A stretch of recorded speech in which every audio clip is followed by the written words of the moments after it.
ಯುಗಾದಿ ಪ್ರತಿ ವರ್ಷ ಬರುತ್ತೆ, ಇದರ ಮಹತ್ವ ಏನು? ಪರಾಭವ ಅಂತ ಅರ್ಥ ಮಾಡಿದಾಗ ಏನೋ ಒಂದು ಬದಲಾವಣೆ ಕಾಣಿಸುವಂಥದ್ದು, ಶೈಕ್ಷಣಿಕ ಮಟ್ಟದಲ್ಲಿರ್ಬೋದು ಅಥವಾ ಅಂತಾರಾಷ್ಟ್ರೀಯ ಮಟ್ಟದಲ್ಲಿರ್ಬೋದು ಅಥವಾ ವಿಶೇಷವಾಗಿ ರಾಷ್ಟ್ರ ಮಟ್ಟದಲ್ಲಿರ್ಬೋದು, ರಾಜ್ಯ ಮಟ್ಟದಲ್ಲಿರ್ಬೋದು, ಮಾನವನ ಗುಣದಲ್ಲೂ ಇರ್ಬೋದು. ಸೊ ಈ ಯುದ್ಧದ ಭೀತಿ ಏನಿದೆ ಮತ್ತು ಇದರಿಂದ ಆಗುವಂತಹ ಆರ್ಥಿಕವಾದ ಇಂಪ್ಯಾಕ್ಟ್, ಈಗ ಗ್ಲೋಬಲ್ ಜಿಯೋಪೊಲಿಟಿಕ್ಸ್ ಏನು ನಮಗೆ ಒಂದು ಸಮಸ್ಯೆ ಆಗಿದೆ, ಯಾಕೆಂದರೆ ಜಾಗತಿಕವಾಗಿ ಈಗ ಇದು ನಮ್ಮ ದೇಶದ ಸಮಸ್ಯೆ ಅಲ್ಲ, ಇದು ಹೊರಗಡೆ ನಡೀತಾ ಇರುವಂತಹ ಸಮಸ್ಯೆ ನಮಗೆ ಇಂಪ್ಯಾಕ್ಟ್ ಆಗ್ತಾ ಇದೆ. ಸೊ ಈ ವರ್ಷ ಕೂಡ ಇದು ಹೀಗೆ ಕಂಟಿನ್ಯೂ ಆಗುತ್ತೆ, ಇನ್ನೂ ಸ್ವಲ್ಪ ಎಕ್ಸ್ಟೆಂಡ್ ಆಗಬಹುದು ಅಂತ ತಾವು ಹೇಳ್ತೀವಿ. ಹೌದು, ಆದ್ರೆ ಇದ್ರದ್ದು ಪರಿಣಾಮ ಜಾಸ್ತಿ ಇರುತ್ತೆ, ಯಾಕಂದ್ರೆ ಇದು ಪರಾಭವ ಅಲ್ವಾ. ಈ ಪಂಚಾಂಗ ಶ್ರವಣದ ಬಗ್ಗೆ ಹೇಳೋದಾದ್ರೆ ಇದು ಯಾಕೆ ತುಂಬಾ ಮುಖ್ಯ? ಪ್ರತಿದಿನವೂ ತಿಥಿಯನ್ನ ನಾವು ಲೆಕ್ಕ ಹಾಕೊಂಡು ಹೋಗ್ತೀವಿ. ತಿಥಿ ಅಂತ ಹೇಳಿದ್ರೆ ಸುಮ್ಮನೆ ಏನೋ ತಿಥಿ ಅಲ್ಲ, ಅದು ಅಂದ್ರೆ ಒಂದು ಸೂರ್ಯನಿಂದ ಚಂದ್ರ ಎಷ್ಟು ಅಂತರವನ್ನ ಹೋಗ್ತಾನೋ ಅದೇ ತಿಥಿ. ಪ್ರಭವ ವಿಭವ ಅಂತ ಏನು ಲೆಕ್ಕ ಹಾಕೊಂಡು ಹೋಗ್ತೀವಿ, ಇದು 40ನೇ ಸಂವತ್ಸರದ ಲೆಕ್ಕದಲ್ಲಿ. ಹಾಗಾದ್ರೆ ಇದೇನಾಯ್ತು, ವಿಷ್ಣು ವಿಂಶತಿಯಲ್ಲಿ ಬರುವಂತ ಕೊನೆಯ ಸಂವತ್ಸರ. ಹಾಗಾದ್ರೆ ರಾಜ ಯಾರಪ್ಪ? ಗುರು ಬಂದ ಅಂದ್ರೆ ಸಮೃದ್ಧಿ ಅಂತ. The Jupiter is the biggest planet in the ನಮ್ಮ ಯೂನಿವರ್ಸ್ ಅಲ್ಲಿ. ಜೂಪಿಟರ್ ಅವನು ತುಂಬಾ ಒಳ್ಳೆಯವನು. ಸೊ ಈ ಕೃಷಿ ವಿಷಯದಲ್ಲಿ ಯಾವ ತರ ಇದೆ ಈ ವರ್ಷ? ಅದೇ ಹೇಳ್ದಂಗೆ ಮೇಘಾಧಿಪತಿ ಚಂದ್ರ ಇರೋ ಕಾರಣಕ್ಕೋಸ್ಕರ ಒಳ್ಳೆ ಮಳೆಗಳನ್ನು ನಾವು ನಿರೀಕ್ಷಿಸಬಹುದು. ಇಡೀ ದೇಶದ ಎಕಾನಮಿಗೆ ಅದು ಹಿಟ್ ಆಗುತ್ತೆ. ಹಾಗಾಗಿ ಆ ದೇಶದ ಪರಿಸ್ಥಿತಿ ಯಾವ ತರ ಇರುತ್ತೆ? ನಮ್ಮ ಮೇಲೆ ಆಕ್ರಮಣ ಮಾಡಕ್ಕೆ ಒಳ್ಳೆ ಸುಸಂದರ್ಭ. ಅಂದ್ರೆ ಏನಂತ, ಯುದ್ಧ ಆಗುವಂತ ಪ್ರಸಂಗ ಮಂತ್ರಿಯೇ ಬಿಟ್ಕೊಡ್ತಾನೆ. ಈಗ ನಮ್ಮ ರಾಶಿಗೆ ಏನಿದೆ ಈ ಹೊಸ ವರ್ಷದಲ್ಲಿ ಅನ್ನೋಂಥದ್ದು, ಈಗ ನನಗೆ ಈ 12 ರಾಶಿಗಳಲ್ಲಿ ಅವರಿಗೆ ಶುಭಾಶುಭ ಫಲಗಳು ಏನು? ತುಲಾ ರಾಶಿಯವರಿಗೆ ಇವಾಗ ಅತ್ಯುತ್ತಮ ಸಮಯ ನಡೀತಾ ಇದೆ ಇವಾಗಲೇ. ಇವಾಗ ನಡೀತಾ ಇರೋ, ಯಾಕಂದ್ರೆ 9ರಲ್ಲಿ ಗುರು ಇದ್ದಾನೆ. ಮುಂದೆ ಸಿಂಹ ರಾಶಿ, ಇಷ್ಟು ದಿನ ಅಷ್ಟಮ ಶನಿ ಕಾಟ ಇತ್ತು, ಈ ವರ್ಷವೂ ಅಷ್ಟಮ ಶನಿ ಕಾಟ ಮುಂದೆ ಹೋಗುತ್ತೆ. ಕರ್ಕಾಟಕ ರಾಶಿಯವರಿಗೆ 5 ಮತ್ತು 8 ಸ್ವಲ್ಪ ಓಕೆ, ಮತ್ತು ಸಿಂಹ ರಾಶಿಯವರಿಗೆ 8 ಮತ್ತು 5 ಆಯ ಜಾಸ್ತಿ ಆಯ್ತು, ವ್ಯಯ ಕಮ್ಮಿ ಆಯ್ತು. 2 ಗ್ರಹಗಳನ್ನಂತೂ ನಾವು ಕನ್ಸಿಡರ್ ಮಾಡ್ತೀವಿ. ಯಾರು ಅಂತಂದ್ರೆ ಒಂದು ಶನಿ ಮಹತ್ವ ಮತ್ತು ಗುರು ಬೃಹಸ್ಪತಿ ಗ್ರಹ. ಹರಿ ಓಂ. ವೇದಿಕ್ ವೆಲ್ನೆಸ್ನ ಇವತ್ತಿನ ವಿಶೇಷ ಪಾಡ್ಕಾಸ್ಟ್ಗೆ ನಿಮ್ಗೆಲ್ಲರಿಗೂ ಸುಸ್ವಾಗತ. ಹೊಸ ವರ್ಷಕ್ಕೆ ನಾವು ಕಾಲಿಡ್ತಾ ಇದ್ದೀವಿ. ಪರಾಭವ ನಾಮ ಸಂವತ್ಸರ ನಮ್ಮನ್ನೆಲ್ಲ ಎದುರುಗೊಳ್ತಾ ಇದೆ. ಈ ಹೊಸ ವರ್ಷದಲ್ಲಿ ನಾವು ಏನು ಮಾಡಬೇಕು, ಯಾವುದು ಶುಭ, ಯಾವುದು ಅಶುಭ, ಯಾವುದನ್ನು ನಾವು ಮಾಡಿದ್ರೆ ನಮ್ಮ ಒಂದು ಆಧ್ಯಾತ್ಮಿಕ ಸಾಧನೆಯಲ್ಲಿ, ಆರ್ಥಿಕ ಸಾಧನೆಯಲ್ಲಿ ಎಲ್ಲ ಥರದ ಒಂದು ಉನ್ನತಿ ಬೇಕು ಅಂದರೆ ಆ ಭಗವಂತನ ನಾವು ಈ ಹೊಸ ವರ್ಷದಲ್ಲಿ ಯಾವ ರೀತಿ ಅನುಸಂಧಾನ ಮಾಡಬೇಕು, ಯಾವ ರೀತಿ ಅವನನ್ನು ಕೇಳ್ಕೊಳ್ಬೇಕು. ಹಾಗಾಗಿ ಇವತ್ತು ನಾವು ಮಾಡ್ತಾ ಇರುವಂತಹ ಪಾಡ್ಕಾಸ್ಟು ಯುಗಾದಿಯ ವಿಶೇಷ.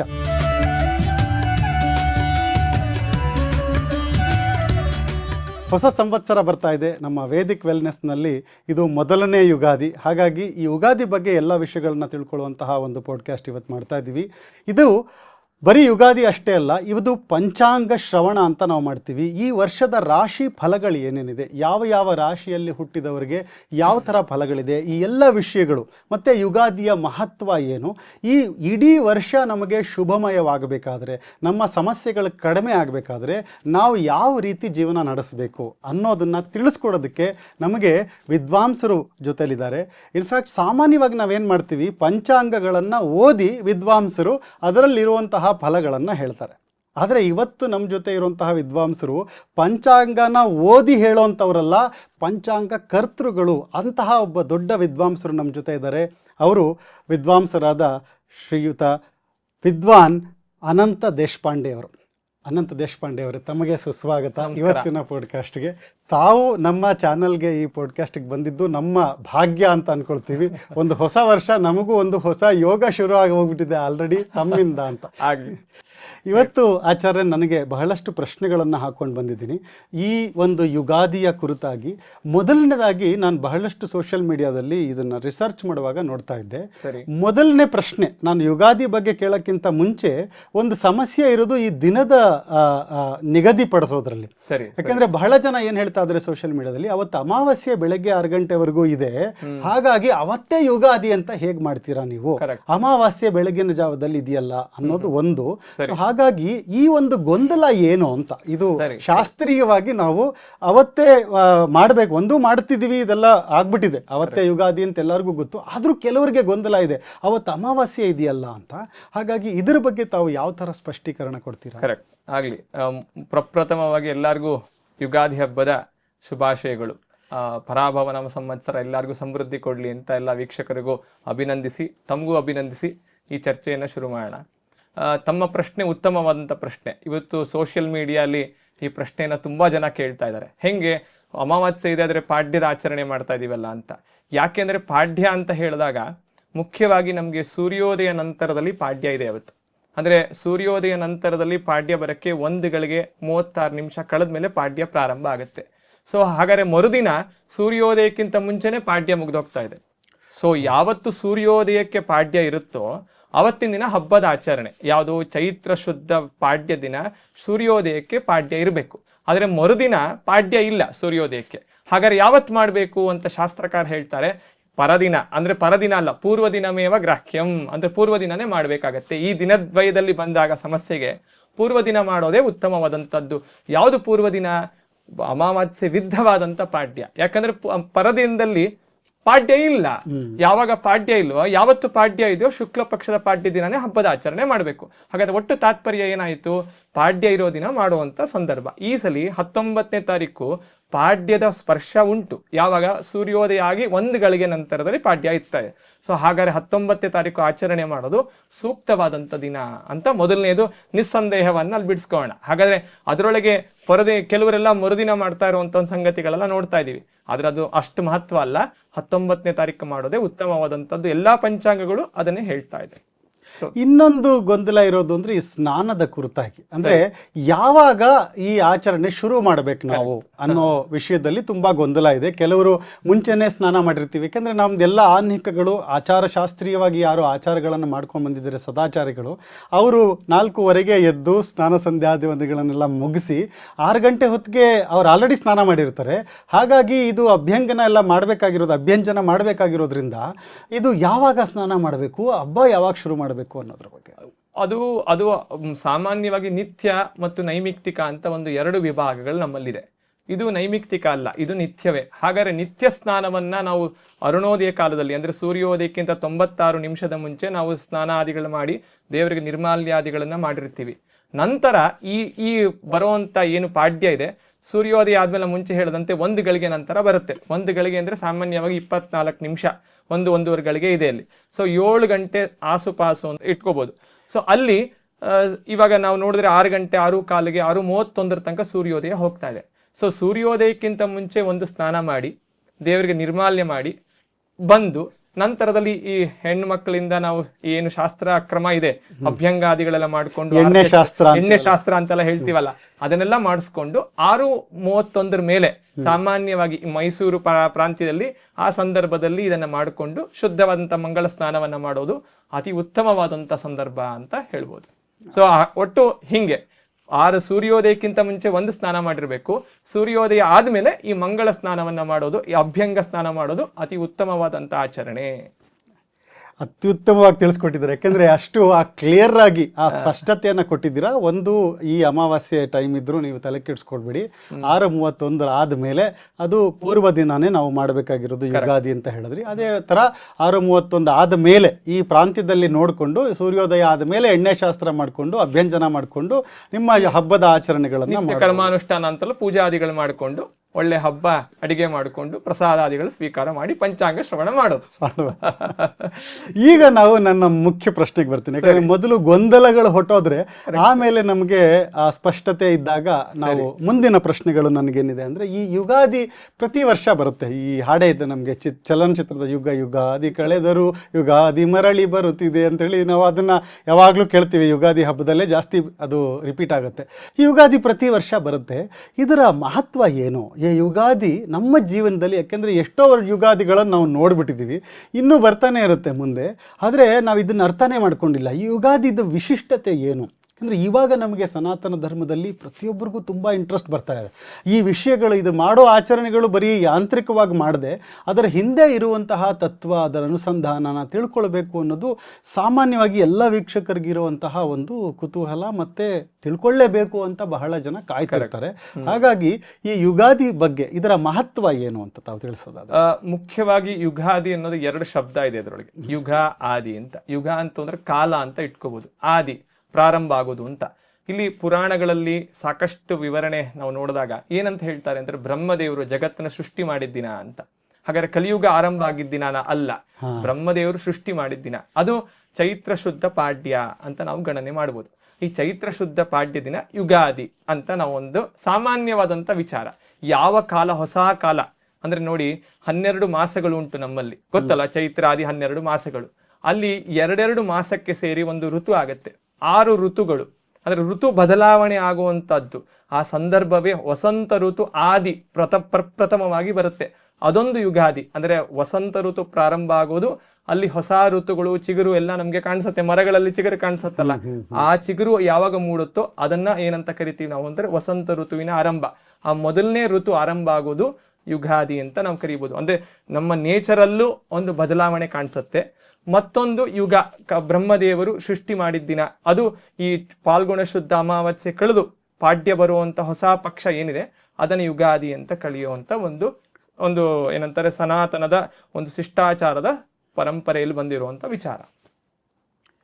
ಸೊ ಯುಗಾದಿ 2 ತರ ಆಯ್ತು. ಅಂದ್ರೆ ಯುಗ ಅಂದ್ರೆ ಈಗ ನಾವೇನ್ ತ್ರೇತಾಯುಗ, ಕಲಿಯುಗ ಅಂತೀವಿ, ಆ ಯುಗ ಅಲ್ಲ ಇದು.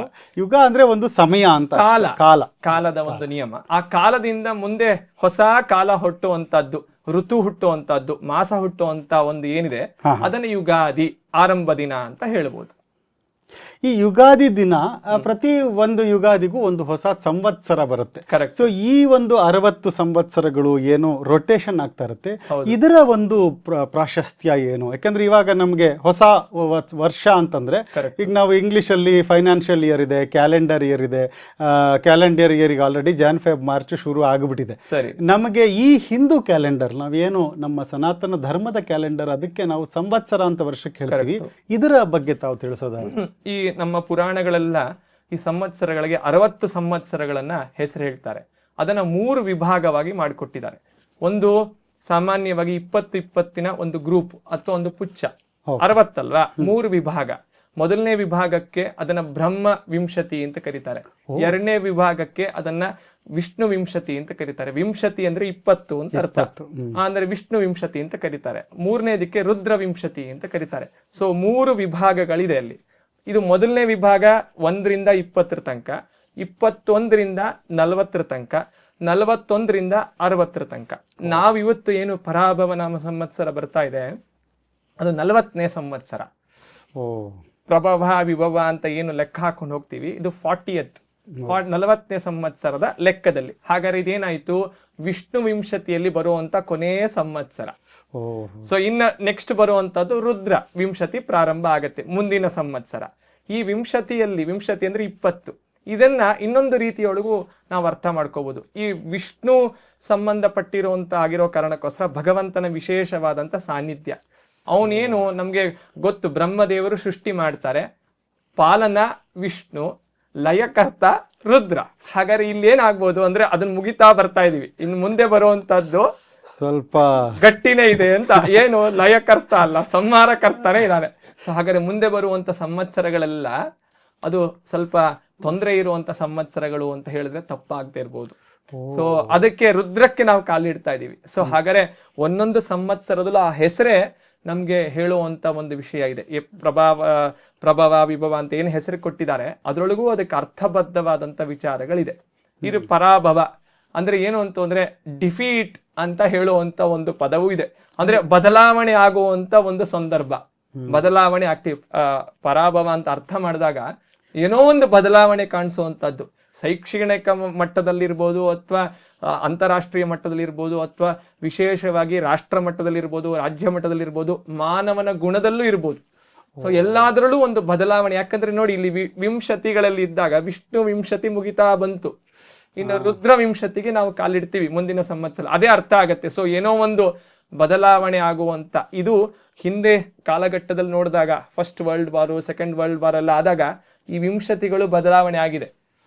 ಸೊ ಅದಕ್ಕೊಂದು ದೃಷ್ಟ ಅಂತ ಅಷ್ಟೇ ನಾನು ಹೇಳ್ತಾ ಇರೋದು. ಒಟ್ಟು ತಾತ್ಪರ್ಯದಲ್ಲಿ ಈ ಪರಾಭವ ಅಂತ ಹೇಳಿದಾಗ ಅಲ್ಲಿ ಏನೋ ಒಂದು ಬದಲಾವಣೆ ಕಾಣುವಂತ ಒಂದು ಸಂದರ್ಭಗಳು ಮತ್ತು ಭೀತಿ ಇರುವಂತ ಒಂದು ಸಂದರ್ಭಗಳು ನಮ್ಗೆ ಹೆಚ್ಚಾಗಿ ಕಾಣಿಸ್ತಾ ಇದೆ ಅಂತ ನಿಮ್ಮ ಪ್ರಶ್ನೆಗೆ ಈ ತರ ಉತ್ತರ ಕೊಡ್ಬೋದು. ಸೊ ತುಂಬಾ ಚೆನ್ನಾಗಿ ಹೇಳಿದ್ರಿ. ಒಂದು 60ನ್ನ 3 ಪಾರ್ಟ್ ಮಾಡಿ 20 ಒಂದೊಂದು ವಿಂಶತಿ ಅಂತ ಹೇಳಿ ಬ್ರಹ್ಮ, ವಿಷ್ಣು, ರುದ್ರ ಅಂತ ಹೇಳಿದ್ರಿ. ಈಗ ನಾವು ಪರಾಭವದಲ್ಲಿ ಇದೀವಿ, ಬರ್ತಾ ಇದೀವಿ. ಅಂದ್ರೆ 40ನೇದಕ್ಕೆ ಕಾಲಿಡ್ತಾ ಇದೀವಿ. 41ರಿಂದ ರುದ್ರ ಶುರು ಆದ್ರೆ ಸ್ವಲ್ಪ ಎಲ್ಲ ವರ್ಲ್ಡ್ ವೈಡ್ ಎಲ್ಲಾ ತರದ ಒಂದು ಇಂಪ್ಯಾಕ್ಟ್ಗಳು. ಅಂದ್ರೆ ಪರಾಭವ ಅಂದ್ರೆ, ಯಾಕಂದ್ರೆ ಪರಾಭವ ಅಂದ್ರೆ ನನ್ಗೆ ಯಾಕೋ ನೆಗೆಟಿವ್ ವರ್ಡ್ ಅನ್ಸುತ್ತೆ. ಯಾಕಂದ್ರೆ ಸ್ವಲ್ಪ ಭಯ ಆಗೋ ತರ ಇದೆ. ಈ ಹೊಸ ವರ್ಷನೇ ಹೆಸರೇ ಪರಾಭವ, ಸೋಲು ಅಂತ ಇದೆಯಲ್ಲ, ಇದರದ ರಿಚುವಲ್ ಮೀನಿಂಗ್ ಏನು ಆಚಾರ್ಯ? ಪರಾಭವ ಏನ್ ತಿಳ್ಕೊಬೇಕು? ಅಂದ್ರೆ ಒಟ್ಟು ಈ ತರ ತಿಳ್ಕೊಬಹುದು. ಏನು ಅಂತಂದ್ರೆ ಪರಾಭವ ಅಂತ ಹೇಳಿದಾಗ ಪರಾಜಯ ಅಂತೆಲ್ಲ ನಾವು ಪದಗಳು ಕೇಳಿದೀವಲ್ಲ, ಸೊ ಅದೇ ರೀತಿಯೊಳಗೆ ಇದು ಡಿಫೀಟ್ ಅಂತಾನು ತಿಳ್ಕೊಬಹುದಾಗತ್ತೆ. ಭೀತಿ ಅಂತಾನು ಒಂದು ಅರ್ಥ ನಾವು ಅದು ಸಾಮಾನ್ಯವಾಗಿ ನಾವು ನೋಡ್ತಾ ಹೋದ್ರೆ ಸಿಗತ್ತೆ. ಒಟ್ಟು ತಾತ್ಪರ್ಯ ಬದಲಾವಣೆ ಆಗುವಂಥದ್ದು, ನಾ ಹೇಳ್ದಂಗೆ ಒಂದು ಬದಲಾವಣೆ ಆಗುವಂಥದ್ದು. ಯಾವ ರೀತಿಯೊಳಗೆ ಬದಲಾವಣೆ ಅಂತ ಕೇಳಿದಾಗ ನಾವು ಅಲ್ಲಿ ಪಂಚಾಂಗದಲ್ಲಿ ಒಳಗೆ ನಾವು ಸ್ವಲ್ಪ ಒಳಗೆ ಹೋದಾಗ ಅದರ ಬಗ್ಗೆ ನಾವು ನೋಡ್ಬೋಣ. ಆದ್ರೆ ಒಟ್ಟು ಇಲ್ಲಿ ಏನೋ ಒಂದು ಚೇಂಜ್ ಖಂಡಿತವಾಗಿ ನಾವು ಕಾಣುವಂತ ಒಂದು ಸಂಗತಿಗಳು ತುಂಬಾ ಜಾಸ್ತಿ ಇದೆ. ಸ್ವಲ್ಪ ನನಗೆ ಸ್ಕೇರಿ ಅಂತ ಅನಿಸ್ತಾ ಇದೆ, ಆದ್ರೂ ಐ ಆಮ್ ಪ್ರತಿ ಕ್ಯೂರಿಯಸ್ ಇದೆ ಏನಾಗುತ್ತೆ ಅಂತ. ಯಾಕಂದ್ರೆ ನಮ್ಗೆ ಒಳ್ಳೇದಾದಾಗ ನಮ್ಗೆ ಜಾಸ್ತಿ ತಲೆ ಕೆಡ್ಸ್ಕೊಳ್ಳಲ್ಲ.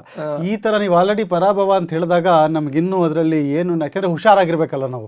ಈಗ ಇನ್ನು ನಮ್ಗೆ ಕಾಶಿಯಸ್ ಆಗಿ ಇನ್ನು ನಾವು ಸ್ವಲ್ಪ ಹುಷಾರಾಗಿರ್ಬೇಕಪ್ಪ.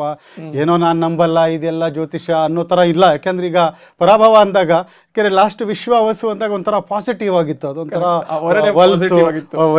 All over the world Vishwavasu. ನಾನು ಆ ಥರದ್ದೆಲ್ಲ ಮಾಡಿದ್ದೆ. ವಿಶ್ವಾವಸು ಅಂದ್ರೆ ಗ್ಲೋಬಲ್ ವೆಲ್ತ್ ತರದ್ದು.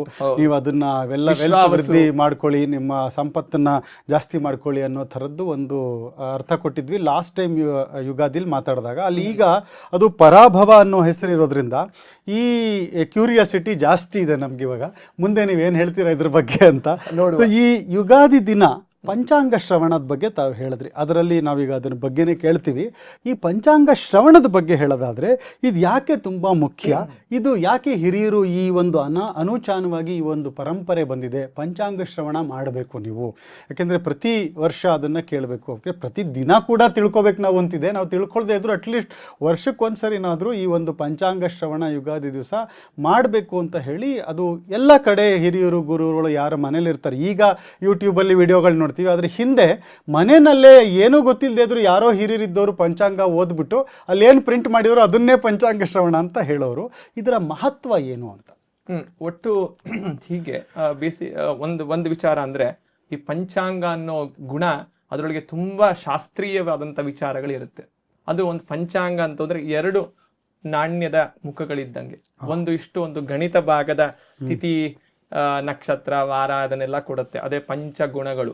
ನಂತರ ಧರ್ಮಶಾಸ್ತ್ರದ ವಿಚಾರ ಇರುತ್ತೆ. ಅದರಿಂದ ನಮ್ಗೆ ಏನ್ ಪುಣ್ಯ ಅಂತ ಅಲ್ವಾ? ಇವಾಗ ಧರ್ಮಶಾಸ್ತ್ರ ತಿಳ್ಕೊಂಡ್ರೆ, ಗಣಿತ ತಿಳ್ಕೊಂಡ್ರೆ ನಮ್ಗೇನ್ ಪುಣ್ಯ ಅಂತ ಅಂದ್ರೆ ಪ್ರಪ್ರಥಮವಾಗಿ ಶತ್ರುನಾಶ, ಶತ್ರುಗಳ ಸಂಹಾರ, ನಂತರದಲ್ಲಿ ಸಮೃದ್ಧಿ, ಕಲ್ಯಾಣ ವೃದ್ಧಿ, ನಂತರದಲ್ಲಿ ನಮಗೆ ಬೇಕಾಗಿರುವಂತ ಒಂದು ಗಂಗಾ ಸ್ನಾನ ಸಿಗತ್ತೆ. ಪಂಚಾಂಗ ಶ್ರವಣದಿಂದ ಗಂಗಾ ಸ್ನಾನ ಮಾಡಿರುವಂತ ಪುಣ್ಯ ಕೊಡ್ತಾನೆ ಭಗವಂತ. ಅದೇ ರೀತಿಯೊಳಗೆ ಗೋದಾನ, ನಾವೇನ್ ಮಾಡಿದ್ರೆ ಏನ್ ತುಲ್ಯತ್ವ ಬರುತ್ತೆ, ನಾವು ಒಂದು ಗೋನ ಕೊಟ್ರೆ ಏನ್ ಪುಣ್ಯ ಬರುತ್ತೆ, ಅದರಿಂದ ಅದು ಬರುತ್ತೆ. ಇದಿಷ್ಟೆಲ್ಲ ಆಯ್ತಲ್ಲಪ್ಪ ಅಂದ್ರೆ ಇನ್ನ ಮುಂದೆ ಅದರಿಂದ ಸಂತಾನ ವೃದ್ಧಿ, ಆಯುರ್ವೃದ್ಧಿ ಆಗುತ್ತೆ. ಸೊ ಇದನ್ನೆಲ್ಲ ಇಷ್ಟು ಫಲಗಳಿದ್ದಾಗ ನಾವು ವರ್ಷದ ಮೊದಲನೇ ದಿನ ಇದಿಷ್ಟನ್ನು ದೊಡ್ಡವರಿಂದ ಓದಿದ್ರೆ ಎಷ್ಟು ಉತ್ತಮವಾದಂತ ಒಂದು ಫಲಗಳನ್ನ ನಾವು ನಿರೀಕ್ಷಿಸಬಹುದು. ಮತ್ತು ಅವತ್ತಿನ ದಿನ ನಾವು ಮಾಡುವಂತ ಎಲ್ಲಾ ಶುಭ ಕಾರ್ಯಗಳು ಇಡೀ ಸಂವತ್ಸರಕ್ಕೆ ಅದು ಫಲದಾಯಕ ಆಗತ್ತೆ. ಅದಕ್ಕೆ ಮಧುಪಕ್ಷ ಅಂತ ಈ ದಿನನ್ನ ಇನ್ನೊಂದು ರೀತಿಯೊಳಗೂ ಕರೀತಾರೆ. ಆ ದಿನದಲ್ಲಿ ಎದ್ದು ಅಂದ್ರೆ ಅರುಣೋದಯ ಕಾಲದಲ್ಲಿ ಎದ್ದು ಏನೇನ್ ಮಾಡುವಂತ ಕಾರ್ಯದಲ್ಲಿ ಪಂಚಾಂಗ ಶ್ರವಣನು ಮುಖ್ಯವಾದಂತ ಒಂದು ಘಟ್ಟ. ಅದನ್ನ ಮಾಡ್ಲೇಬೇಕು. ಅಂದ್ರೆ ಮನೆಯವರೆಲ್ಲರೂ ನೀವು ಹೇಳ್ದಂಗೆ ಹಿರಿಯರು ಯಾರೋ ಓದ್ತಾರೆ ಅಂತಲ್ಲ, ಅಲ್ಲಿರುವಂತ ಒಂದು ಕ್ರಮ, ಶಿಷ್ಟಾಚಾರದ ಒಂದು ಕ್ರಮ ಇದೆ. ಅದೇ ರೀತಿಯೊಳಗೆ ಅದನ್ನು ಓದಬೇಕು. ಅಥವಾ ಈಗಿನ ಕಾಲದಲ್ಲಿ ಆಧುನಿಕ ಯುಗ, ನಮ್ಗೆ ಯೂಟ್ಯೂಬ್ ಎಲ್ಲ ಸಿಗತ್ತೆ, ಅದರೊಳಗೆ ಕೇಳೋವಂತ ಒಂದು ಪದ್ಧತಿ ಇದೆ. ಹಂಗಲ್ಲ, ಒಬ್ರು ದೈವಜ್ಞರು, ಒಳ್ಳೆ ಜ್ಯೋತಿಷ್ಯವನ್ನ ಅಧ್ಯಯನ ಮಾಡಿರೋರು, ಆ ಜ್ಯೋತಿಷ್ಯದಲ್ಲಿ ಒಳ್ಳೆ ಉಪಸ್ಥಿತಿ ಇರೋರು ಅಂತವ್ರು ಮನೆಗೆ ಹಿಂದಿನ ಕಾಲದೆಲ್ಲ ಒಬ್ರು ಇರ್ತಾ ಇದ್ರು. ಅಂದ್ರೆ ಕುಲ ಪುರೋಹಿತರು, ಕುಲ ದೈವಜ್ಞರು ಅಂತೆಲ್ಲ ಅವ್ರನ್ನ ಕರೆಸ್ಕೊಂಡು ಮನೆಯಲ್ಲಿ ಪಂಚಾಂಗ ಶ್ರವಣ, ದೇವ್ರ ಮುಂದೆ ಪಂಚಾಂಗವನ್ನ ಪೂಜೆ ಮಾಡಿ ಅದನ್ನ ಪಂಚಾಂಗವನ್ನ ತೆಗೆದು ಓದುವಂತ ಒಂದು ಶಿಷ್ಟಾಚಾರದ ಮತ್ತು ಮಠಗಳಲ್ಲಿ ಮತ್ತು ಆ ಗ್ರಾಮಗಳಲ್ಲಿ ಒಂದು ಮುಖ್ಯ ಪ್ರಾಣ ದೇವರ ದೇವಸ್ಥಾನ ಅಲ್ಲೆಲ್ಲ ಇರೋ ಕಾಲದಲ್ಲಿ ಅದನ್ನೆಲ್ಲ ಓದುವಂತ ಒಂದು ಕ್ರಮ ಶಿಷ್ಟಾಚಾರವಾಗಿ ಬಂದಿದೆ. ಹಾಗಾದ್ರೆ ಕಡ್ಡಾಯವಾಗಿ ಇಷ್ಟು ಮಾಡಿದಾಗ ಗಂಗಾ ಸ್ನಾನ, ಈ ಗೋದಾನ ಮಾಡಿರುವಂತ ಪುಣ್ಯ ಬರುತ್ತೆ. ಅನಾಯಾಸವಾಗಿ ಭಗವಂತ ಇದನ್ನು ಕೊಡ್ತಾನೆ ಅಂದ್ರೆ ಶುಭವಾಗಿ ಸ್ವೀಕರಿಸ್ಬೇಕು ನಾವು. ಅದ್ಭುತವಾಗಿ ಹೇಳಿದ್ರಿ. ಸೊ ಇಷ್ಟೆಲ್ಲ ಬೆನಿಫಿಟ್ ಇದೆ ಅಂದ್ರೆ ಏನ್ ಕೇಳೋದ್ರಲ್ಲಿ ಏನಿದೆ, ಒಂದು 15-20 ನಿಮಿಷ ಕೂತ್ಕೊಂಡು ಕೇಳ್ಬಿಟ್ರೆ ಅದಿಷ್ಟೆಲ್ಲ ಬರುತ್ತೆ ಅಂದ್ರೆ ಖಂಡಿತವಾಗಿ ಅದರದ್ದು ಉತ್ತಮವಾಗಿ ತಿಳಿಸ್ಕೊಟ್ರಿ. ಮುಂದೆ ನನಗೇನ್ ಪ್ರಶ್ನೆಗೆ ಬರುತ್ತೆ ಅಂತಂದ್ರೆ, ಫಸ್ಟ್ ಅದಕ್ಕೆ ಹೋಗೋಕ್ಕಿಂತ ಮುಂಚೆ, ಸಂವತ್ಸರದ ಫಲ ಆಗ್ಲಿ ಪಂಚಾಂಗ ಶ್ರವಣಕ್ಕೆ ಹೋಗೋಕ್ಕಿಂತ ಮುಂಚೆ ಬಹಳಷ್ಟು ನಮ್ಮ ಯಂಗ್ಸ್ಟರ್ಸ್ಗೆ ಈ ಪಂಚಾಂಗ ಮತ್ತೆ ಈ ಜ್ಯೋತಿಷ್ಯ ಇದ್ರ ಬಗ್ಗೆನೇ ಒಂದಷ್ಟು ಪ್ರಶ್ನೆಗಳಿದೆ. ಅವರೆಲ್ಲ ಇದೆಲ್ಲ ಒಂಥರ ಯಾರೋ ಮಾಡಿರುವಂಥದ್ದು. ಇದನ್ನ ಪಂಚಾಂಗದ ಇಂಪಾರ್ಟೆನ್ಸ್ ಏನು ಅಂತಾನೆ ಬಹಳಷ್ಟು ಜನಕ್ಕೆ ನಮಗೆ ಗೊತ್ತಿಲ್ಲ. ಯಾಕಂದರೆ ಮಾಸ ಅಂದ್ರೆ ಗೊತ್ತಿಲ್ಲ ನಮಗೆ. ಇವತ್ತೆಲ್ಲ ಕ್ಯಾಲೆಂಡರು ಇವತ್ತೇನು ಅಂತಂದರೆ ಇದು 23 ಫೆಬ್ರವರಿ, 1 ಮಾರ್ಚ್, 26 ಇಷ್ಟಷ್ಟೇ ಗೊತ್ತು ನಮಗೆ. ಸ್ಯಾಟರ್ಡೆ, ಸಂಡೇ ಇದು ಗೊತ್ತೇ ಹೊರತು ನಮಗೆ ಪಕ್ಷ ಗೊತ್ತಿಲ್ಲ, ನಕ್ಷತ್ರಗಳು ಗೊತ್ತಿಲ್ಲ, ನಮಗೇನೂ ಗೊತ್ತಿಲ್ಲ. ಹಾಗಾಗಿ ಇದರ ಕುರಿತಾದ ಕೆಲವು ಪ್ರಶ್ನೆಗಳು ನನ್ನ ಹತ್ರ ಇದೆ. ಮುಖ್ಯವಾಗಿ ಈ ಪಂಚಾಂಗನ ಸಾಮಾನ್ಯ ಜನರಿಗೆ ಯಾಕೆ ತಿಳ್ಕೋಬೇಕು, ಇದು ಮುಖ್ಯ ಏನು ಅಂತ? ಈ ಪಂಚಾಂಗ ಅಂದ್ರೆ ಆ ಪದದಲ್ಲೇ ಅರ್ಥ ಉಂಟು.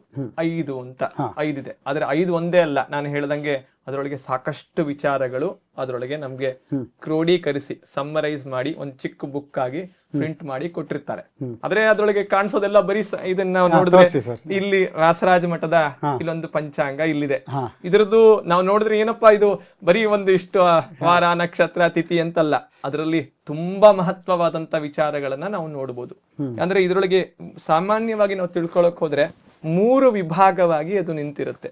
ಅಂದ್ರೆ ವರ್ಷದಲ್ಲಿ ನಾವು ಶುಕ್ಲ ಪಕ್ಷದ ಪಾಡ್ಯದಿಂದ ಆರಂಭ ಮಾಡಿ ಕೃಷ್ಣ ಪಕ್ಷದ ಅಮಾವಾಸ್ಯೆ ಅಂದ್ರೆ ಪಾಲ್ಗುಣ ಕೃಷ್ಣ ಪಕ್ಷದ ಅಮಾವಾಸ್ಯೆ ತನಕ ನಿತ್ಯದಲ್ಲೂ ಬರುವಂತ 5 ಗುಣಗಳು ಅಂದ್ರೆ ವಾರ, ನಕ್ಷತ್ರ, ಯೋಗ, ಕರಣ ಮತ್ತು ಧರ್ಮಶಾಸ್ತ್ರದ ವಿಚಾರ, ಇದಿಷ್ಟನ್ನು ನಾವು ಪಂಚಾಂಗ ಅಂತ ಹೇಳ್ತೀವಿ. ಆದ್ರೆ ಇದಷ್ಟೇ ಅಲ್ಲ, ಇದಕ್ಕಿನ್ನ 5 ಸೇರತ್ತಲ್ಲ. ಅಂದ್ರೆ ಒಂದು ಸಂವತ್ಸರ, ಇದು ಏನಂತಾರೆ, ಇಟ್ ಇಸ್ ಎ ಕಾನ್ಸ್ಟೆಂಟ್ ಅಲ್ಲ, ಇದು ತುಂಬಾ ಮೊಬೈಲ್ ಇದ್ದಂಗೆ. ಅಂದ್ರೆ ಇದೇನಂತಾರೆ, ನಾವು ಸಾಮಾನ್ಯವಾಗಿ ಪ್ರತಿದಿನನೂ ಚೇಂಜ್ ಆಗ್ತಾ ಇರುತ್ತೆ. ಆದ್ರೆ ಇನ್ನು 5 ಗುಣಗಳು ಅದ್ರೊಳಗೆ ಇದೆ. ಅದು ಒಂದು ಸಂವತ್ಸರ, ಇದು ಕಾನ್ಸ್ಟೆಂಟ್ ಆಗಿ ಆ ಇಡೀ ಸಂವತ್ಸರದ ಹೆಸರು ಪರಾಭವನಾಮ ಸಂವತ್ಸರ ಅಂತ ನಿಂತ್ಕೊಳ್ಳುತ್ತೆ. ಆದ್ರೆ ಅಲ್ಲಿ ನಂತರ ಆಯನ 6 ತಿಂಗಳಿಗೆ ಒಂದು ಆಯನ ಚೇಂಜ್ ಆಗುತ್ತೆ, ಉತ್ತರಾಯಣ ಮತ್ತು ದಕ್ಷಿಣಾಯಣ. ನಂತರದಲ್ಲಿ ಋತು ಬದಲಾವಣೆ ಆಗುತ್ತೆ. 6 ಋತುಗಳಿದೆ ನಮ್ಗೆ, ಅಂದ್ರೆ ವಸಂತ, ಗ್ರೀಷ್ಮ, ವರ್ಷ ಅಂತ 6 ಋತುಗಳು. ಅದು 2 ತಿಂಗಳಿಗೆ ಬದಲಾವಣೆ ಆಗುತ್ತೆ. ನಂತರ ಮಾಸ ಬದಲಾವಣೆ ಆಗುತ್ತೆ, ಚೈತ್ರಾದಿ ಮಾಸಗಳು, ಚೈತ್ರ, ವೈಶಾಖ ಇದೆಲ್ಲ ಬದಲಾವಣೆ ಆಗುತ್ತೆ. ಸೊ ನೆಕ್ಸ್ಟ್ ಅದಕ್ಕಿಂತ ಮುಂದೆ ಬದಲಾವಣೆ ಆಗೋದಂತೂ ಪಕ್ಷ, ಶುಕ್ಲ ಪಕ್ಷ ಮತ್ತು ಕೃಷ್ಣ ಪಕ್ಷ. ಹಾಗಾದ್ರೆ ಈ 5 ಗುಣ ಇಲ್ಲಿಂದ ಸೇರ್ತು, ಈ 5 ಗುಣ ಇಲ್ಲಿಂದ ಸೇರ್ತು, ಒಟ್ಟು ಬಂದಿದ್ದು 10 ಗುಣ. ನಾವು ಕೈ ಮುಗಿದಾಗ ಏನ್ ಅನ್ಸತ್ತೆ ಅದೇ ಪಂಚಾಂಗ, ಕರೆಕ್ಟ್ ಅಲ್ವಾ? ಸೊ 10 ಗುಣಗಳು ಈ ಪಂಚಾಂಗದಲ್ಲಿ ಶುದ್ಧವಾಗಿ ಒಂದು ತಯಾರಿಸಿ ಲೆಕ್ಕವಾಕಿ ಅದನ್ನು ಕೊಡುವಂತ ಒಂದು ಏನು ಕ್ರಮ ಇದೆ, ಅದೇ ಪಂಚಾಂಗ ಕರ್ತನ ಒಂದು ದೊಡ್ಡ ಜವಾಬ್ದಾರಿ. ಮತ್ತು ಅದನ್ನ ಸಿದ್ಧಾಂತಿಗಳು ಅಂತ ಪೂರ್ವಘಟ್ಟದೆಲ್ಲ ಇರ್ತಾ ಇದ್ರು. ಇವಾಗ ಸಿದ್ಧಾಂತಿಗಳೆಲ್ಲ ಸ್ವಲ್ಪ ಕಮ್ಮಿ, ಆದ್ರೂ ಪಂಚಾಂಗ ಗಣಿತವನ್ನ ಕಲಿತು ಪಂಚಾಂಗ ಗಣಿತವನ್ನ ರೂಢಿಯಲ್ಲಿ ಇವತ್ತಿಗೂ ಅದಿದೆ, ಮಾಡ್ತಾ ಬಂದಿದ್ದೀವಿ. ಸೊ ಈ ರೀತಿ ಒಳಗೆ ಪಂಚಾಂಗದ ಒಂದು ವಿಚಾರಗಳನ್ನ ನಾವು ತಿಳ್ಕೊಬಹುದು. ಮುಖ್ಯವಾಗಿ ನಂತರದಲ್ಲಿ ಹಾಗಾದ್ರೆ ಇದು ಪಂಚಾಂಗ ಆಯಿತು, ಇನ್ನೇನು ವಿಶೇಷ ಇರೋದೇ ಇಲ್ವಾ ಅಂತ ಹೇಳಿದ್ರೆ ಇಲ್ಲ. ಯಾವುದೇ ಒಂದು ಪಂಚಾಂಗವನ್ನ ನಿರ್ಮಾಣ ಮಾಡಿದ್ಮೇಲೆ ಅದರದ್ದು ಇನ್ನ ಉಪಾಂಗಗಳೆಲ್ಲ ಇರುತ್ತೆ. ನಮ್ಗೊಬ್ಬ ದೇಹ ನಿರ್ಮಾಣ ಆಯ್ತು ಅಂದ್ರೆ ಕಣ್ಣು, ಕಿವಿ ಎಲ್ಲ ಇರುತ್ತಲ್ಲ, ಅದೇ ರೀತಿಯೊಳಗೂ ಪಂಚಾಂಗಕ್ಕೂ ಒಂದಿಷ್ಟು ವಿಚಾರಗಳಿದೆ. ಬರೀ ತಿಥಿವಾರ ಅಂತಲ್ಲ. ಈ ಪಂಚಾಂಗಕ್ಕೆ ಪ್ರತಿ ವರ್ಷ 60 ಸಂವತ್ಸರಗಳಲ್ಲಿ ಒಬ್ಬ ಸಾಮಾನ್ಯವಾಗಿ ಒಂದು ಗವರ್ಮೆಂಟ್ ಬಂದ್ರೆ, ಒಂದು ರಾಜ್ಯಕ್ಕೆ ಒಂದು ಹೊಸ ಸರ್ಕಾರ ಬಂದ್ರೆ ಒಬ್ಬ ಫೈನಾನ್ಸ್ ಮಿನಿಸ್ಟರ್ ಇರ್ತಾರೆ, ಒಬ್ರು ಡಿಫೆನ್ಸ್ ಮಿನಿಸ್ಟರ್ ಇರ್ತಾರೆ, ಒಬ್ಬ ಹೋಮ್ ಮಿನಿಸ್ಟರ್ ಇರ್ತಾರೆ ಅಂತ ಈ ತರ ಎಲ್ಲ ನಾವು ರಾಜ್ಯದಲ್ಲಿ ರಾಷ್ಟ್ರದಲ್ಲೆಲ್ಲ ನೋಡಿದೀವಿ. ಅದೇ ರೀತಿಯಲ್ಲಿ ಪ್ರತಿ ವರ್ಷಕ್ಕೂ ಇರುತ್ತದೆ. ಓಹೋ, ಅಂದ್ರೆ ಪೋರ್ಟ್ಫೋಲಿಯೋ ಚೇಂಜ್ ಆಗುತ್ತೆ. ಖಂಡಿತ ಚೇಂಜ್ ಆಗುತ್ತೆ. ಅದ್ ಹೆಂಗೆ ಅಂತ, ಅದಕ್ಕೆ ನಾವು ಅದನ್ನ ಏನಂತ ಕರಿತೀವಿ, ನವನಾಯಕರು ಅಂತ. ಅವ್ರಿಗೆ 9 ನಾಯಕರು ಅಂತ ಒಂದು ಹೆಸರು ಇಟ್ಬಿಟ್ಟಿದ್ದಾರೆ. ಅಂದ್ರೆ ಇದೊಂದು ಈಗ 5 ವರ್ಷಕ್ಕೊಂದ್ಸರಿ ಎಲೆಕ್ಷನ್ ಯಾವ ತರ ಬರುತ್ತೆ, ಅವಾಗ ಹೆಂಗೆ portfolio of ministers, chief ministers ಅಥವಾ ಸೆಂಟ್ರಲ್ ಗವರ್ಮೆಂಟ್ ಆದ್ರೆ ಪ್ರೈಮ್ ಮಿನಿಸ್ಟರು, ಕ್ಯಾಬಿನೆಟ್ ಯಾವ ತರ ಚೇಂಜ್ ಆಗುತ್ತೆ, ಯಾರು ಯಾವ ಪೋರ್ಟ್ಫೋಲಿಯೋನ ಹ್ಯಾಂಡಲ್ ಮಾಡಬೇಕು ಅನ್ನೋದು ಇಲ್ಲೂ ಕೂಡ ಚೇಂಜ್ ಆಗುತ್ತೆ ಅಂತ. ಪ್ರತಿ ವರ್ಷವೂ ಚೇಂಜ್ ಆಗುತ್ತೆ. ಇದು ಪ್ರತಿ ವರ್ಷ ಆಗೋ ಎಲೆಕ್ಷನ್ ಅಲ್ಲ, ಆಲ್ರೆಡಿ ಡಿಸೈಡ್ ಆಗಿರುವಂತದ್ದು. ಯಾವ ವಾರ ಬರುತ್ತೆ ಅಂತ ಅದ್ರ ಮೇಲೆ ಎಲ್ಲ ನಿಂತ್ಕೊಳ್ಳುತ್ತೆ. ಅಂದ್ರೆ ಯಾವ ಸಂವತ್ಸರ, ಇವತ್ತು ನಾಳೆ ಪರಾಭವ ನವ ಸಂವತ್ಸರ ಪ್ರಾರಂಭ ಆಗ್ತಾ ಇರೋದು ಗುರುವಾರ. ಗುರುವಾರದ ದಿನ ಬರ್ತಾ ಇದೆ. ಆ ವಾರಾಧಿಪತಿಯೇ ಇಡೀ ಸಂವತ್ಸರದ ರಾಜ, ಪ್ರೈಮ್ ಮಿನಿಸ್ಟರ್. ಅವನ ಮೇಲೆ ಎಲ್ಲ ನಿಂತಿರೋದು. ಅವನ ಮೇಲೆ ಫಲಾಫಲಗಳನ್ನ ಏನು ಇವತ್ತು ಈ ವರ್ಷ ವೃಷ್ಟಿ ಹೆಂಗೆ, ಮಳೆ ಹೆಂಗೆ ಅದೆಲ್ಲ ನಿರೀಕ್ಷೆ ಮಾಡುವಂತದ್ದು ಈ ನವನಾಯಕರ ಮೇಲೆ ಅವ್ರ ವಿಚಾರ ಇರುತ್ತೆ. ನಂತರದಲ್ಲಿ ಈ ರಾಶಿಗಳ, ಅಂದ್ರೆ ನಮ್ದೊಂದು ರಾಶಿ ಇರುತ್ತೆ, ನಕ್ಷತ್ರ ಇರುತ್ತೆ, ಅವರು ಆದಾಯ ಅಂದ್ರೆ ಆಯ ವ್ಯಯ ಎಷ್ಟು ನಮ್ಗೆ ಬರ್ಬೋದು, ಎಷ್ಟು ಖರ್ಚಾಗತ್ತೆ, ಎಷ್ಟು ಲಾಸ್ ಆಗತ್ತೆ ಅಂತ ನಾವು ತಿಳ್ಕೊಬೋದಲ್ಲ. ಪ್ರಾಫಿಟ್ ಅಂಡ್ ಗೈನ್, ಆಯ ವ್ಯಯ, ಅದನ್ನ ಡೆಬಿಟ್ ಕ್ರೆಡಿಟ್ ಅಂತೀವಿ. ಒಳಗಡೆ ಏನ್ ಬಂತು, ಹೊರಗಡೆ ಏನ್ ಹೋಯ್ತು ಅಂತ ಅದು ರಾಶಿ ಮೇಲೆ ನಿಂತ್ಕೊಳ್ಳುತ್ತೆ. ಸೊ ನಂತರದಲ್ಲಿ ಈ ವರ್ಷದಲ್ಲಿ ಪಾಪ ರೈತಾಪಿ ಜನಗಳಿಗೆ ಈ ಬೀಜವನ್ನ ಹಾಕಿದ್ರೆ ಈ ಫಲ ಬರುತ್ತೆ, ಈ ಫಲ ಬರಲ್ಲ ಅಂತ ಹೇಳುವಂತವ್ರು ಈ ಪಂಚಾಂಗನೇ, ಈ ಬೀಜ ಹಾಕಿ ಈ ಪ್ರದೇಶದಲ್ಲಿ ಹಾಕಿದ್ರೆ ಇಂತ ಸಮೃದ್ಧಿಯಾಗಿ ನಿಮ್ಗೆ ಆ ವರ್ಷದಕ್ಕೆ ಸ್ಪೆಸಿಫಿಕ್ ಆಗಿರುವಂತದ್ದು ಈ ಬೆಳೆಗಳನ್ನ ನೀವು ಬೆಳಿಬೇಕು, ಅದು ಚೆನ್ನಾಗಿ ಬರುತ್ತೆ, ಯಾಕೆಂದ್ರೆ ಈ ಪೋರ್ಟ್ಫೋಲಿಯೋ ಇರೋದ್ರಿಂದ ಅಂತ. ಕರೆಕ್ಟ್. ಆ ವಿಚಾರವು ಅದರಿಂದ ನಮ್ಗೆ ಗೊತ್ತಾಗತ್ತೆ. ಆಮೇಲೆ ಇದಕ್ಕೆಲ್ಲ ಮುಖ್ಯವಾಗಿ ನಮ್ಗೆ ಮಳೆ ಬೇಕಲ್ಲ, ಮೇಘ. ಅದು ಮಳೆ ಇಲ್ಲ ಅಂತ ಹೋದ್ರೆ ನೇಚರ್ ಕೊಡುವಂತದ್ದು, ಭಗವಂತ ವರ್ಣನ ರೂಪಿಯಲ್ಲಿ ನಿಂತು ಕೊಡುವಂತ ಒಂದು ದೊಡ್ಡ ವಿಚಾರ. ಅದು ಎಷ್ಟು ಬರುತ್ತೆ, ಎಷ್ಟು ಪರ್ಸೆಂಟೇಜ್ ಬರುತ್ತೆ, ಅದು ನಿರ್ಧಾರ ಆಗತ್ತೆ. ನಂತರದಲ್ಲಿ ಆಯ್ತಪ್ಪ ಇದೆಲ್ಲ ಆಯ್ತು, ಗ್ರಹಣ, ಎಷ್ಟು ಗ್ರಹಣ ಇದೆ, ಎಷ್ಟು ಗ್ರಹಣದ ಆಚರಣೆ ಇದೆ, ಎಷ್ಟು ಉಪವಾಸ ಇದೆ, ಅದೆಲ್ಲ ತಿಳ್ಕೊಳ್ಳುವಂತ ವಿಚಾರವು ಪಂಚಾಂಗದಲ್ಲಿ ಇರುತ್ತೆ. ಇದೆಲ್ಲ ಆಚರಣೆ ಮೇಲೆ ನಂತರದಲ್ಲಿ ನಾವು ನಿತ್ಯದಲ್ಲೂ ಮಾಡುವಂತ ಒಂದಿಷ್ಟು ಆಚರಣೆಗಳು, ವಿಶೇಷ ಸಂದರ್ಭಗಳೆಲ್ಲ ಬರುತ್ತೆ. ಅದೆಲ್ಲ ಮಾಹಿತಿಯು ನಮ್ಮ ಪಂಚಾಂಗದಲ್ಲಿ ಲಭ್ಯ ಆಗತ್ತೆ. ಸೊ ಹಾಗಾದ್ರೆ ಇದನ್ನ ನೋಡಿದ್ರೆ ಇದು ಫುಲ್ ಆಫ್ ಮ್ಯಾಥಮೆಟಿಕ್ಸ್ ಅಂತ ಅನಿಸ್ತಾ ಇದೆ. ನೀವು ಹೇಳಿದ್ರಿ ಇದರಲ್ಲಿ ಗಣಿತ ಒಂದು, ಯಾಕಂದ್ರೆ ಮೂವಿಂಗ್ ಪಾಯಿಂಟ್ಸ್ ಅಂತ ಹೇಳಿದ್ರಿ, ಇದೆಲ್ಲ ಪ್ರತಿಯೊಂದು ಚೇಂಜ್ ಆಗ್ತಾ ಇರುತ್ತೆ. ಈ ಮುಂದೆ ಒಂದು ವರ್ಷದಲ್ಲಿ ಆಗೋ ಚೇಂಜ್ ನ ನೀವೀಗ ಪಂಚಾಂಗ, ಯಾಕಂದ್ರೆ ತಾವು ಪಂಚಾಂಗ ಕರ್ತೃಗಳು, ವ್ಯಾಸರಾಜ ಮಠದ ಪಂಚಾಂಗನ ನೀವು ಕಳೆದ ಬಹಳ ವರ್ಷಗಳಿಂದ ಮಾಡ್ತಾ ಬಂದಿದ್ದೀರಿ ಆ ಒಂದು ಕೆಲಸದಲ್ಲಿ. ಯಾಕಂದ್ರೆ ನಿಮಗೆ ಇದ್ರ ಬಗ್ಗೆ ಹೆಚ್ಚು ಮಾಹಿತಿ ಇರುತ್ತೆ. ಈ ಮುಂದಿನ ವರ್ಷದಲ್ಲಿ ಏನಾಗುತ್ತೆ ಅಂತ ನಾವು ಅದನ್ನ ಮ್ಯಾಥಮೆಟಿಕಲಿ ಕ್ಯಾಲ್ಕುಲೇಟ್ ಮಾಡಿ, ಆ ಆಸ್ಟ್ರಾನಮಿಕ್ ಇದೆ ಪ್ಲಸ್ ಮ್ಯಾಥಮೆಟಿಕ್ಸ್ ಇದೆ ಇದರಲ್ಲಿ. ಇದಕ್ಕೆ ನನ್ನ ಜೀವನದಲ್ಲಿ ಏನಾಗುತ್ತೆ ಈ ವರ್ಷದಲ್ಲಿ ಅಂತ ಆ ಒಂದು ಪ್ರಿಡಿಕ್ಟ್ ಮಾಡುವಂತಹ ಕೆಪಾಸಿಟಿ ಇದೆಯಾ ಈ ಮ್ಯಾಥಮೆಟಿಕ್ಸ್? ಖಂಡಿತ. ಅಂದ್ರೆ ಇದಕ್ಕೆ ನಾನೊಂದು ಲೌಕಿಕ ದೃಷ್ಟಿ ಕೊಡ್ತೀನಿ. ನಾವೊಂದು ಪ್ರಾಜೆಕ್ಟ್ ಶುರು ಮಾಡ್ತೀವಿ ಈ ಕಾರ್ಪೊರೇಟ್ ವರ್ಲ್ಡ್ ಅಲ್ಲಿ, IT ಫೀಲ್ಡ್ ಅಲ್ಲಿ. ಆ ಪ್ರಾಜೆಕ್ಟ್ ಮ್ಯಾನೇಜರ್ ಅಂತ ಒಬ್ರು ಅದಕ್ಕೆ ಫಸ್ಟ್ ಅಧಿಪತಿ ತಗೊಂತಾರೆ, ಅವ್ರು ಅದನ್ನ ಪ್ಲಾನ್ ಮಾಡ್ತಾರಲ್ವಾ. ಆ ತರ ಈ ಪಂಚಾಂಗ ಅನ್ನೋದು it's A very good planner. ಯೋಚನೆ ಮಾಡ್ರಿ, ಅಂದ್ರೆ ನಾವು ಇಡೀ ವರ್ಷವನ್ನ ನಾವು ಇಲ್ಲಿಗೆ ಹೋಗ್ಬೇಕು, ಅಲ್ಲಿಗೆ ಹೋಗ್ಬೇಕು, ಹಂಗ್ ಮಾಡ್ಬೇಕು ಅಂದ್ರೆ ನಿಮ್ಗೊಂದು ವರ್ಷದ ಪೂರ್ಣವಾದಂತ ಒಂದು ಮಾಹಿತಿ ಬೇಕಲ್ಲ. ಒಂದು ಚಿಕ್ಕ ನಾವು ಪ್ರಾಜೆಕ್ಟ್ ಮಾಡ್ಬೇಕಾದ್ರೆ ಇಷ್ಟಿಷ್ಟು ರಿಸೋರ್ಸಸ್, ಏನ್ ರಿಸ್ಕ್ ಇದೆ, ಯಾವಾಗ ನಮ್ಗೆ ಅದ್ರ ಮೇಲೆ ಏನ್ ಬೀಳುತ್ತೆ ಅದನ್ನೆಲ್ಲ ಥಿಂಕ್ ಮಾಡೋದು, ಇದೆಲ್ಲ ಪಂಚಾಂಗದಲ್ಲಿ ಕೊಡತ್ತಲ್ಲ. ಇಂಥ ಕಾಲದಲ್ಲಿ ಮಳೆ ಬರಬಹುದು, ಇಂಥ ಕಾಲದಲ್ಲಿ ವೃಷ್ಟಿ ಪತನ ಆಗ್ಬೋದು, ಇಂಥ ಕಾಲದಲ್ಲಿ ಗ್ರಹಣ ಬಂದಿದೆ, ಸೋನಿ ಈ ತರ. ಅಂದ್ರೆ ಒಟ್ಟು ತಾತ್ಪರ್ಯ ಇಷ್ಟೇ. ಅಲ್ಲಿ ಪ್ಲಾನ್ ಮಾಡಕ್ಕೆ ಇದೊಂದು ನಿಮ್ಗೆ ಸಿಕ್ಕಿರುವಂತ ರೆಡಿ ರೆಕನರ್. ಅಂದ್ರೆ ನಾನು ವ್ಯಕ್ತಿ ಆದ್ರೆ ಎಲ್ಲೋ ಯಾವ್ದೋ ಒಂದು ಸಾವಿರಾರು ಲಕ್ಷಾಂತರ ಕಿಲೋಮೀಟರ್ ನಡೀತಾ ಇರುವಂತ ಒಂದು ಸೆಲೆಸ್ಟಿಯಲ್ ಬಾಡಿ ವ್ಯತ್ಯಾಸ ಆದ್ರೆ ನನ್ಗದು ಹಿಂಗೆ ಆಗತ್ತೆ, ಅದ್ರದ್ದು there is no match between the two ಅಲ್ವಾ ಅಂತ ಒಂದು ಪ್ರಶ್ನೆ ನಿಂತ್ಕೊಳ್ಳುತ್ತೆ. ಕರೆಕ್ಟ್ ಅಲ್ವಾ? ಅದಕ್ಕೆ ನಮ್ಮ ಋಷಿ ಮುನಿಗಳು ಅಥವಾ ಹಿಂದಿನ ಕಾಲದಲ್ಲಿ ಇದ್ದಂತ ಅಸ್ಟ್ರಾನಮರ್ಸ್, ಸಿದ್ಧಾಂತಿಗಳು ಅಥವಾ ಅಸ್ಟ್ರಾನಮರ್ಸ್ ಅಂತ ನಾವೇನ್ ಹೇಳ್ತೀವಿ, ಆರ್ಯಭಟ್ಟ ಅಂತ ದೊಡ್ಡ ಋಷಿ ಮುನಿಗಳು, ಜ್ಞಾನಿಗಳು ಇದನ್ನ ತುಂಬಾ ಶಿಷ್ಟಾಚಾರವಾಗಿ ಕೆಲವು ಗ್ರಂಥದ ಆಧಾರದ ಮೇಲೆ ಇದನ್ನ ಮಾಡಿದ್ದಾರೆ. ಆದ್ರೆ ಈ ಪಂಚಾಂಗ ಅನ್ನೋದು ನೋಡಿ, ನಾವು ಇವತ್ತು ಗ್ರಹಣ ಆಗತ್ತೆ, ಈ ಗ್ರಹ ಹಿಂಗಾಗತ್ತೆ, ಹಿಂಗ್ ಹೋಗುತ್ತೆ ಅಂತ ಹೇಳಿದ್ರೆ there should be a practical movement of the planet. ಇವತ್ತು ನಮ್ಮ ಆಧುನಿಕ ಯುಗ, ನಮ್ಗೆ ಕಂಪ್ಯೂಟರ್ ಸಿಕ್ಕಿದೆ, ಮೊಬೈಲ್ ನಮ್ಮ ಕೈಲಿದೆ, ನಾವೆಲ್ಲ ಒಂದು ಕೈಯಲ್ಲೇ ಮಾಡ್ಬಿಟ್ಟು ಹೇಳ್ಬಿಡ್ತೀವಿ. ಇದ್ರದ್ದು ಒಂದು ಈ ಸಂವತ್ಸರ ಒಂದು 5,000 ವರ್ಷ ಹಿಂದೆ ಹೋದ್ರೆ ಅವಾಗೆಲ್ಲ ಏನಿತ್ತು? ಈ ತರ ಆಧುನಿಕ ಯುಗ ಇತ್ತಾ? ಇರ್ಲಿಲ್ಲ. ಹಾಗಾದ್ರೆ ಅದೆಲ್ಲ ಏನಿತ್ತು ಅವಕಾಶ? ಎಲ್ಲ ಕೈಯಲ್ಲೇ ಮಾಡ್ತಾ ಇರುವಂತದ್ದು. ಈ ದಿನ ಗ್ರಹಣ ಆಗತ್ತೆ ಅಂತ ಹೇಳಿದ್ರೆ ಆ ಗ್ರಹಣ ನಾವು ಗೋಚರಿಸಿದ್ರೆ, ನಾವು ಆಕಾಶದಲ್ಲಿ ನೋಡಿದ್ರೆ ಗ್ರಹಣ ಆಗ್ತಾ ಇತ್ತು. ಇದೇ ಸ್ಪಷ್ಟವಾದಂತ, ಅಂದ್ರೆ ಪ್ರತ್ಯಕ್ಷವಾದಂತ ಶಾಸ್ತ್ರ ಈ ಜ್ಯೋತಿಷ್ ಶಾಸ್ತ್ರ, ಈ ಗಣಿತ ಶಾಸ್ತ್ರ. ಏನು ಗಣಿತದಲ್ಲಿ ನಾವು ಲಬ್ಧ ಮಾಡ್ಕೊಂತೀವಿ ಅದು ಪ್ರತ್ಯಕ್ಷವಾಗಿ ಆಕಾಶದಲ್ಲಿ ಕಾಣಿಸುತ್ತೆ. ಅಂದ್ರೆ ನಮಗೆ ಸಿಂಪಲ್ ಆಗಿ ಅರ್ಥ ಆಗ್ಬೇಕು ಅಂದ್ರೆ ಇದರಲ್ಲಿ ಹೇಳಿರುತ್ತೆ 6:31ಕ್ಕೆ ಸೂರ್ಯೋದಯ ಆಗತ್ತೆ ಅಂತ. ಅಲ್ಲಿ ನಾವು ನೋಡಿದ್ರಲ್ಲಿ ಕರೆಕ್ಟ್ ಆಗಿ ಆಗಿರುತ್ತೆ. ಅಂದ್ರೆ ಇಲ್ಲಿ ಸಿಗ್ತಾ ಇರುವಂತ ಮಾಹಿತಿಗೂ ಅಲ್ಲಿ ನಮ್ಗೆ ಪ್ರತ್ಯಕ್ಷವಾಗಿ ನಮ್ಮ ಎರಡು ಕಣ್ಣಿಗೆ ಕಾಣಿಸ್ತಾ ಇರುವಂತ ಗೋಚರಿಸ್ತಾ ಇರುವಂತ ಆ ಏನು ಸೆಲೆಸ್ಟಿಯಲ್ ಬಾಡೀಸ್ ಚೇಂಜ್ ಆಗತ್ತಲ್ಲ, ಎರಡಕ್ಕೂ ಮ್ಯಾಚ್ ಇದೆ. ಹಾಗಾದ್ರೆ ಏನಾಯ್ತು, ಗಣಿತದಲ್ಲಿ ಕೊಟ್ಟಿರುವಂತ ಏನೇ ಆಗಿರುವಂತ ಒಂದು ಆಗಮಶಾಸ್ತ್ರದಲ್ಲಿ ಬಂದಿರುವಂತ ವಿಚಾರಗಳು ಅದು ಪ್ರತ್ಯಕ್ಷವಾಗಿ ಅವರಿಗೆ ಜ್ಞಾನ ರೂಪದಲ್ಲಿ ಗೋಚರಿಸಿ ಅವರು ದಾಖಲೆ ಮಾಡಿ ನಮಗೆ ಗ್ರಂಥ ರೂಪದಲ್ಲಿ ಕೊಟ್ಟಿದ್ದಾರೆ. ನಾವು just we are only taking the derivatives out of it ಅಷ್ಟೇ, ಇನ್ನೇನಿಲ್ಲ. ಅದನ್ನ ತಗೊಂಡು ನಾವು ಪಂಚಾಂಗ ಮಾಡ್ತಾ ಇದೀವಿ. ಅದನ್ನ ಮಾಡಿದವರೇ ಇನ್ನೆಷ್ಟು ಬ್ರೈನಿ ಪೀಪಲ್ ಇರ್ಬೋದು. ಎಷ್ಟು ಒಳ್ಳೆ ಪ್ರೂಫ್ ಇದು. ಅಂದ್ರೆ ನಾವ್ ಇವಾಗ ಕೇಳ್ತೀವಿ ಪ್ರೂಫ್ ಆಫ್ ಕಾನ್ಸೆಪ್ಟ್ ಏನು ಅಂತ. ನಮ್ಗೆ ಪ್ರತಿದಿನ ಎದ್ದೇಳ್ತಿದ್ದಂಗೆ ಗೊತ್ತಾಗ್ತಾ ಇದೆ ಇದ್ರ ಇದನ್ನ ನಾವು ಡೌಟ್ ಪಡಕ್ ಸಾಧ್ಯನೇ ಇಲ್ಲ ಅಂತ ನನಗೆ ಅನ್ಸುತ್ತೆ. ಇದು ಪ್ರತ್ಯಕ್ಷವಾದಂತ ಶಾಸ್ತ್ರ.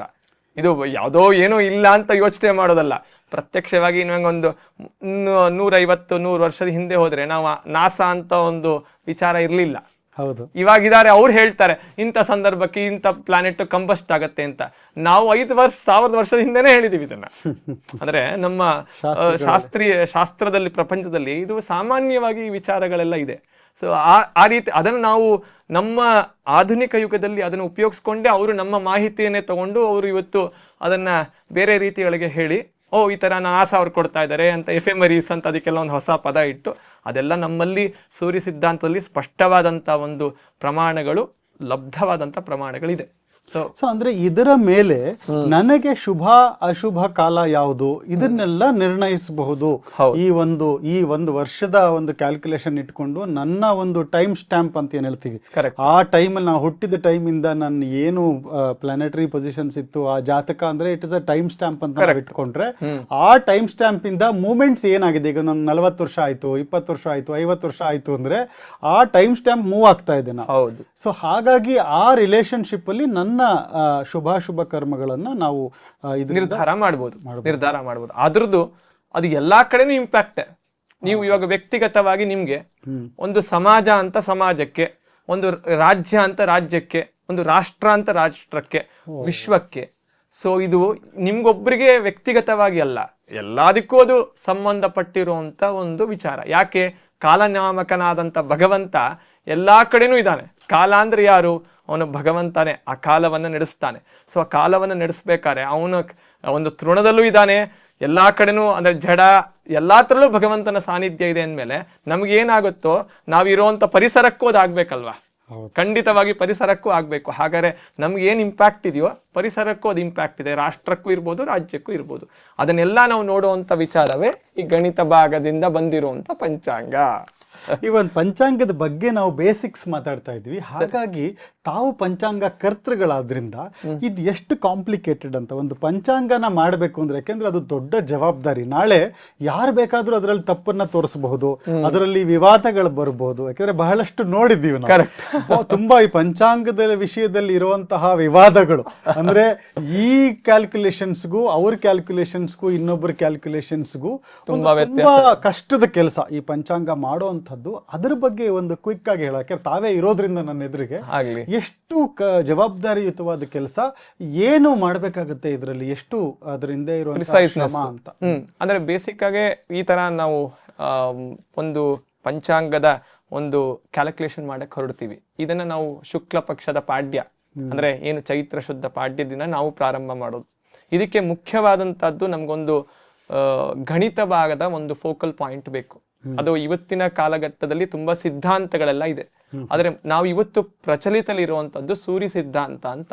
ಅಂದ್ರೆ ಸೂರ್ಯನಾರಾಯಣ ಅವರಿಂದಾನೇ ಬಂದಿರುವಂತ ಒಂದು ಸಿದ್ಧಾಂತ, ಅಂದ್ರೆ ಒಂದು ಡಿಕ್ಟಮ್ ಅಥವಾ ಒಂದು ನಮ್ಮ ಪಾರಿಭಾಷಿಕದಲ್ಲಿ ಹೇಳೋಂಗಿತ್ತು ಅಂದ್ರೆ ಒಂದು ಗ್ರಂಥ, ಟೆಂಪ್ಲೇಟ್ ಅಂತ ಹೇಳ್ಕೋಬಹುದು. ಟೆಂಪ್ಲೇಟ್ ಅಥವಾ ಒಂದು ಸೆಟ್ ಆಫ್ ಪಾಸ್ಟುಲೇಟ್ಸ್ ಯಾವ ರೀತಿಯೊಳಗೆ ಮಾಡಬೇಕು ಅಂತ, ಸೊ ಕ್ರಮ ಯಾವ ರೀತಿಯೊಳಗೆ ಮಾಡಬೇಕು ಅಂತ ಅದು ಗ್ರಂಥವೇ ಇದೆ. ಸೂರ್ಯ ಸಿದ್ಧಾಂತ ಅಂತ ಒಂದು ಗ್ರಂಥವೇ ಇದೆ. ಆ ಗ್ರಂಥದ ಆಧಾರದ ಮೇಲೆ ಇವತ್ತು ಎಲ್ಲ ಪಂಚಾಂಗಗಳು ನಾವು ಅದನ್ನು ಮಾಡ್ತಾ ಇದೀವಿ. ನಮ್ಮ ದೇಶವನ್ನ ತಗೊಂಡಾಗ, ಭಾರತ ದೇಶ ಅಂತ ನಾವೊಂದು ಪ್ರಾಂತ್ಯ ಆಗಿ ಇಟ್ಕೊಂಡ್ರೆ, ಮೇಲೆ ಉತ್ತರ ದೇಶಕ್ಕೆ ಒಂದು ಗಣಿತ ಭಾಗವನ್ನು ಉಪಯೋಗಿಸ್ತಾರೆ. ಜಿಯೋಗ್ರಫಿಕಲ್ ಡಿಸ್ಟ್ರಿಬ್ಯೂಷನ್ ಅಷ್ಟೇ, ಒಂದು ಪ್ರಾಂತ್ಯ ಒಂದು ಇಟ್ಕೊಂಡಾಗ ಅಂದ್ರೆ ಗೋದಾವರಿ ಪೂರ್ವ ಅಂದ್ರೆ ಉತ್ತರ ತೀರ ಮತ್ತು ದಕ್ಷಿಣ ತೀರ ಅಂತ ಒಂದು ನಾವು ಅದನ್ನ ಭಾಗ ಮಾಡಿದೀವಲ್ಲ, ಸಂಕಲ್ಪದಲ್ಲಿ ಹೇಳ್ತೀವಲ್ಲ, ಗೋದಾವರಿಯ ದಕ್ಷಿಣ ತೀರೆ ಉತ್ತರ ತೀರೆ ಅಂತ ಅದೆರಡು ಮೇಲ್ಗಡೆ ಹೋದಾಗೆಲ್ಲ ಅದು ಉತ್ತರ ತೀರ ಆಗುತ್ತೆ, ನಾವು ಇಲ್ಲಿ ಬಂದಾಗ ದಕ್ಷಿಣ ತೀರ ಆಗುತ್ತೆ. ಸೊ ಈ ಪ್ರಾಂತ್ಯಕ್ಕೆ ಕೆಲವರು ಮಾಡುವಂತ ಒಂದು ಕ್ಯಾಲ್ಕುಲೇಷನ್ ಬೇರೆ ರೀತಿ, ಅವ್ರು ಮಾಡುವಂತ ಕ್ಯಾಲ್ಕುಲೇಷನ್ ಬೇರೆ ರೀತಿ. ಈ ರೀತಿಯೊಳಗೆ ಒಂದು ವಿಭಾಗವಾಗಿದೆ. ಆದ್ರೆ ಒಟ್ಟು ಆಧಾರ ಸ್ತಂಭ ನಮ್ಗೆ ಸೂರ್ಯ ಸಿದ್ಧಾಂತವೇ ಆಧಾರ ಸ್ತಂಭ. ಅದನ್ನ ಇಟ್ಕೊಂಡು ನಾವು ಒಂದು ಜಾಗವನ್ನ ನಿರ್ಧಾರ ಮಾಡ್ತೀವಿ. ಇಡೀ ಭೂಮಂಡಲಕ್ಕೆ ಮಾಡಕ್ಕಾಗಲ್ಲ, ಅದು it becomes impractical work. Timings change ಆಗುತ್ತೆ. ಅಂದ್ರೆ ಸೂರ್ಯೋದಯ ಸೂರ್ಯಾಸ್ತಮ, ಅದ್ರ ಲ್ಯಾಟಿಟ್ಯೂಡ್ ಅಂಡ್ ಲಾಂಗಿಟ್ಯೂಡ್ ಅಂದ್ರೆ ಅಕ್ಷಾಂಶ ರೇಖಾಂಶ ಅಂತ ನಮ್ಮ ಸಂಸ್ಕೃತದಲ್ಲಿ ಹೇಳುವಂತದ್ದು, ನಾವು ಅದನ್ನ ಲ್ಯಾಟಿಟ್ಯೂಡ್ ಲಾಂಗಿಟ್ಯೂಡ್ ಅಂತ ಹೇಳ್ತೀವಿ. ಸೊ ಇದು ಚೇಂಜ್ ಆಗುತ್ತೆ. ಇದನ್ನ ಇಟ್ಕೊಳ್ಳಕ್ಕೂ ಅದನ್ನ ನಾವು ಕ್ಯಾಲ್ಕುಲೇಟ್ ಮಾಡಕ್ಕೂ ನಮ್ಮಲ್ಲಿ ಕ್ರಮ ಇದೆ. ಸುಮ್ನೆ ನಾವು ಹಿಂಗ್ ಹೇಳಕ್ಕಾಗಲ್ಲ, ಅದಕ್ಕೆಲ್ಲ ಫಾರ್ಮುಲಾಗಳು ಎಲ್ಲದಕ್ಕೂ ಇದೆ, ಎಲ್ಲದಕ್ಕೂ ಗಣಿತ. ಅಂದ್ರೆ ನೀವ್ ಏನೇ ಇವತ್ತು ನೋಡಕ್ಕೆ ಅದರದೊಂದು ಕ್ರಮ, ಅದರದೊಂದು ಏನಂತಾರೆ ಶಿಷ್ಟಾಚಾರದ ಒಂದು ಪದ್ಧತಿ, ಆ ಪದ್ಧತಿಯನ್ನು ಪರಿಷ್ಕಾರ ಅಂತ ಹೇಳೋದು. ಕ್ಯಾಲ್ಕುಲೇಷನ್, ಸೀಕ್ವೆನ್ಷಿಯಲ್ ಕ್ಯಾಲ್ಕುಲೇಷನ್ಸ್ ಅಂತ ನಾವ್ ಹೇಳ್ತೀವಲ್ಲ, ನಾವು ಇಂಜಿನಿಯರಿಂಗ್ ಎಲ್ಲ ಓದ್ಬೇಕಾರೆಲ್ಲ ನೋಡಿರ್ತೀವಿ. ಕ್ಯಾಲ್ಕುಲಸ್, ಮ್ಯಾಥಮೆಟಿಕ್ಸ್, ಸೈನು, ಕಾಸು ಅದೆಲ್ಲ ಇದರೊಳಗೆ ಇರೋದು. ಸ್ಪಷ್ಟವಾಗಿ ಅದರದ್ದೆಲ್ಲ ಕ್ಯಾಲ್ಕುಲೇಷನ್ಸ್ ಗಳೆಲ್ಲ ಹೊರಡುತ್ತೆ. ಆ ಕ್ಯಾಲ್ಕುಲೇಷನ್ ಆಧಾರದ ಮೇಲೆ ಒಂದು ಜಾಗವನ್ನ ಫೋಕಲ್ ಪಾಯಿಂಟ್ ಆಗಿ ಇಟ್ಕೊಂಡು ಆ ಫೋಕಲ್ ಪಾಯಿಂಟ್ಗೆ ಸೂರ್ಯೋದಯವನ್ನ ನೋಡಿ, ಸೂರ್ಯ ಅಸ್ತಮವನ್ನ ನೋಡಿ, ಈ ದಿನದ ಒಂದು ದಿವಮಾನ ಎಷ್ಟಿದೆ, ಸೂರ್ಯ ಅಸ್ತಮದಿಂದ ಸೂರ್ಯ ಉದಯ, ಇವತ್ತು ಅಸ್ತಮ ಆಯಿತು, ನಾಳೆ ಬೆಳಗ್ಗೆ ಸೂರ್ಯೋದಯ ಆಗ್ಬೇಕಲ್ಲ, ಉದಯದಿಂದ ಉದಯ, ಉದಯದಿಂದ ಅಸ್ತಮ, ಅಸ್ತಮದಿಂದ ಉದಯ, ಈ ಒಂದು ಕ್ರಮ ವಿ ಶೇಪ್ ಅಲ್ಲಿ ಇದನ್ನ ನೋಡ್ಕೊಂಡು ಹೋಗಿ ಆ ಜಾಗಕ್ಕೆ ಪ್ರತಿದಿನವೂ ತಿಥಿಯನ್ನ ನಾವು ಲೆಕ್ಕ ಹಾಕೊಂಡು ಹೋಗ್ತೀವಿ. ತಿಥಿ ಅಂತ ಹೇಳಿದ್ರೆ ಸುಮ್ನೆ ಏನೋ ತಿಥಿ ಅಲ್ಲ, ಅದು ಅಂದ್ರೆ ಒಂದು ಸೂರ್ಯನಿಂದ ಚಂದ್ರ ಎಷ್ಟು ಅಂತರವನ್ನ ಹೋಗ್ತಾನೋ ಅದೇ ತಿಥಿ. ಏನಂತ ಅಂತರತ್ವ, ಸೂರ್ಯ ಮತ್ತು ಚಂದ್ರ ಇಬ್ರು ಚರ ಆಗ್ತಾ ಇರ್ತಾರೆ, ರಿವಾಲ್ವಿಂಗ್ ಬಾಡೀಸು. ಅದರೊಳಗೆ ಮುಖ್ಯವಾಗಿ ರೆವಲ್ಯೂಷನ್ಸ್ ನಡೆಯುತ್ತೆ. ಅಂದ್ರೆ ಒಂದು ಸ್ಥಿರವಾದಂತ ಎಂಟಿಟಿ ಸೂರ್ಯ, ಅವನ್ ಸುತ್ತ ಅಲ್ಲಿ ಅರ್ಥ ಚಂದ್ರ ಎಲ್ಲ ಇದೆ. ಅದು ನಾನು ಅದನ್ನ ಎಕ್ಸ್ಪ್ಲೇನ್ ಮಾಡಕ್ ಹೋಗಲ್ಲ. ಒಟ್ಟು ನಾವು ಅದನ್ನ ಕ್ಯಾಲ್ಕುಲೇಟ್ ಮಾಡುವಂತದ್ದೇ ಈ ಗಣಿತ ಭಾಗ. ಸೊ ಅದರಿಂದ ತಿಥಿ ಬಂತು. ಅಂದ್ರೆ ಒಟ್ಟು ಏನಾಯ್ತು, ತಾತ್ಪರ್ಯದಲ್ಲಿ ಒಂದು ಜಾಗವನ್ನೇ ನಮ್ಗೆ ಫೋಕಲ್ ಪಾಯಿಂಟ್ ಆಗಿ ಇಟ್ಕೊಂಡು ಆ ಜಾಗಕ್ಕೆ ಸಂಬಂಧಪಟ್ಟಿರುವಂತ ಉದಯ ಅಸ್ತಮಗಳು, ಆ ದಿನದಲ್ಲಿ ಆ ತಿಥಿ ಆ ಜಾಗಕ್ಕೆ ಎಷ್ಟು ಸಿಗತ್ತೆ ಅಂತ 14 ಕ್ಯಾಲ್ಕುಲೇಷನ್ಸ್ ಪರಿಷ್ಕಾರಗಳು ಮಾಡಿದಾಗ ಒಂದು ಜಾಗಕ್ಕೆ ಒಂದು ದಿನದ ತಿಥಿ ಬರುತ್ತೆ. ಒಂದೇ ದಿನದ ತಿಥಿ, ಇದು ತಿಥಿ ಬಂತಷ್ಟೇ. ಅದಕ್ಕಿನ್ನ 4 ಅಂಗಗಳು ಸೇರ್ಬೇಕಲ್ಲ, ಒಂದು ವಾರಾಂಗ ಸೇರ್ಬೇಕು, ಒಂದು ನಕ್ಷತ್ರಾಂಗ ಸೇರ್ಬೇಕು, ಯೋಗ ಸೇರ್ಬೇಕು, ಕರಣ ಸೇರ್ಬೇಕು. ನಂತರದಲ್ಲಿ ನಕ್ಷತ್ರ, ಚಂದ್ರ ಯಾವ ನಕ್ಷತ್ರಲ್ಲಿದ್ದಾನೋ ಅದೇ ನಕ್ಷತ್ರ. ಇವಾಗ ರೋಹಿಣಿ ನಕ್ಷತ್ರಲ್ಲಿದ್ರೆ ಅದು ರೋಹಿಣಿ ನಕ್ಷತ್ರ ಅವತ್ತು ಅಂತ ಹೇಳ್ಬಿಡ್ತೀವಿ. ಯೋಗ, ಈ ತಿಥಿಯ ಅಂದ್ರೆ ಸೂರ್ಯನ ಮತ್ತು ಚಂದ್ರನ ಒಂದು ಏನು ಅವನು ಕಕ್ಷದಲ್ಲಿ ಇರ್ತಾನಲ್ಲ, ಅವ್ರಿಗೆ ಅದೆರಡನ್ನು ಕೂಡಿಸಿದಾಗ ಅದು ಯೋಗ ಆಯ್ತು. ಕರಣ ಅಂತ ತಿಥಿ ಅರ್ಧಂ ಕರ್ಣ, ನಮ್ಗಿರೋದು 11 ಕರಣ, ಅದರೊಳಗೆ ಒಂದು ಕ್ಯಾಲ್ಕುಲೇಷನ್ ಉಂಟು. ಅದರೊಳಗೆ ಸಿಗುವಂತ ಒಂದು ಸ್ಥಿರ ಕರಣ ಮತ್ತು ಚರಕರಣಗಳು ಅಂತೀವಿ. ಅದರೊಳಗೆ ಬರುವಂತ ತಿಥಿಯ ಒಂದು ತಿಥಿಗೆ 2 ಕರಣಗಳು ಬಂದು ಹೋಗ್ಬಿಡುತ್ತೆ. ಸೊ ಈ ತರ 7 ಕರಣಗಳನ್ನ ಅದಕ್ಕೆ ಒಂದು ಕೂಡಿಸುವಂತ ಒಂದು ಕ್ರಮ, ಅದನ್ನ ಮಾಡಿದಾಗ ನಿಮ್ಗೆ ಕರಣನು ಬಂತು. ಸೊ 5 ಬಂತು, ಏನು ವಾರ, ನಕ್ಷತ್ರ, ಯೋಗ, ಕರಣ, ಇಷ್ಟು ಬಂದಾಗ ಒಂದು ದಿನದ ಕೆಲಸ ಆಯ್ತು. ಈ ತರ ನಾವ್ ಎಲ್ಲಿಂದ ಮಾಡ್ಕೊಂಡು ಬರ್ಬೇಕು, ಬ್ರಹ್ಮದೇವರ ಸೃಷ್ಟಿಯಿಂದ ಮಾಡ್ಕೊಂಡು ಬಂದು ಈ ವರ್ಷಕ್ಕೆ ಬಂದಾಗ ಈ ವರ್ಷ ಇಂಥ ಶಕ ನಡೀತಾ ಇದೆ ಅಂತ ಹೇಳ್ತೀವಿ. ಸೊ ಇವತ್ತಿನ ದಿನಕ್ಕೆ ನಿಮ್ಗೆ ಸಿಕ್ಬಿಡಲ್ಲ, ಅಂದ್ರೆ ಇವತ್ತಿನ ದಿನಕ್ಕೆ ನಾವು ಮಾಡಿದ್ರೆ ಆಗಲ್ಲ.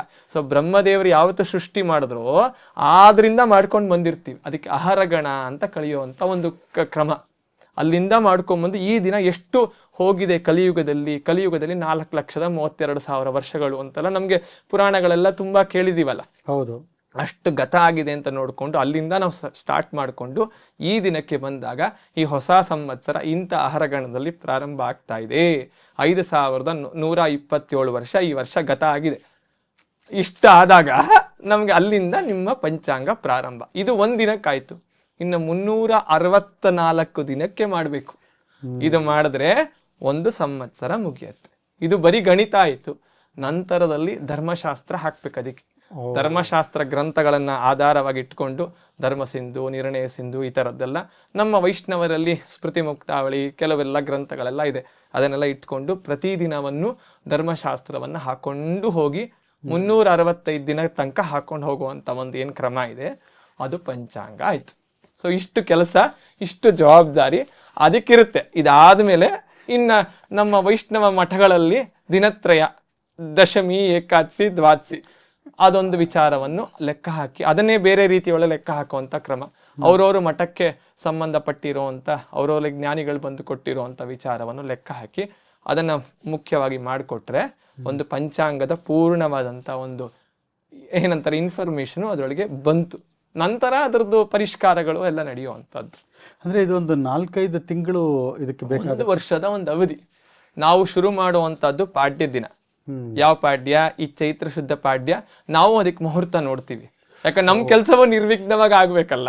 ಅಂದ್ರೆ ಈ ಒಂದು ಮುಂದಿನ ವರ್ಷದ ಪಂಚಾಂಗ ಮಾಡ್ಬೇಕು ಅಂದ್ರೆ ಒಂದು 6 ತಿಂಗಳಿಗಿಂತ ಮುಂಚೆನೆ ಅಲ್ಲ, ಮುಂದಿನ ವರ್ಷದ ಪಂಚಾಂಗ ಮಾಡ್ಬೇಕು ಅಂತಂದ್ರೆ ಈ ವರ್ಷದ ಪಂಚಾಂಗದ ಪಾಡ್ಯದ ದಿನ ನಾವು ಅದಕ್ಕೆ ಮುಹೂರ್ತ ನೋಡಿ, ಶಕುನ ನೋಡಿ, ಅದಕ್ಕೆ ನಾವು ಪೂಜೆ ಮಾಡಿ ಕೈಯಲ್ಲಿ ಬರೆದು ಇವತ್ತಿಂದ ಶುರು ಮಾಡಿದ್ರೆ ಮುಂದಿನ ವರ್ಷದಷ್ಟೊತ್ತಿಗೆ ನಿಮ್ಗೆ ಎಂಡ್ ಯೂಸರ್ಸ್ಗೆ ಅದು ಬರುತ್ತೆ. ಸುಮ್ನೆ 6 ತಿಂಗಳಲ್ಲಿ ಬರಲ್ಲ ಅದು. ಓ, ಅಂದ್ರೆ ಈ ಯುಗಾದಿ ದಿವಸ ನೀವು ಮುಂದಿನ ಯುಗಾದಿ ಪಂಚಾಂಗ ಮಾಡೋ ಕೆಲಸಕ್ಕೆ ಶುರು ಮಾಡ್ತೀವಿ. ಇಷ್ಟು ನಡಿಬೇಕು. ಇದರೊಳಗೆ ಇನ್ನ ಅದಕ್ಕೆ ಗ್ರಹಣಾದಿಗಳು ಇನ್ನೆಲ್ಲ ಸಾಕಷ್ಟು ವಿಚಾರಗಳು ಅದಕ್ಕೆ ಸೇರ್ಕೊಳ್ಳುತ್ತೆ. ನಂತರದಲ್ಲಿ ಅದನ್ನ ಒಂದು ನಿರ್ಮಾಣ ಆಗತ್ತೆ. ಅದ್ಭುತವಾದ ವಿಷಯಗಳು. ಅಂದರೆ ನಮಗೆ ಸುಮ್ಮನೆ ಪಂಚಾಂಗದ ಬಗ್ಗೆ ಒಂದಷ್ಟು ವಿಷಯಗಳು ಗೊತ್ತಿದ್ರು, ಇದ್ರ ಹಿಂದೆ ಇರುವಂತಹ ಅಷ್ಟು ದೊಡ್ಡದಾದ ಶ್ರಮ, ಅಷ್ಟು ದೊಡ್ಡದಾದಂತಹ ಕ್ಯಾಲ್ಕುಲೇಷನ್ಸು, ಒಂಥರ ಇದು ಎಕ್ಸ್ಟ್ರಾಡಿನರಿ ವರ್ಕ್ ಅಂತ ಅನ್ಸುತ್ತೆ ನಮಗೆ.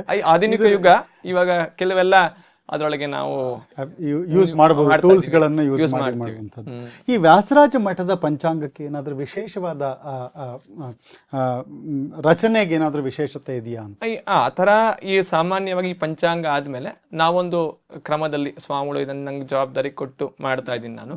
ಸೊ ಇದರೊಳಗೆ ಸಾಮಾನ್ಯವಾಗಿ ಈ ಪಂಚಾಂಗ ಆದ್ಮೇಲೆ ಒಂದು ಸಭೆ ಮಾಡ್ತೀವಿ ಸ್ವಾಮಿಗಳ ಅಧ್ಯಕ್ಷತೆಯಲ್ಲಿ, ವಿದ್ವಾಂಸರೆಲ್ಲ ಕರೆಸಿ ಈ ತರ ಅಲ್ಲಿ ನಾವು ಅದನ್ನ ಆ ಸಭೆಯಲ್ಲಿ ಕೆಲವು ವಿಚಾರಗಳನ್ನ ಚರ್ಚೆ ಮಾಡ್ತೀವಿ. ಅಂದ್ರೆ ಮುಖ್ಯವಾಗಿ ಏನಾರ ಅಲ್ಲಿ ನಮ್ಗೆ ಗೊಂದಲಗಳು ಬಂದಾಗ, ಅಂದ್ರೆ ಯಾವ್ದಾರ ಒಂದು ಸ್ಪಷ್ಟೀಕರಣ ಮಾಡಿದಾಗ ಗ್ರಂಥದ ಒಂದು ಆಧಾರದಲ್ಲಿ, ಅಂದ್ರೆ ಒಂದು ಧರ್ಮಶಾಸ್ತ್ರ ಗ್ರಂಥಗಳನ್ನು ಇಟ್ಕೊಂಡು ಈ ನಮ್ಮ ಮಠದ ಸಂಪ್ರದಾಯದಲ್ಲಿ ಯಾವ ರೀತಿಯೊಳಗೆ ಮಾಡಬೇಕು, ಯಾವ ರೀತಿಯೊಳಗೆ ಮಾಡಬಾರ್ದು, ಯಾವ ರೀತಿಯೊಳಗೆ ಅದನ್ನ ಜನಗಳಿಗೆ ತಲುಪಿಸುವಂತ ಒಂದು ಮಾಹಿತಿ ಕೊಡಬೇಕು.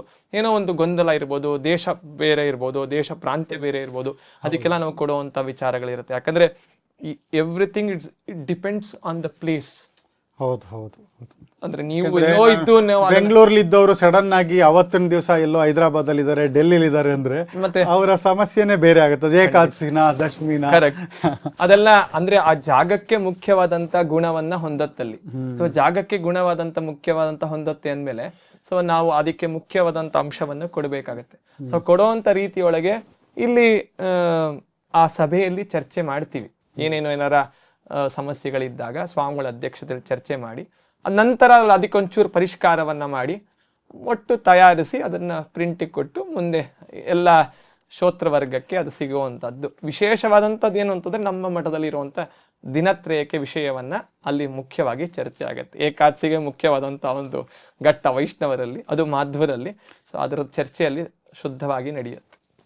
ಸೊ ಅದ್ಭುತವಾದ ವಿಚಾರಗಳು ತಿಳಿಸ್ಕೊಟ್ರಿ. ಪಂಚಾಂಗ ಹೇಗೆ ಕ್ರಿಯೇಟ್ ಮಾಡ್ತಾರೆ ಅನ್ನೋದ್ರ ಮೇಲೆ, ಮತ್ತೆ ಅದಾದ್ಮೇಲೆ ಕೂಡ ಎಷ್ಟು ಅದರ ಹಿಂದೆ ಶಾಸ್ತ್ರದ ಚರ್ಚೆಗಳಾಗಿ ಪರಿಷ್ಕಾರ ಆಗಿ ಅದನ್ನ ಮಾಡ್ತಾರೆ ಅಂತ ಅದನ್ನ ಕೇಳಿನೇ ಬಹಳ ಆನಂದ ಆಗ್ತಾ ಇದೆ. ಯಾಕಂದ್ರೆ ನಿಮ್ಮಂತ ದೊಡ್ಡ ವಿದ್ವಾಂಸರು ಇದನ್ನೆಲ್ಲ ತಿಳಿಸ್ಕೊಟ್ರೇನೆ ನಮ್ಗೆ ಅರ್ಥ ಆಗುವಂತಹದ್ದು, ಹಿಂದೆ ಇರುವಂತ ಒಂದು ಲೈಫ್ ಸೈಕಲ್. ಮುಂದಿನ ಸೆಕ್ಷನ್ಗೆ ನಾನು ಹೋಗೋದಾದ್ರೆ, ಇವತ್ತಿನ ಈ ಒಂದು ಪರಾಭವ ನಾಮ ಸಂವತ್ಸರ ಏನಿದೆ ಇದರ ಪಂಚಾಂಗ ಶ್ರವಣದ ಕುರಿತಾಗಿ ಈ ಒಂದು ಸೆಕ್ಷನ್ಗೆ ನಾನು ಮುಂದುವರಿತಾ ಇದ್ದೀನಿ.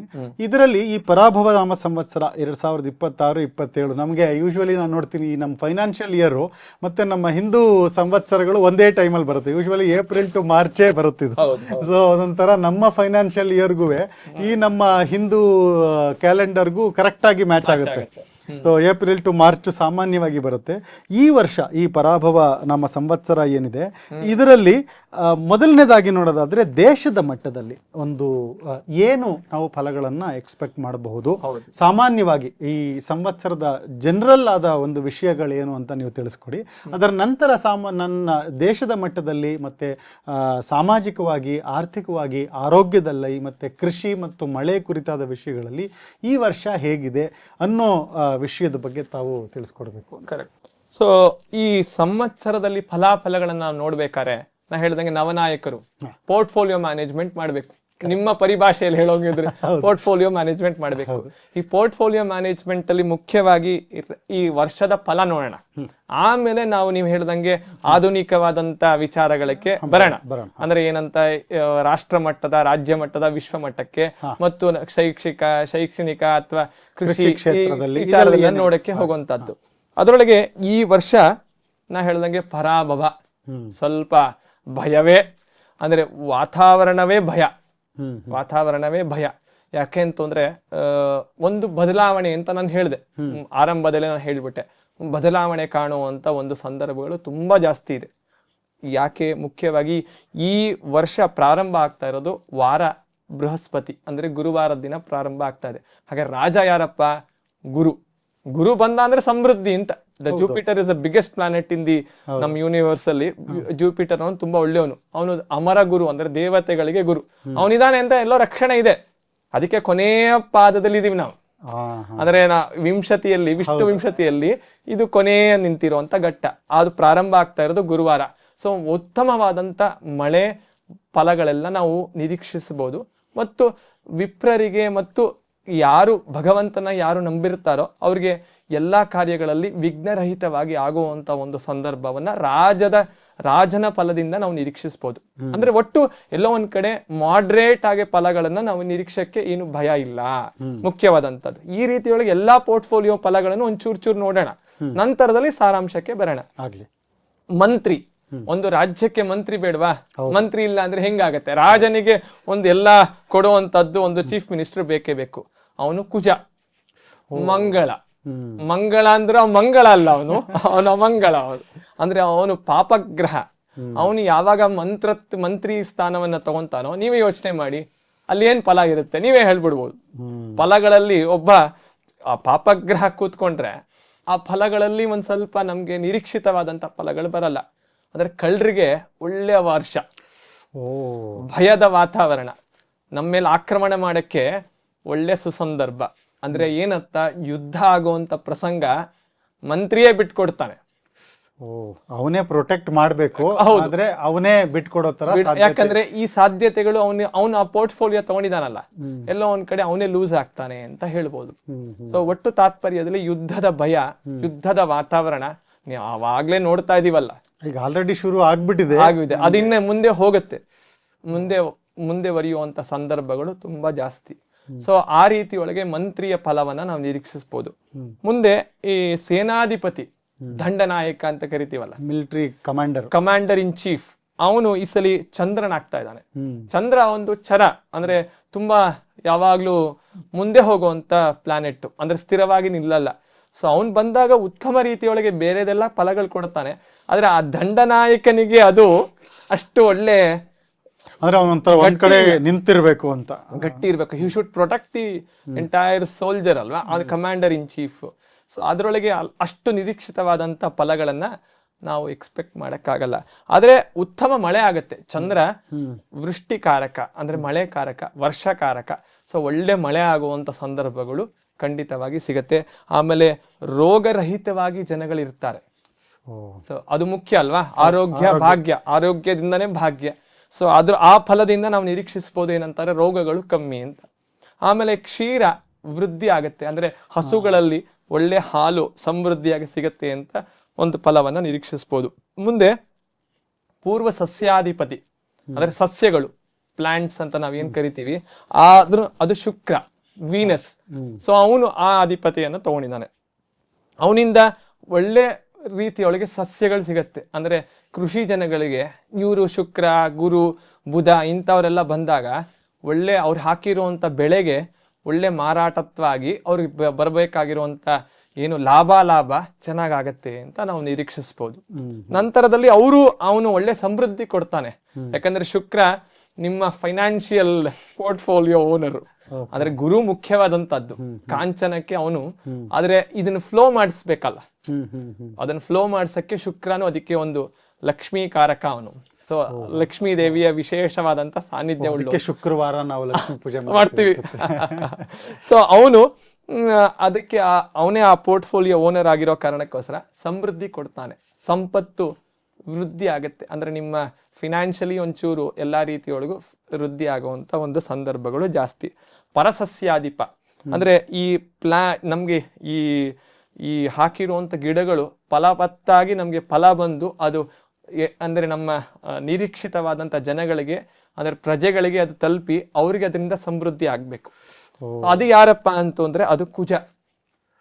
ತಿರ್ಗಾ ಅಲ್ಲಿ ಕಳ್ಳ ಅಂತ ಕುಜನ ನಾನು ಹೇಳ್ತಾ ಇಲ್ಲ, ಅಂದ್ರೆ ಒಟ್ಟು ಪಾಪಗ್ರಹ ಅಲ್ಲಿ ಬಂದಾಗ ವಿವಿಧವಾದಂತ ರೋಗಗಳ ರುಜಿನಗಳು ಬರುವಂತ ಸಂದರ್ಭಗಳು, ಜ್ವರ ಜಾಸ್ತಿ ಆಗುವಂತದ್ದು, ಅಂದ್ರೆ ಬ್ಯಾಕ್ಟೀರಿಯಲ್ ಇನ್ಫೆಕ್ಷನ್ಸ್ಗಳು ಇದೆಲ್ಲ ಬರುವಂತದ್ದು, ಯುದ್ಧದ ತಿರ್ಗಾ ವಾತಾವರಣ.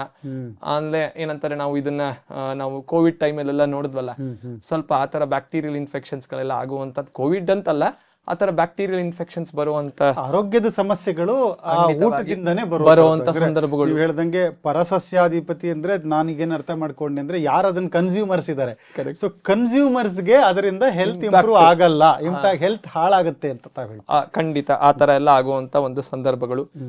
ಪ್ರಜೆಗಳಲ್ಲಿ ಕಲಹ, ಜಗಳ, ಅಂದ್ರೆ ಕೋರ್ಟ್ ಮತ್ತು ಕಚೇರಿಗಳಿಗೆ ಸ್ವಲ್ಪ ಜಾಸ್ತಿ ಅಪ್ಲಿಕೇಶನ್ಸ್ ಗಳು ಹೋಗುವಂತ ಸಂದರ್ಭಗಳು ಜಾಸ್ತಿ. ಅಂದ್ರೆ ಮನೆಗಳಲ್ಲಿ ವ್ಯಾಜ್ಯ, ಎಲ್ಲಿಗೆ ಭೂಮಿ ವಿಚಾರದಲ್ಲಿ ವ್ಯಾಜ್ಯಗಳು, ಸೊ ಇದೆಲ್ಲ ಬರುವಂತ ಸಂದರ್ಭಗಳು ಜಾಸ್ತಿ. ಅದರಿಂದ ಏನಾಗತ್ತೆ, ಜಗಳ ಆಗತ್ತೆ, ಕೋರ್ಟ್ಗೆ ಕೇಸ್ ಹೋಗುತ್ತೆ, ಅಲ್ಲಿ ಅದು ಹಂಗೆ ನಿಂತಿರುತ್ತೆ, ಇತ್ಯರ್ಥ ಆಗಲ್ಲ. ಮನೆಯಲ್ಲಿ ಕಲಹದ ವಾತಾವರಣ. ಆಮೇಲೆ ಅದರಿಂದ ಜಲ ಕಮ್ಮಿ, ಭೂಮಿಯಲ್ಲಿ ಜಲ ಮಳೆ ಆದ್ರೂ ಭೂಮಿಯಲ್ಲಿ ಬೋರ್ವೆಲ್ ಡ್ರಿಲ್ ಮಾಡಿದ್ರೆ ಸ್ವಲ್ಪ ಜಾಸ್ತಿ ಹೋಗಿ ನಾವು ನೀರ್ನ ಸಿಗುವಂತ ಸಂದರ್ಭಗಳು. ಅಂದ್ರೆ ಜಲ ನಮ್ಗೆ ಅಷ್ಟು ಸಮೃದ್ಧಿಯಾಗಿ ಕೆಳಗೆ ಭೂಮಿಯಲ್ಲಿ ಸಿಗುವಂತ ವಾತಾವರಣ ಈ ವರ್ಷ ಕಮ್ಮಿ ಅಂತ ಹೇಳ್ಬೋದು. ಧಾನ್ಯಾಧಿಪ ಈ ವರ್ಷ ಧಾನ್ಯಾಧಿಪ ಬುಧ. ಧಾನ್ಯಗಳಿಗೆ ಶುಭ ಗ್ರಹಗಳು ಬಂದ್ರೆ ಒಳ್ಳೆ ಧಾನ್ಯದ ಸಂಗ್ರಹಣೆ ಆಗತ್ತೆ. ಅಂದ್ರೆ ಗೌರ್ಮೆಂಟ್ ಅವರು ಅದನ್ನ ಮೇಂಟೈನ್ ಮಾಡ್ತಾರೆ. ಕೃಷಿ ಏನಂತಾರೆ ನಾವು ಕೃಷಿ ಕಾರ್ಮಿಕರು ಅದನ್ನ ಸ್ಟೋರ್ ಮಾಡ್ಕೊಳ್ಳುವಂತ ಒಂದು ವಿಚಾರ ಚೆನ್ನಾಗಿದೆ. ಸಮೃದ್ಧಿ ಸಿಗತ್ತೆ, ಹೆಚ್ಚಿನ ಧಾನ್ಯಗಳು ಬೆಳೀತಾರೆ, ಅಂದ್ರೆ ವೆರೈಟೀಸ್ ಆಫ್ ಧಾನ್ಯಗಳು ಬೆಳೆಯುವಂತ ಸಂದರ್ಭಗಳು ಈ ವರ್ಷ ತುಂಬಾ ಜಾಸ್ತಿ. ಅದೇ ರೀತಿಯೊಳಗೆ ಮೇಘಾಧಿಪ ಅಂದ್ರೆ ಮೇಘ, ನಮ್ಗೆ ಮೋಡಗಳು, ಅದನ್ನ ಚಂದ್ರ ತಗೊಂತಾನೆ, ಒಳ್ಳೆ ಮೇಘಗಳಾಗುವಂತದ್ದು, ಮಳೆ ಒಳ್ಳೆ ವೃಷ್ಟಿ ಆಗುವಂತ ಸಂದರ್ಭಗಳು ತುಂಬಾ ಜಾಸ್ತಿ. ಅದೇ ರೀತಿಯೊಳಗೆ ನೀರಸಾಧಿಪ ಶುಕ್ರ ಆಗ್ತಾನೆ. ಸೊ ಈ ಲಕ್ಸುರಿಯಸ್ ಪ್ರಾಡಕ್ಟ್ ಅಂತ ಕರಿತೀವಲ್ಲ, ಅಂದ್ರೆ ಸೆಂಟು, ಆಮೇಲೆ ಸುಗಂಧ ದ್ರವ್ಯಗಳು, ಬಂಗಾರ, ಹೌದು ಇವತ್ತಂತೂ ನಾವು ಗಗನಕ್ಕೆ ಹೋಗ್ತಾ ಇದ್ದೇವೆ, ಇನ್ನ ಜಾಸ್ತಿ ಆಗತ್ತೆ. ಹೋದ ವರ್ಷ ನಾನೊಂದು ಪಂಚಾಂಗ ಶ್ರವಣದಲ್ಲೂ ಇದನ್ನ ನಾನು ಹೇಳಿದ್ದೆ, ಬಂಗಾರ ಏರತ್ತೆ ಈ ಸಲಿ ಅಂತ. ಅದೇ ರೀತಿ ಒಳಗೆ ಏರ್ತಾನೇ ಇದೆ ಸುವರ್ಣ ಮತ್ತು ಎವ್ರಿ ಟೈಮ್ ನಾವು ಒಂದು ಆಲ್ ಟೈಮ್ ನ್ಯೂ ಹೈನೇ ನೋಡ್ತಾ ಇದ್ದೀವಿ. ಅದು ಕೆಳಗಡೆ $5,400 ಕೊಟ್ಟವರೆಗೂ ಹೋಗಿತ್ತು ಔನ್ಸ್ಗೆ. ಹಾಗಾಗಿ ಗೋಲ್ಡ್ ಅಂದ್ರೆ ಇದು ಈ ಪೋರ್ಟ್ಫೋಲಿಯೋದಲ್ಲಿ ಬರುತ್ತೆ ಅಂತ. ಹೌದು, ಅದು ಅವನು ಅದನ್ನ ಪೋರ್ಟ್ಫೋಲಿಯೋ ಮ್ಯಾನೇಜ್ಮೆಂಟ್ ಮಾಡ್ತಾನೆ. ಈ ವರ್ಷ ತುಂಬಾ ಜಾಸ್ತಿನೇ ಆಗುತ್ತೆ. ಅಂದ್ರೆ ನಾವು ಅದರಲ್ಲಿ ಇನ್ವೆಸ್ಟ್ ಮಾಡಿದ್ರೂ ಅದರಿಂದ ಲಾಭಗಳು ಜಾಸ್ತಿ. ಇನ್ವೆಸ್ಟ್ಮೆಂಟ್ ಮಾಡಕ್ಕೆ ತೊಂದರೆ ಇಲ್ಲ. ನಿಮ್ಮ ರೀತಿಯೊಳಗೆ ಗೋಲ್ಡ್, ಸಿಲ್ವರ್, ಮೆಟಾಲಿಕ್ ಇದ್ರಲ್ಲಿ ಅಂದ್ರೆ ಲಕ್ಸುರಿ ಐಟಮ್ಸ್ ಗಳು. ಕರೆಕ್ಟ್, ಖಂಡಿತ. ಮನೆಗೆ ಒಳ್ಳೆ ಸೋಫಾ ತಗೊಳ್ಳುವಂತದ್ದು, ಸೆಂಟು, ಕಾಸ್ಮೆಟಿಕ್ಸ್ ಅಂತ ಏನ್ ಕರಿತೀವಿ, ಅದಕ್ಕೆಲ್ಲ ಇನ್ವೆಸ್ಟ್ ಮಾಡೋದಲ್ಲಿ ತುಂಬಾ, ಅದೆಲ್ಲ ಪ್ರಾಡಕ್ಟ್ಸ್ ಎಲ್ಲ ಅಂತ ಬಿಸ್ನೆಸ್ ಮಾಡೋರ್ಗು ಒಳ್ಳೆ ರಿಟರ್ನ್ಸ್ ಇದೆ ಈ ವರ್ಷ. ಯಾಕಂದ್ರೆ ಇದು ಬಿಸ್ನೆಸ್ ಅವ್ರಿಗೂ ಕ್ರಯ ವಿಕ್ರಯ ಮಾಡೋರ್ಗು ಬೇಕಲ್ಲ. ಸೊ ಅದರಿಂದಾನು ಈ ಫಲಾಫಲಗಳನ್ನ ನಾವು ನಿರೀಕ್ಷಿಸಬಹುದು. ಇಷ್ಟು ಒಟ್ಟು ನವನಾಯಕರ ಈ ಫಲವೇ ನಮ್ಗೆ ಮುಂದೆ ಆದಾಯ ವ್ಯಯ ಆಗೋದು. ಸೊ ಅದೇನು ಅಂತ ನಾವು ನೋಡೋಣ. ಸೊ ಅದನ್ನ ಸಾಮಾನ್ಯವಾಗಿ ಎಲ್ಲಾ ಪಂಚಾಂಗದಲ್ಲೂ ನಾವು ಕೊಟ್ಟಿರ್ತೀವಿ. ಅಂದ್ರೆ ಪಂಚಾಂಗದಲ್ಲಿ ಆರಂಭದಲ್ಲೇ ಮೇಷಾದಿ ರಾಶಿಗಳಿಗೆ ಆಯ ಮತ್ತು ವ್ಯಯ ಕೊಟ್ಟಿರ್ತಾರೆ. ಸೊ ಅದೇನು ಅಂತ, ಮೇಷ ರಾಶಿಗೆ ಈ ವರ್ಷ 11 ಆದಾಯ ಆಗತ್ತೆ, 5 ವ್ಯಯ. ಸೊ ಆದಾಯ ಜಾಸ್ತಿ ಇದೆ ಮೇಷ ರಾಶಿಯವರಿಗೆ, ವ್ಯಯ ಕಮ್ಮಿ ಇದೆ, 5. ಮತ್ತು ವೃಷಭ ರಾಶಿಯವರಿಗೆ ಆಯವೇ 5, ವ್ಯಯ 14. ಸ್ವಲ್ಪ ಲಾಸ್ ಜಾಸ್ತಿ ಇದೆ. ಮಿಥುನ ರಾಶಿಯವರಿಗೆ 11 ಆದಾಯ ಮತ್ತು ವ್ಯಯ 11. So no loss no gain. ಕರ್ಕಾಟಕ ರಾಶಿಯವರಿಗೆ 5 ಮತ್ತು 8 ಸ್ವಲ್ಪ ಓಕೆ. ಮತ್ತು ಸಿಂಹ ರಾಶಿಯವರಿಗೆ 8 ಮತ್ತು 5 ಆಯ ಜಾಸ್ತಿ ಆಯ್ತು, ವ್ಯಯ ಕಮ್ಮಿ ಆಯ್ತು. ಕನ್ಯಾ ರಾಶಿಯವರಿಗೆ 11. ಸೊ ಆದಾಯ 11, ವ್ಯಯ 11. ತುಲಾ ರಾಶಿಯವರಿಗೆ 5, 14 ಆದಾಯ ಕಮ್ಮಿ, ವ್ಯಯವೇ ಜಾಸ್ತಿ. ಮತ್ತು ವೃಶ್ಚಿಕ ರಾಶಿಯವರಿಗೆ 11 ಆದಾಯ, 5 ವ್ಯಯ. ಸೊ ಒಳ್ಳೆ ಲಾಭ ಜಾಸ್ತಿ ಇದೆ ವೃಶ್ಚಿಕ ರಾಶಿಯವರಿಗೆ. ಧನುರ್ ರಾಶಿಯವರಿಗೆ 11 ಆದಾಯ, 11 ವ್ಯಯ ಈಕ್ವಲ್. ಆಮೇಲೆ ಮಕರ ರಾಶಿಯವರಿಗೆ 2 ಆದಾಯ, 14 ವ್ಯಯ, ಜಾಸ್ತಿನೇ ಆಯ್ತು ಅವರಿಗೆ. ಸೊ ಕುಂಭ ರಾಶಿಯವರಿಗೆ 2 ಮತ್ತು 14 ಇದೇ ರೀತಿ ಒಳಗೆ ಹೋಗುತ್ತೆ. ಮೀನ ರಾಶಿಯವರಿಗೆ 8 ಮತ್ತು 11. ಸೊ ಈ ತರ ಒಂದು ಆಯ ಮತ್ತು ವ್ಯಯದ ಒಂದು ರಾಶಿ ಮಟ್ಟದಲ್ಲಿ ನೋಡಿದ್ವಿ. ನೀವು ಕೇಳದಂತೆ ಇದು ರಾಶಿ ಮಟ್ಟಕ್ಕಾಯ್ತು ಅಂದ್ರೆ ನಕ್ಷತ್ರಗಳು ಅದರೊಳಗೆ ಸೇರ್ದಂಗೆ.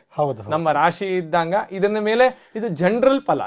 ಸೊ ಇದ್ರ ಮೇಲೆ ವ್ಯಕ್ತಿಗತವಾಗಿ ಅವರವರು ಜಾತಕ, ಅವರವರು ದಶಾ ಭುಕ್ತಿ ಮತ್ತು ಅವರ ಸ್ಥಿತಿ ನಡೀತಾ ಇರುವಂತ ಗ್ರಹಗಳ ಮೇಲೆ ಅವ್ರದ್ದು ನಿರೀಕ್ಷಿತವಾದಂತ ಫಲಗಳನ್ನ ನಾವು ನೋಡ್ಬೋದು ಆ ಸಂವತ್ಸರದಲ್ಲಿ. ಇದು ಆದಾಯ ವ್ಯಯ.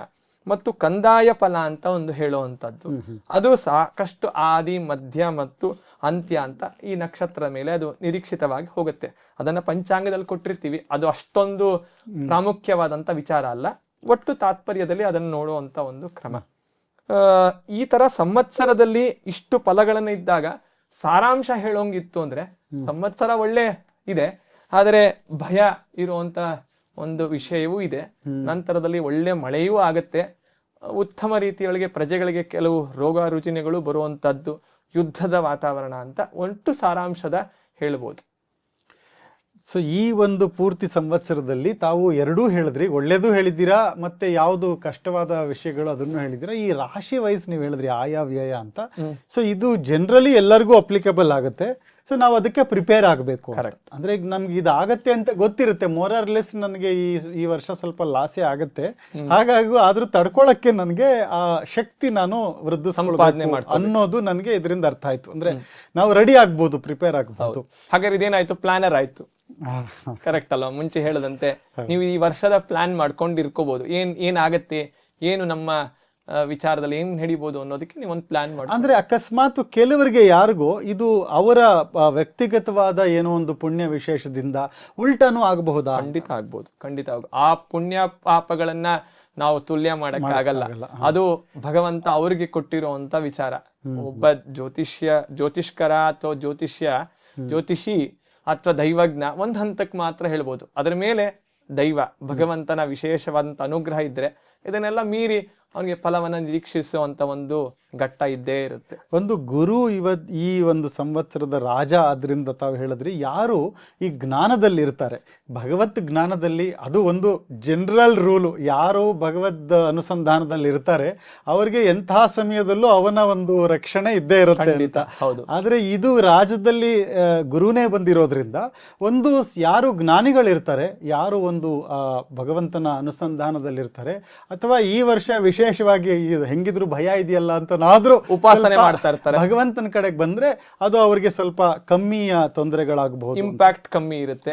ಅಂದ್ರೆ ಅವ್ರಿಗೆ ಅಲ್ಲಿ ಆಯ ವ್ಯಯ ಜಾಸ್ತಿ ಇದ್ರೂನು, ಅಂದ್ರೆ ಆದಾಯ ಕಮ್ಮಿ ಇದ್ದು ವ್ಯಯ ಜಾಸ್ತಿ ಇದ್ರೂನು ಗುರುಗಳ ವಿಶೇಷವಾದಂತ ಅನುಗ್ರಹ, ನಾಮ ಸಂಕೀರ್ತನೆ ಮಾಡೋದು ಅಥವಾ ಪಠನೆ ಮಾಡೋದ್ರಿಂದ ಆ ಫಲಾಫಲಗಳನ್ನ ಸ್ವಲ್ಪ ಬದಲಾವಣೆ ಮಾಡಿ ನಾವು ಜ್ಞಾನ ಮಟ್ಟಕ್ಕೆ ಹೋದಾಗ, ಭಗವದ್ಗೀತೆಯಲ್ಲಿ ಭಗವಂತ ಹೇಳ್ದಂಗೆ ಎಲ್ಲಾ ಜ್ಞಾನದಲ್ಲೇ ಇರೋ ಕಾರಣಕ್ಕೋಸ್ಕರ ಜ್ಞಾನದಲ್ಲಿ ಅದನ್ನ ನಾವು ಸಮಾಪ್ತಿ ಮಾಡಿದ್ರೆ ದೇವರು ಅನಂತ ಮಡಿ ಮಾಡಿ ನಮ್ಗೆ ಒಳ್ಳೆ ಫಲಗಳನ್ನೇ ನಿರೀಕ್ಷಿಸ್ತಾನೆ ಅಂತ ಹೇಳೋದ್ರಲ್ಲಿ ತಪ್ಪಾಗದೆ ಇರ್ಬೋದು.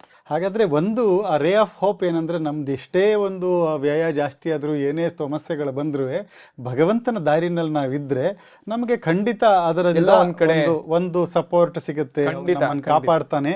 ಇದು ರಿವರ್ಸ್ ಕೂಡ ಆಗಕ್ ಸಾಧ್ಯ ಅಂತ ನಮಗೆ ಒಂದು ಹಿಂಟ್ ಕೊಡ್ತಾ ಇದೆ, ದೇವರು ಹಿಂಟ್ ಕೊಡ್ತಾ ಇದೆ. ಸೊ ಈಗ ನಾವು ಜನರಲ್ ಒಂದು ದೇಶದ ವ್ಯವಸ್ಥೆ ಮೇಲೆ ನೋಡೋದಾದ್ರೆ, ಈಗ ಆಲ್ರೆಡಿ ನಮಗೆ ಇಸ್ರೇಲ್ ಮತ್ತು USA ಸೇರಿ ಇರಾನ್ ಮೇಲೆ ಅಟ್ಯಾಕ್ ಮಾಡಿದ್ದಾರೆ. ಅದು ಬಹಳಷ್ಟು ಏನೋ ಒಂದು ವಾರ ನಡೆಯುತ್ತೆ ಅಂದ್ಕೊಂಡಿದ್ದಂತಹ ಯುದ್ಧ ಇನ್ನೂ ಕಂಟಿನ್ಯೂ ಆಗ್ತಾ ಇದೆ. ಆಲ್ರೆಡಿ ಸ್ಟಾಕ್ ಮಾರ್ಕೆಟ್ ಕ್ರ್ಯಾಶ್ ಆಗಿದೆ, ಒಂದು 10-12% ಬಿದ್ದಿದೆ ಇಂಡೆಕ್ಸಸ್ ಎಲ್ಲ. ಇನ್ನೂ ಅದರಲ್ಲಿ ನಮಗೆ ಚೈತನ್ಯ ಕಾಣ್ತಾ ಇಲ್ಲ. ಏನೋ ನಿಲ್ಲುತ್ತೆ ಅಂತ ಅನಿಸಿದ್ರು ಮತ್ತೆ ರಿಕವರಿ ಆಗೋಕ್ಕೆ ಸಾಧ್ಯ ಇರುತ್ತೆ. ಆದರೆ ನೀವು ಈಗ ಪರಾಭವ ಸಂವತ್ಸರ ಅಂತಲೇ ಹೇಳ್ತಿದ್ದೀರಿ. ಪೂರ್ತಿ ನೋಡೋದಾದರೆ, ನಮ್ಮ ದೇಶದ ಮಟ್ಟಿಗೆ ನೋಡೋದಾದರೆ, ಯಾವ ಥರ ಈ ವರ್ಷ ನಮಗೆ ರಾಜ್ಯ ಮಟ್ಟದಲ್ಲಿ ಅದು ಪೊಲಿಟಿಕಲ್ ಸ್ಟೆಬಿಲಿಟಿ ಇರಬಹುದು, ಮತ್ತು ಯುದ್ಧಗಳ ಭೀತಿ ಇರಬಹುದು, ಇದರ ಮಟ್ಟದಲ್ಲಿ ನಾವು ನೋಡೋದಾದರೆ, ಮತ್ತು ಯಾವುದೇ ಪ್ರಾಂತ್ಯದಲ್ಲಿ, ಯಾಕೆಂದರೆ ಎಲ್ಲೇ ಭಾರತದ ಯಾವುದೇ ರಾಜ್ಯಕ್ಕೆ ತೊಂದರೆ ಆದರೂ ನಮಗೆ ತೊಂದರೆ ಆಗುತ್ತೆ. ಯಾಕೆಂದರೆ ಅದು ಎಕಾನಮಿ, ನಮ್ಮ ಇಡೀ ದೇಶದ ಎಕಾನಮಿಗೆ ಅದು ಹಿಟ್ ಆಗುತ್ತೆ. ಹಾಗಾಗಿ ಆ ದೇಶದ ಪರಿಸ್ಥಿತಿ ಯಾವ ಥರ ಇರುತ್ತೆ ಇದನ್ನು ನಾವು ಇದು ವಿಶ್ವ ಅಥವಾ ರಾಜ್ಯ ಅಥವಾ ರಾಷ್ಟ್ರ ಅಂತ 3 ವಿಭಾಗವಾಗಿ ನಾವು ನೋಡಕ್ಕೆ ಪ್ರಯತ್ನ ಮಾಡಿ. ಈ ಸಂವತ್ಸರದಲ್ಲಿ ನಾವು ಇಷ್ಟೊತ್ತು ನೋಡಿದ್ದು ಪೋರ್ಟ್ಫೋಲಿಯೋ ಮ್ಯಾನೇಜ್ಮೆಂಟ್. ನಾನು ಮುಂಚೆ ಹೇಳಿದಂತೆ ಗ್ರಹಗಳು ಪ್ರತಿದಿನವೂ ಚರ ಆಗ್ತಾ ಇರ್ತಾರೆ. Celestial bodies there will be a movement every minute, every second, ಅಥವಾ ನಾವು ನೋಡುವಂತ ಎವ್ರಿ ದಿನ. ಮುಖ್ಯವಾಗಿ ಅದರದ್ದು ಒಂದು ಗತಿಯಲ್ಲಿ ಅವ್ರು ಹೋಗ್ತಾ ಇರ್ತಾರೆ. ಆದರೆ ವರ್ಷದಲ್ಲಿ ವಾರ್ಷಿಕ ಗ್ರಹಗಳು ಅಂತ ನಾವು ಕರಿತೀವಿ. ಮುಖ್ಯವಾಗಿ ನಮ್ಗೆ ಎಲ್ಲಾ ಗ್ರಹಗಳನ್ನ ನಾವು ಫಲಾಫಲಗಳನ್ನ ನೋಡಕ್ಕೆ ಸ್ವಲ್ಪ ಅದು ಚಾಲೆಂಜಿಂಗ್ ಆಸ್ಪೆಕ್ಟ್ ಆಗುತ್ತೆ. ಯಾಕಂದ್ರೆ ಅವರೆಲ್ಲ ಚಿಕ್ಕ ಚಿಕ್ಕ ಪ್ರಮಾಣದಲ್ಲಿ ಮುಂದೆ ಹೋಗ್ಬಿಡ್ತಾ ಇರ್ತಾರೆ. ಆದ್ರೆ ವಾರ್ಷಿಕ ಗ್ರಹಗಳು ಅಂತ ನಾವು 3 ಗ್ರಹಗಳನ್ನ, 2 ಗ್ರಹಗಳನ್ನಂತೂ ನಾವು ಕನ್ಸಿಡರ್ ಮಾಡ್ತೀವಿ. ಯಾರು ಅಂತಂದ್ರೆ, ಒಂದು ಶನಿ ಮಹತ್ವ ಮತ್ತು ಗುರು ಬೃಹಸ್ಪತಿ ಗ್ರಹ. ಇದು ಎರಡನ್ನ ಮುಖ್ಯವಾದಂತ ಒಂದು ಕರ್ಮ ಎಲ್ಲ ನಡೆಸಬೇಕು ಅಂದ್ರೆ ಶನಿ ಮಹತ್ವ ತುಂಬಾ ಕಾರಣ ಆಗ್ತಾನೆ, ಅಥವಾ ಶನಿ ಗ್ರಹ ತುಂಬಾ ಕಾರಣ ಆಗ್ತಾನೆ. ಒಂದು ಜ್ಞಾನ, ನೀವು ಹೇಳಿದಂತೆ ಜ್ಞಾನವನ್ನ ನಮ್ಮಲ್ಲಿ ಸಂಪಾದನೆ ಮಾಡಬೇಕು, ಕಾಂಚನ ಅಂದ್ರೆ ದುಡ್ಡನ್ನ ಸಂಪಾದನೆ ಮಾಡಬೇಕು ಅಂದ್ರೆ ಬೃಹಸ್ಪತಿ ತುಂಬಾ ಮುಖ್ಯವಾದಂತ ಒಂದು ಪೋರ್ಟ್ಫೋಲಿಯೋನ ತಗೊಂತಾನೆ. ಅವರು ಪ್ರತಿ ವರ್ಷನೂ ಬದಲಾವಣೆ ಆಗ್ತಾರೆ. ಅವ್ರ ಮೇಲೆ ನಮ್ಗೆ ತುಂಬಾ ಇಂಪ್ಯಾಕ್ಟ್ ಆಗುತ್ತೆ. ನಾವೆಲ್ಲ ಸಾಮಾನ್ಯವಾಗಿ ರೂಢಿ ವಚನ ಕೇಳಿರ್ತೀವಿ, ಅಥವಾ ಯಾರ ಜ್ಯೋತಿಷ ನಿಮ್ಗೆ ಗುರುಬಲ ಇದೆ, ನಿಮ್ಗೆ ಇವತ್ತು ಶನಿ ಕಾಟ ಪ್ರಾರಂಭ ಆಯ್ತು ಅಂತ. ಇದೆರಡೇ ಗ್ರಹದ ತುಂಬಾ ಮುಖ್ಯವಾಗಿ ಹೇಳ್ತಾ ಇರ್ತಾರೆ. ಸೊ ಇದ್ರದ್ದು ಶೈಕ್ಷಣಿಕವಾಗಿ, ಸಾಮಾಜಿಕವಾಗಿ ಮತ್ತು ಧಾರ್ಮಿಕವಾಗಿ ಇದನ್ನೆಲ್ಲ ಇಂಪ್ಯಾಕ್ಟ್ ಮಾಡೋದು ಇವರಿಬ್ರು ಗ್ರಹಗಳು. ಒಂದು ಗುರುಬಲ ಅಂತ ನಾವು ಏನ್ ಹೇಳ್ತೀವಿ, ಅದು ಈಗ ಎಷ್ಟೋ ಸರಿ ಯಾಕೆ ಮುಂಜಿ ಮಾಡಿಲ್ಲ ಅಂದ್ರೆ ಗುರುಬಲ ಬಂದಿಲ್ಲ ಅಂತೀವಿ, ಮದುವೆ ಮಾಡಿಲ್ಲ ಅಂದ್ರೆ ಗುರುಬಲ ಇಲ್ಲ ಅಂತೀವಿ, ಬಿಸ್ನೆಸ್ ಸ್ಟಾರ್ಟ್ ಮಾಡಬೇಡಿ ನಿಮಗೆ ಗುರುಬಲ ಇಲ್ಲ. ಸೊ ಅಂದ್ರೆ ಗುರುಗೆ ಮುಖ್ಯವಾದಂತ ಒಂದು ಒಳ್ಳೇದಕ್ಕೆ ಇದು ಹೇಳ್ತೀವಿ. ಏನೋ ಕೆಟ್ಟದಾಯ್ತು ಅಂದ್ರೆ ಶನಿಕಾಟ ಶುರು ಆಗ್ತಾ ಇದೆ ನಿಮಗೆ ಹಿಂಟು. ದುಃಖಂ ದಿನೇಶಾತ್ಮಜ ಅಂತ, ದುಃಖವನ್ನ ಕೊಡೋದೇ ದಿನೇಶಾತ್ಮಜ. ಅಂದ್ರೆ ದಿನೇಶ ಅಂದ್ರೆ ರವಿಯ ಮಗ ದುಃಖವನ್ನ ಕೊಡ್ತಾನೆ. ಸೊ ಅವನ್ ಬರ್ತಾನೆ ಅಂದ್ರೆ ನಾವು ಅಲರ್ಟ್ ಆಗ್ಬೇಕು. It's A alert system. ಅವ್ನ್ ಕೆಟ್ಟದ್ ಮಾಡ್ತಾನೆ ಅಂತಲ್ಲ, ಒಳ್ಳೇದನ್ನು ಮಾಡ್ತಾನೆ. ಆದ್ರೆ ಒಳ್ಳೇದನ್ನ ಮಾಡಕ್ಕೆ ನಾವ್ ಏನಾರ ಮಾಡಿದ್ರೆ ತಾನು ಅವ್ನು ನಮ್ಗೆ ಒಳ್ಳೇದ್ ಮಾಡೋದು, ಕರೆಕ್ಟ್ ಅಲ್ವಾ? ಸೊ ಆ ರೀತಿಯೊಳಗೆ ಅವರು ಸಾಂವತ್ಸರಿಕ ಗ್ರಹಗಳು ಅಂತ ಕರಿತೀವಿ. ಅವರು ರಾಶಿಯಲ್ಲಿ ಬದಲಾವಣೆ ಆದಾಗ ಅದು ರಾಷ್ಟ್ರ ಮಟ್ಟದ ಮೇಲೆ, ರಾಜ್ಯದ ಮಟ್ಟದ ಮೇಲೆ, ವ್ಯಕ್ತಿಗತ ಮೇಲೂ ಅದು ಪರಿಣಾಮ ಬೀಳುತ್ತೆ. ಈ ವರ್ಷ ಗುರು ವಿಶೇಷವಾಗಿ 3 ಮನೆಗಳನ್ನ ಬಂದ್ಬಿಡ್ತಾನೆ. ಅವನಿಗೊಂದು ಅವಧಿ, ಅವನ ಡ್ಯೂರೇಷನ್ ಏನಂತಂದ್ರೆ 360 ಡೇಸ್ ತಗೊಂತಾನೆ. ಒಂದು ರಾಶಿಯಿಂದ 30 ಡಿಗ್ರೀಸ್ನ ಕ್ರಾಸ್ ಮಾಡಕ್ಕೆ ಹಿ ಟೇಕ್ಸ್ 360 ಡೇಸ್. ಆದ್ರೆ ಈ ವರ್ಷ ಅತಿಚಾರ ಗುರು ಅಂದ್ರೆ ತುಂಬಾ ಬೇಗ ಮೂವ್ಮೆಂಟ್ ಆಗಿ ಅವನು 3 ರಾಶಿಗಳನ್ನ ಟಚ್ ಮಾಡ್ತಾ ಇದ್ದಾನೆ. ಅವನು ಇವಾಗ ಸಂಚಾರ ಮಾಡ್ತಾ ಇರೋದು ಮಿಥುನ ರಾಶಿ. ಈ ಮಿಥುನ ರಾಶಿಯನ್ನ ಭೋಗಿಸಿ ಕರ್ಕಾಟಕ ರಾಶಿಯನ್ನ ಪ್ರವೇಶ 1ನೇ ತಾರೀಕು ಜೂನಲ್ಲಿ ಪ್ರವೇಶ ಮಾಡಿ, ನಂತರದಲ್ಲಿ ಅದನ್ನೂ ಭೋಗಿಸಿ ಮುಂದೆ ಸೆಪ್ಟೆಂಬರ್ ತಿಂಗಳಲ್ಲಿ ಸಿಂಹ ರಾಶಿಗೂ ಪ್ರವೇಶ ಮಾಡಿಬಿಡ್ತಾನೆ. ಸೊ ಅತಿಚಾರ ಅಂದ್ರೆ ಚರ ತುಂಬಾ ಜಾಸ್ತಿ ಗತಿಯಲ್ಲಿದೆ. ಈ ಕನ್ಸಂಪ್ಷನ್ ಆಫ್ ಏನಿದೆ 30 ಡಿಗ್ರೀಸ್ ಇದೆ, ತುಂಬಾ ಫಾಸ್ಟ್ ಆಗಿ ಮಾಡ್ತಾ ಇದ್ದಾನೆ. ಅವ್ನು ಯಾವಾಗ ಫಾಸ್ಟ್ ಆಗಿ ಮಾಡ್ತಾನೋ fluctuation will happen at the ಸಮಾಜ. ಅಂದ್ರೆ ಅವನ್ ಪೋರ್ಟ್ಫೋಲಿಯೋ ಎಲ್ಲಿರುತ್ತೋ ಅದೆಲ್ಲ ಶೇಕಿ ಆಗ್ತಾ ಆಗುತ್ತೆ. ಅವನ್ ಪೋರ್ಟ್ಫೋಲಿಯೋ ನಾನು ಫಸ್ಟೇ ಹೇಳ್ಬಿಟ್ಟೆ, ನಿಮ್ದೇ ಪೋರ್ಟ್ಫೋಲಿಯೋ ಸ್ಟಾಕ್ ಮ್ಯಾನೇಜ್ಮೆಂಟ್ ಮನಿ. ವೇದವ್ಯಾಸ ದೇವರು ದೇವಾನಾಂಚ ಗುರುಂ ನಾಂಚ ಗುರು ದೇವಾನಾಂಚ ಋಷೀಂ ನಾಂಚ ಗುರು ಕಾಂಚನ ಸನ್ನಿಭಂ ಅಂತ ಹೇಳ್ತಾರೆ. ಒಂದು ದೊಡ್ಡ ಪೋರ್ಟ್ಫೋಲಿಯೋನು ಅಂದ್ರೆ ಸ್ಟಾಕ್ ಮ್ಯಾನೇಜ್ಮೆಂಟ್ಗೆ ಗುರು ತುಂಬಾ ಮುಖ್ಯವಾದಂತ ಕಾರಣ. ಅಂದ್ರೆ ಅವನು ಆ ಫಿನಾನ್ಷಿಯಲ್ ಪಾರ್ಟ್ ನ ಅವ್ನು ತುಂಬಾ ಹ್ಯಾಂಡಲ್ ಮಾಡ್ತಾನೆ. ಆದ್ರೆ ಅದು ಹೆಂಗ್ ಹ್ಯಾಂಡಲ್ ಮಾಡ್ತಾನೆ ಅಂದ್ರೆ ಬುದ್ಧಿಶಕ್ತಿಯಿಂದ ಅಲ್ವಾ? ಬುದ್ಧಿಶಕ್ತಿ ಇಂಪಾರ್ಟೆಂಟ್ ಅಲ್ವಾ? ಇಲ್ಲಿ ನಿಮ್ಮ ಪ್ರೆಸೆನ್ಸ್ ಆಫ್ ಮೈಂಡೇ ತುಂಬಾ ಇಂಪಾರ್ಟೆಂಟ್ ಆಗುತ್ತೆ. ಸೊ ಅದಕ್ಕೆ ಅವ್ನು ಯಾವಾಗ ಅತಿಚಾರವಾಗಿ ಆಗ್ತಾನೋ ಫ್ಲಕ್ಚುಯೇಷನ್ ಇರುತ್ತೆ. ಸೊ ಮಾರ್ಕೆಟ್ ಫ್ಲಕ್ಚುಯೇಷನ್ಸ್ ಗಳು ಸಿಕ್ಕಾಪಟ್ಟೆ ಇರುವಂತ ಸಂದರ್ಭಗಳು. It may impact major economy. Major ಎಕಾನಮಿಯಲ್ಲಿ ಅದು ಇಂಪ್ಯಾಕ್ಟ್ ಮಾಡುವಂತ ಸಂದರ್ಭಗಳು, ರಾಷ್ಟ್ರ ವಿಶ್ವ ಮಟ್ಟದಲ್ಲೂ ಆಗುವಂತ ಸಂದರ್ಭಗಳು. ನೀವೇ ಹೇಳದಂತೆ ಇವಾಗಲೇ ತುಂಬಾ ಡೌನ್ ಸ್ಟ್ರೀಮ್ ಇದೆ. ಸೊ ಈ ರೀತಿಯೊಳಗೆ ಅವನು ಒಳ್ಳೆ ಫಲಗಳನ್ನು ಕೊಡ್ತಾನೆ. ಯಾಕಂದ್ರೆ ಉಚ್ಚಂಗತದಲ್ಲಿ ಆಗ್ತಾ ಇದ್ದಾನೆ, ಉಚ್ಚ ಆಗ್ತಾ ಇದ್ದಾನೆ ಅವನು. ಕರ್ಕಾಟಕ ರಾಶಿ ಅವನಿಗೆ ಉಚ್ಚ. ಆಧುನಿಕ ತಂತ್ರಜ್ಞಾನ ಎಷ್ಟು ಬೆಳೆದಿದೆ ಇವಾಗ ಅಂದ್ರೆ ಎಷ್ಟು ಕೊಡ್ತಾ ಇದೆ. ಸೊ ಅವನು ಅದೆಲ್ಲ ಕೊಡುವಂತ ಒಂದು ಅದು ಅಂದ್ರೆ ಮೆರಿಟ್ಸು ಇರುತ್ತೆ, ಡಿಮೆರಿಟ್ಸು ಇರುತ್ತೆ.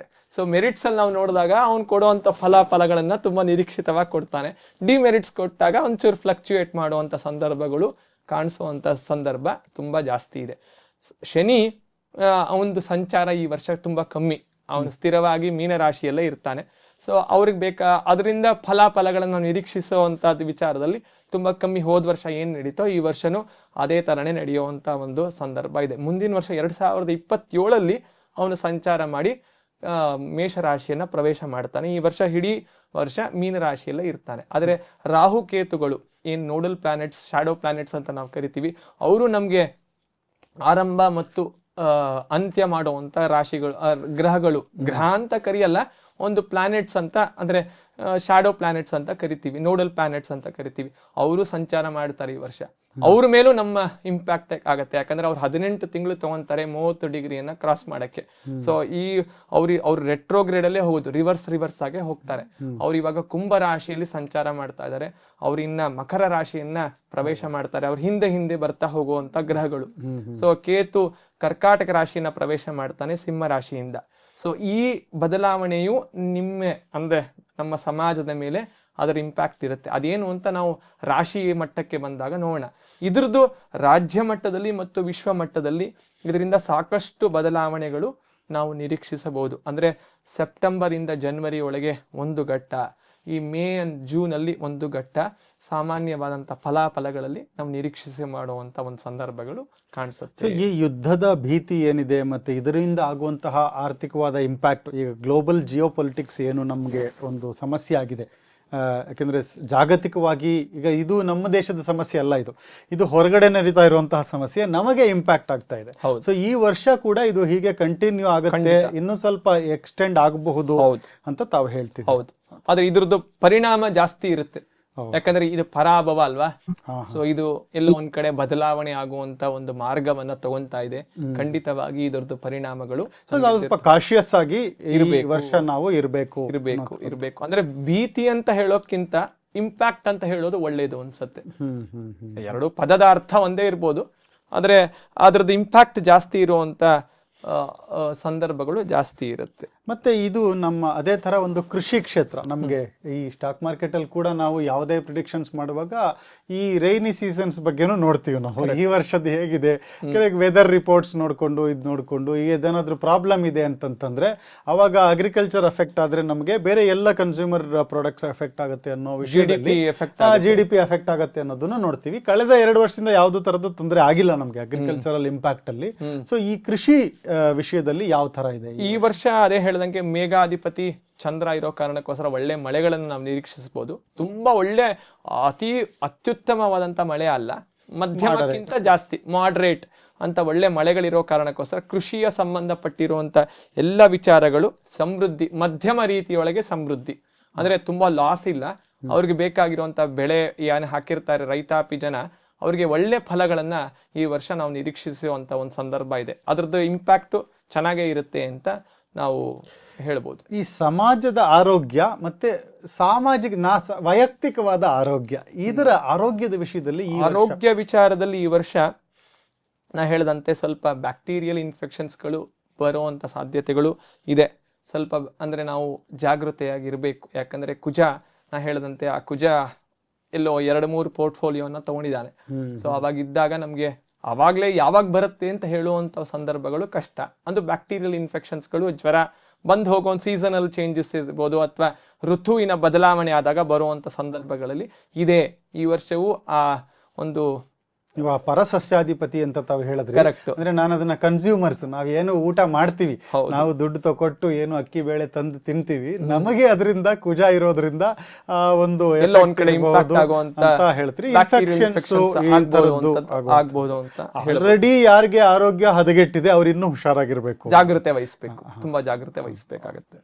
ಉದ್ಯೋಗ ಕ್ಷೇತ್ರದಲ್ಲಿ ಸಾಮಾನ್ಯವಾಗಿ ವಿಜ್ಞಾನ ಮತ್ತು ಶೈಕ್ಷಣಿಕ ನೋಡಿದಾಗ ತುಂಬಾ ಬದಲಾವಣೆಗಳಾಗತ್ತೆ. ಈ ವರ್ಷ ಆಧುನಿಕ ತಂತ್ರಜ್ಞಾನ ಒಂದು ಮಟ್ಟಕ್ಕೆ ಹೋಗುತ್ತೆ. ಯಾಕಂದ್ರೆ ಗುರು ಉಚ್ಚ ರೀತಿಯಲ್ಲಿ ಹೋಗ್ತಾ ಇದ್ದಾನೆ. ಸೊ ಅವನಿಗೆ ಶನಿಯ ವೀಕ್ಷಣೆನೂ ಇರುತ್ತೆ. ಶನಿಯ ಗುರು ನೋಡ್ತಾನೆ, 9ನೇ ಮನೆ ದೃಷ್ಟಿ ಕೊಟ್ಟು ನೋಡ್ತಾನೆ.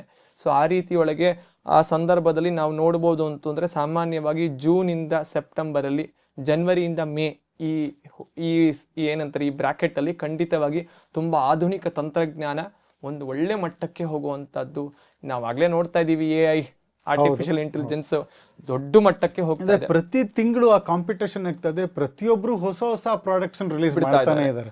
ಇವರು ಜೆಮಿನಿ ರಿಲೀಸ್ ಮಾಡಿದೆ ಅಂತಂದ್ರೆ ಗ್ರೋಕ್ ರಿಲೀಸ್ ಮಾಡ್ತಾ ಇದೆ, ಗ್ರೋಕ್ ಮಾಡ್ತು ಅಂದ್ರೆ ಚಾಟ್ GPT ಮಾಡ್ತಾ ಇದೆ, ಚಾಟ್ GPT ಮಾಡ್ತು ಅಂತ ಹೇಳಿ ಆಂಥ್ರೋಪಿಕ್ ಮಾಡ್ತಾ ಇದೆ. ಇವ್ರು ಮಾಡಿದ್ರು ಅಂತ ನಮ್ಮದೇ ದೇಶದ ಸರ್ವಮ್ AI ಅಂತ ಅವ್ರು ಬರ್ತಾ ಇದ್ದಾರೆ. ನಮ್ದು ಮೊನ್ನೆ AI ಸಮಿಟ್ ಬೇರೆ ಇಂಡಿಯಾದಲ್ಲಿ ಆಯ್ತು. ಸೊ ಹಾಗಾಗಿ ಇಲ್ಲಿ ಹೋಮ್ ಗ್ರೌಂಡ್ AI ಕಂಪನೀಸ್ ಏನಿದೆ ಅದು ಕೂಡ ಹೆಚ್ಚು ಬೆಳೆಯುವಂತಹ ಸಾಧ್ಯತೆಗಳು ಈ ವರ್ಷ ತುಂಬಾ ಜಾಸ್ತಿ ಇದೆ. ಆಮೇಲೆ ಆಧುನಿಕ ತಂತ್ರಜ್ಞಾನ ಈ AI ಅನ್ನೋದು ನಮ್ಮ ಈ ಏನು ವೈದಿಕ ಒಂದು ವಾಂಗ್ಮಯದಲ್ಲೂ ಅದು ಬರುವಂತ ಸಾಧ್ಯತೆಗಳು ಜಾಸ್ತಿ ಇದಾಗ್ಲೇ ಬಂದಿದೆ. ಇವಾಗ ಆಕ್ಚುಲಿ ಜ್ಞಾನ ಭಾರತಂ ಅಂತ ಪ್ರಾಜೆಕ್ಟ್ ಇದೆ ಗವರ್ಮೆಂಟ್ ಆಫ್ ಇಂಡಿಯಾದು. ಅದರಲ್ಲಿ ಆಲ್ರೆಡಿ ಸಂಸ್ಕೃತದ್ದು LLM ಶುರು ಮಾಡ್ಬಿಟ್ಟಿದ್ದಾರೆ.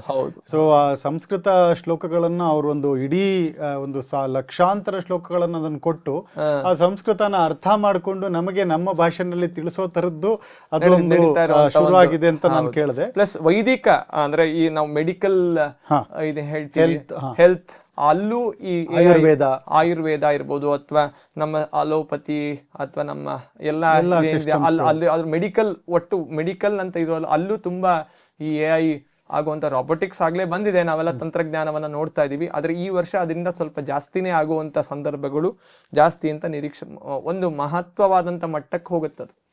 ಸೊ ಉದ್ಯೋಗ ಕ್ಷೇತ್ರದಲ್ಲಿ ಎರಡು ತರ ಆಗಬಹುದು. ಈ ಟೆಕ್ನಾಲಜಿ ಆಗೋದ್ರಿಂದ ಕೆಲವರು ಕೆಲಸಗಳ ಕಳ್ಕೊಳ್ಬಹುದು, ಆದ್ರೆ ಯಾರು ಪ್ರಿಪೇರ್ ಆಗಿರ್ತಾರೆ ಅವರಿಗೆ ಹೆಚ್ಚು ಲಾಭಗಳಿದೆ. ಆದ್ರೆ ಗ್ಲೋಬಲ್ ಕ್ರೈಸಿಸ್ ಖಂಡಿತವಾಗಿ ಉದ್ಯೋಗದಲ್ಲಿ ಒಂದ್ ಸ್ವಲ್ಪ ಇಂಪ್ಯಾಕ್ಟ್ ಮಾಡುವಂತ ಸಂದರ್ಭಗಳು ಜಾಸ್ತಿ ಇದೆ.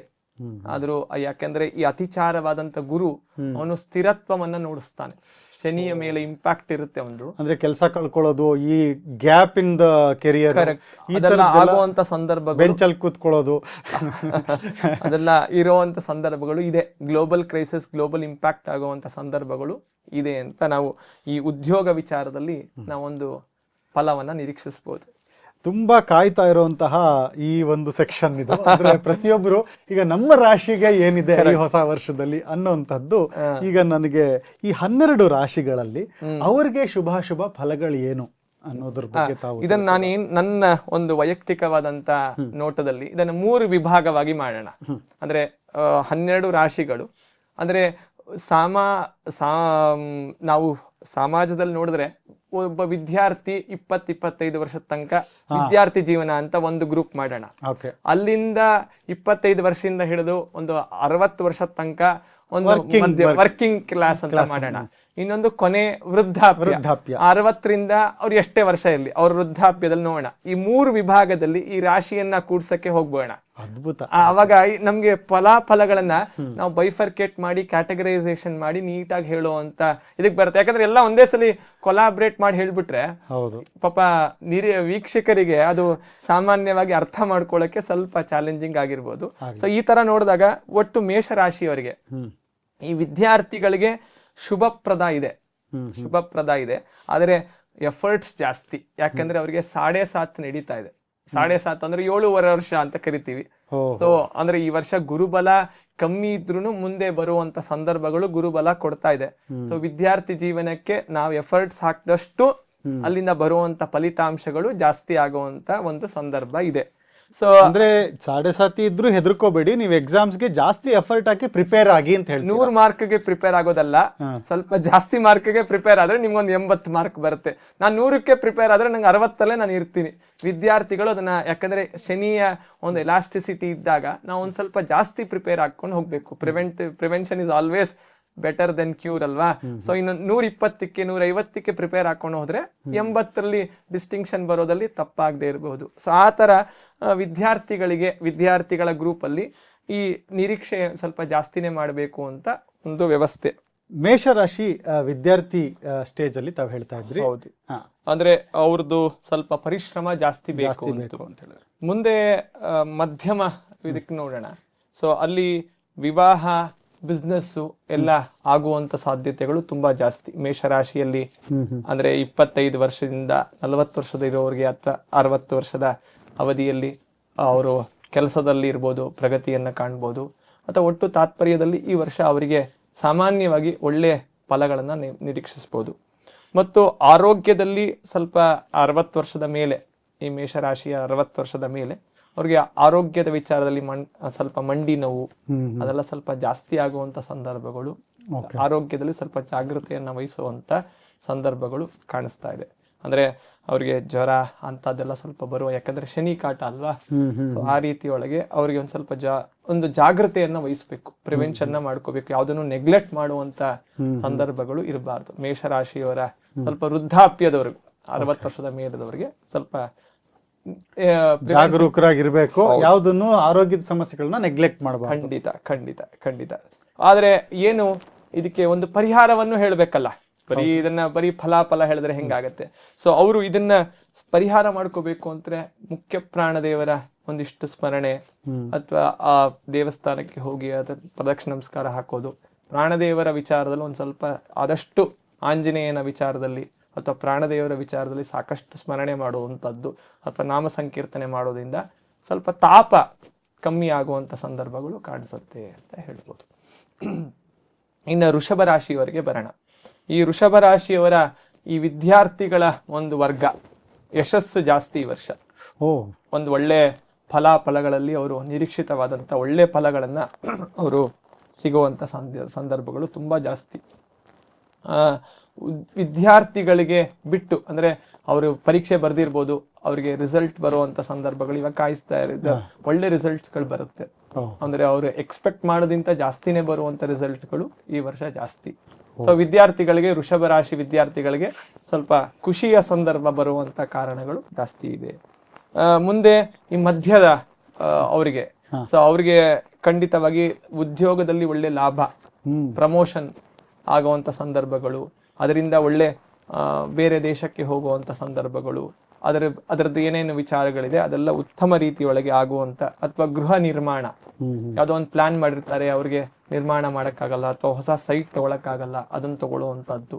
ಒಟ್ಟು ಮಂಗಳ ಕಾರ್ಯಗಳು ಮನೆಯಲ್ಲಿ ನಡೆಯುವಂತ ಸಂದರ್ಭಗಳು ಈ ವರ್ಷ ತುಂಬಾ ಜಾಸ್ತಿನೇ ಇದೆ. ಯಾಕೆಂತಂದ್ರೆ ಅದು 2ನೇ ಮನೆ ಗುರು ಜೂನ್ ತನಕ ಅವನಿರ್ತಾನೆ. ಆ ಕುಟುಂಬ ಸ್ಥಾನದಲ್ಲೇ ಗುರು ಇರೋ ಕಾರಣಕ್ಕೋಸ್ಕರ ಕುಟುಂಬದಲ್ಲಿ ಒಳ್ಳೆ ಮುಂಜಿ, ಮದ್ವೆ, ಮಂಗಳ ಕಾರ್ಯಗಳು. ನಂತರದಲ್ಲಿ ಅವನು ತಿರ್ಗಾ ಸೆಪ್ಟೆಂಬರ್ ನಂತರ 3ನೇದಕ್ಕೆ ಬಂದ್ರು ಒಳ್ಳೆ ಉಚ್ಚಂಗತನಾಗಿರೋ ಕಾರಣಕ್ಕೋಸ್ಕರ ನಡೆಯುವಂತ ಕಾರ್ಯಗಳಲ್ಲಿ ಚೆನ್ನಾಗಾಗತ್ತೆ. ಆರೋಗ್ಯದಲ್ಲಿ ಇವರು ಒಂದ್ ಸ್ವಲ್ಪ ಎಚ್ಚರಿಕೆ ವಹಿಸ್ಬೇಕು. ಯಾರು ಈ ವೃಷಭ ರಾಶಿಯವರ 60 ವರ್ಷ ಆಗಿರೋ ಮೇಲೆ ವೃದ್ಧಾಪ್ಯದವರಿಗೆ, ವೃದ್ಧಾಪ್ಯರು ಅಂತ ಹೇಳಬಾರ್ದು, 60 ವರ್ಷದ ಮೇಲೆ ಅಂತವರು ಸ್ವಲ್ಪ ಲಾಭ ಚೆನ್ನಾಗಿದೆ. ಆದ್ರೂನು ಅವ್ರಿಗೆ ಪೆನ್ಷನ್ ಅಲ್ಲಿ ಬಡ್ತಿ ಇರ್ಬೋದು, DA ಜಾಸ್ತಿ ಕೊಡ್ಬೋದು ಗೌರ್ಮೆಂಟ್ ಅವರು, ಅಥವಾ ಅವ್ರ ರಿಟರ್ನ್ಸ್ ಜಾಸ್ತಿ ಆಗ್ಬೋದು, ಯಾವ್ದೋ ಮಾರ್ಕೆಟ್ ಅಲ್ಲಿ ಇದು ಬರುವಂತ ಸಂದರ್ಭಗಳು. ಲಾಭ ಇದೆ, ಲಾಭ ತರನೇ ಒಂದ್ ಸ್ವಲ್ಪ ವ್ಯಯವೂ ಅದೇ ತರನೇ ಇದೆ. ಸ್ವಲ್ಪ ಲಾಸ್ ಆಗುವಂತ ಸಂದರ್ಭ, ಯಾರಿಗೋ ಹಾಕ್ಬಿಟ್ಟು ಏನೋ ಕಳ್ಕೊಳ್ಳುವಂಥದ್ದು, ಯಾರಿಗೋ ಶೂರಿಟಿ ಹಾಕುವಂತ ಕಳ್ಕೊಳ್ಳುವಂತ ಸಂದರ್ಭಗಳು ಜಾಸ್ತಿ ಇದೆ. ಸ್ವಲ್ಪ ಜಾಗರೂಕರಾಗಿರುವಂತ ಸಂದರ್ಭಗಳು ಜಾಸ್ತಿ.